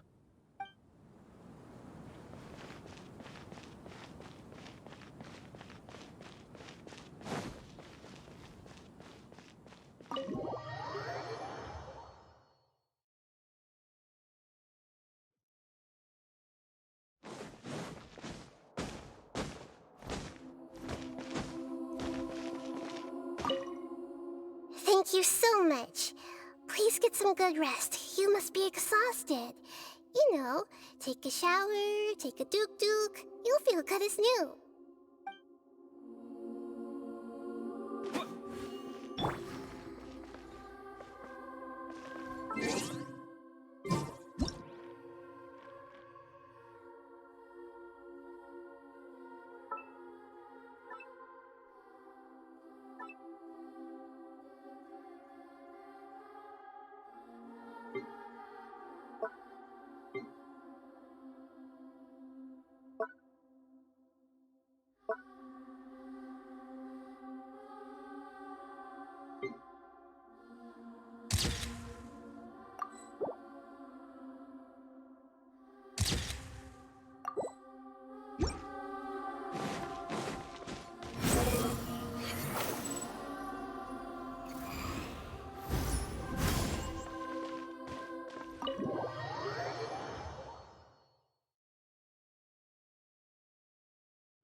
Too slow.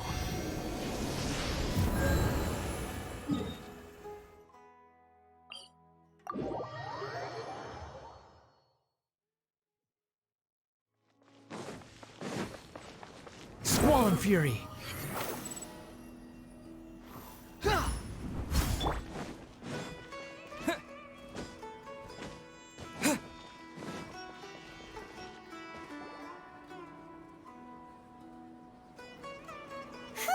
It's about time we had a break. As soon as you stop, all the tiredness and hunger comes rushing back. Wow, great! Huh? Look at the vase. Did someone break it while they were cleaning the room or something? But Paimon doesn't remember there being a cleaner.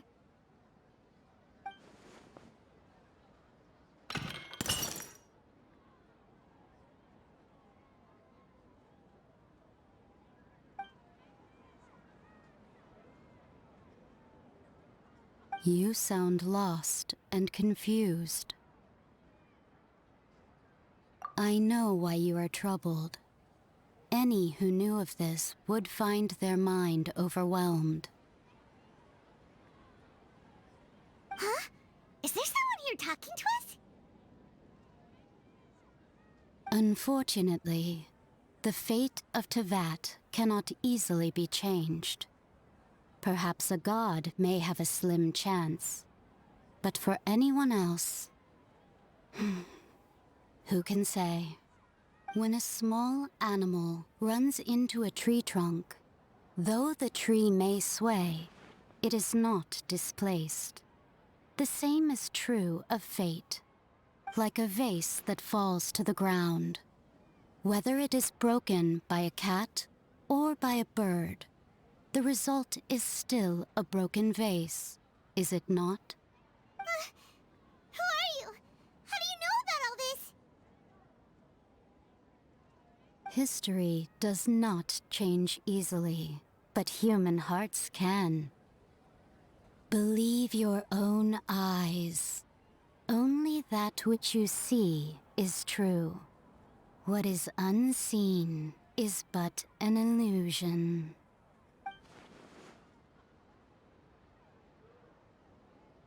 The voice has disappeared.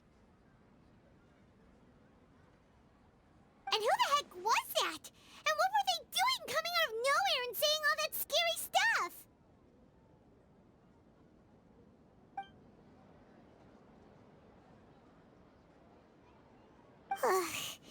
Anyway, that face is still lying there broken on the ground. Should Paimon go get someone to clean it up? It feels wrong just leaving it there. Just a moment. Paimon will be right back.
been a while since I've limbered up.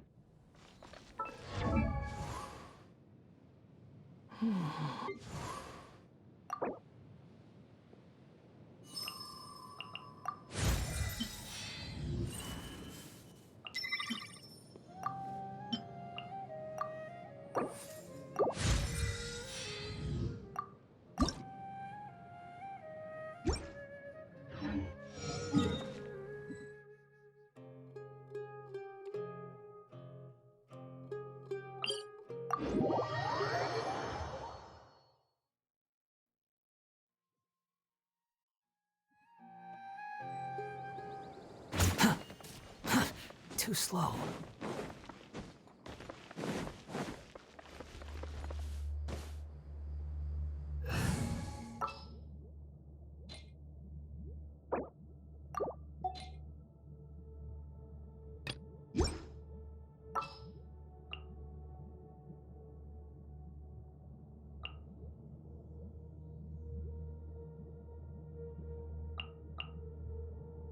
Some in-the-field research?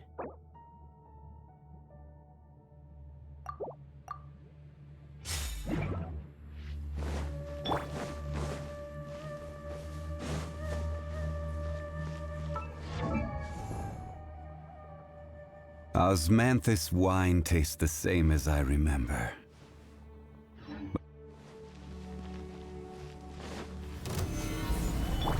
Burst forth! Body and... Let me weave you a verse. Gotcha. Here comes the catch.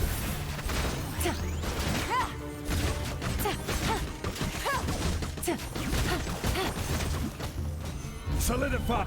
Live! Witness my great undertaking! This is order. Quietly now. Rain Cutter. Rain outlines your fate. Game's up. Fun's over. Come into being! Stabilize. I will have order.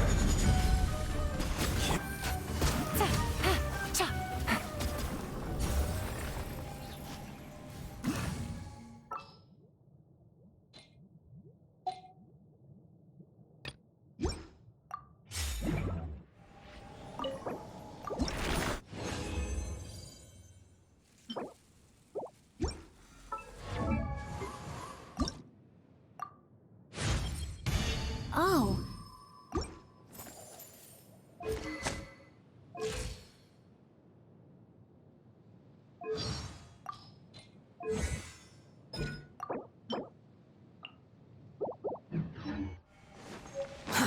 Too slow. Quit following me.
Too slow.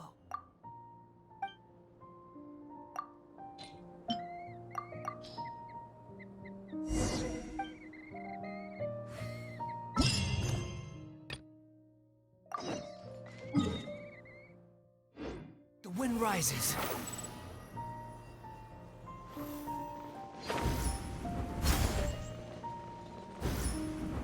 Quit following me.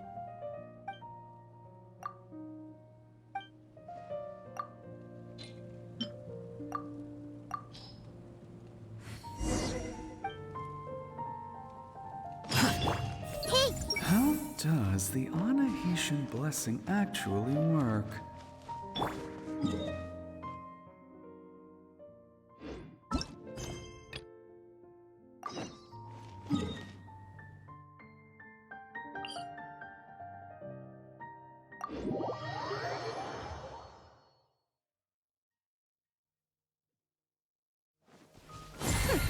We'll see about that.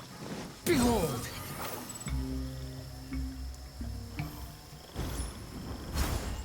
Quit following me.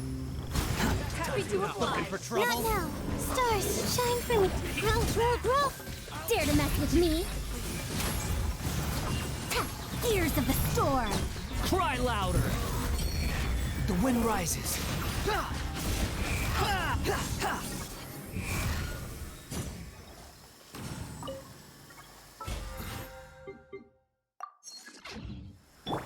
Everyone hold hands.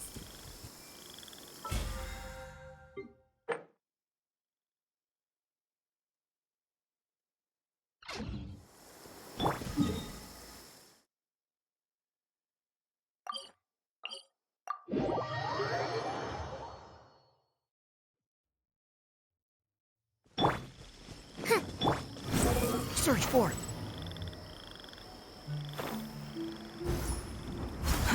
Too slow. Hey!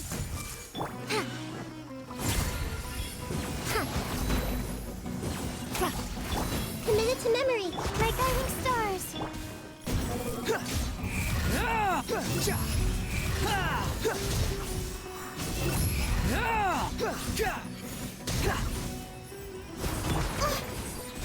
Cold, mine to command. Too late for regrets. No sense of dare to mess with me. This may hurt a little. Behold!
Squall Fury.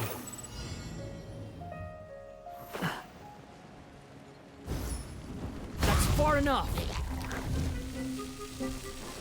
Well, we'll see about that. Have fun with this gift. Not now. Grow. Committed to... The wind rises. I'm getting...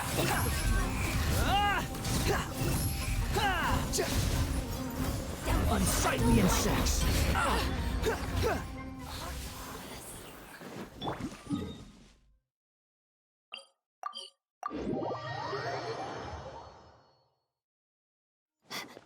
Behold!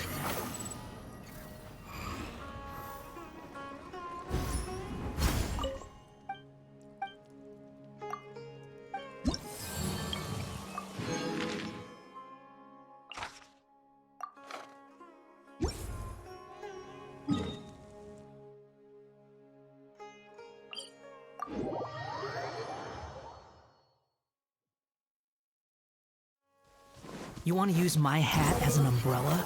Huh. The audacity to even make that request. Huh. Too slow.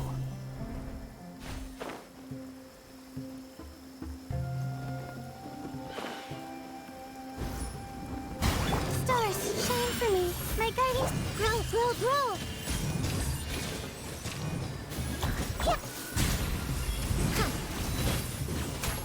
The wind rises.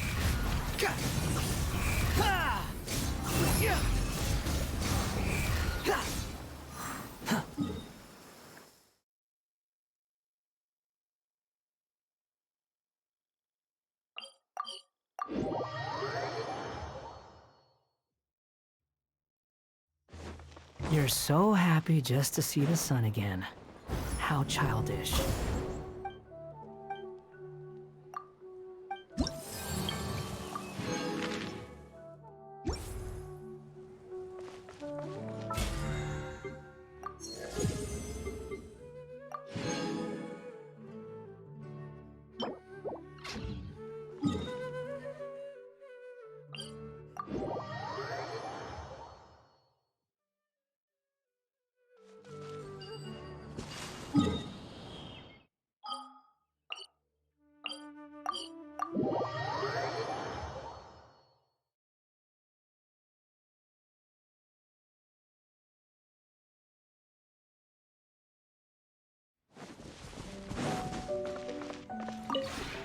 This realm is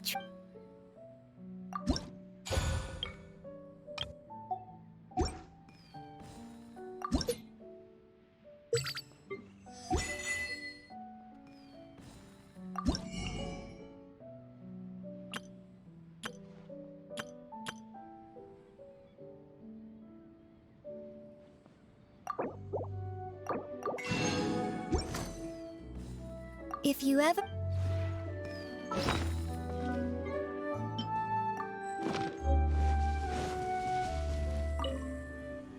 Oh, it's you. I must apologize. I nearly mistook... Good morning. A new day. Quit following me.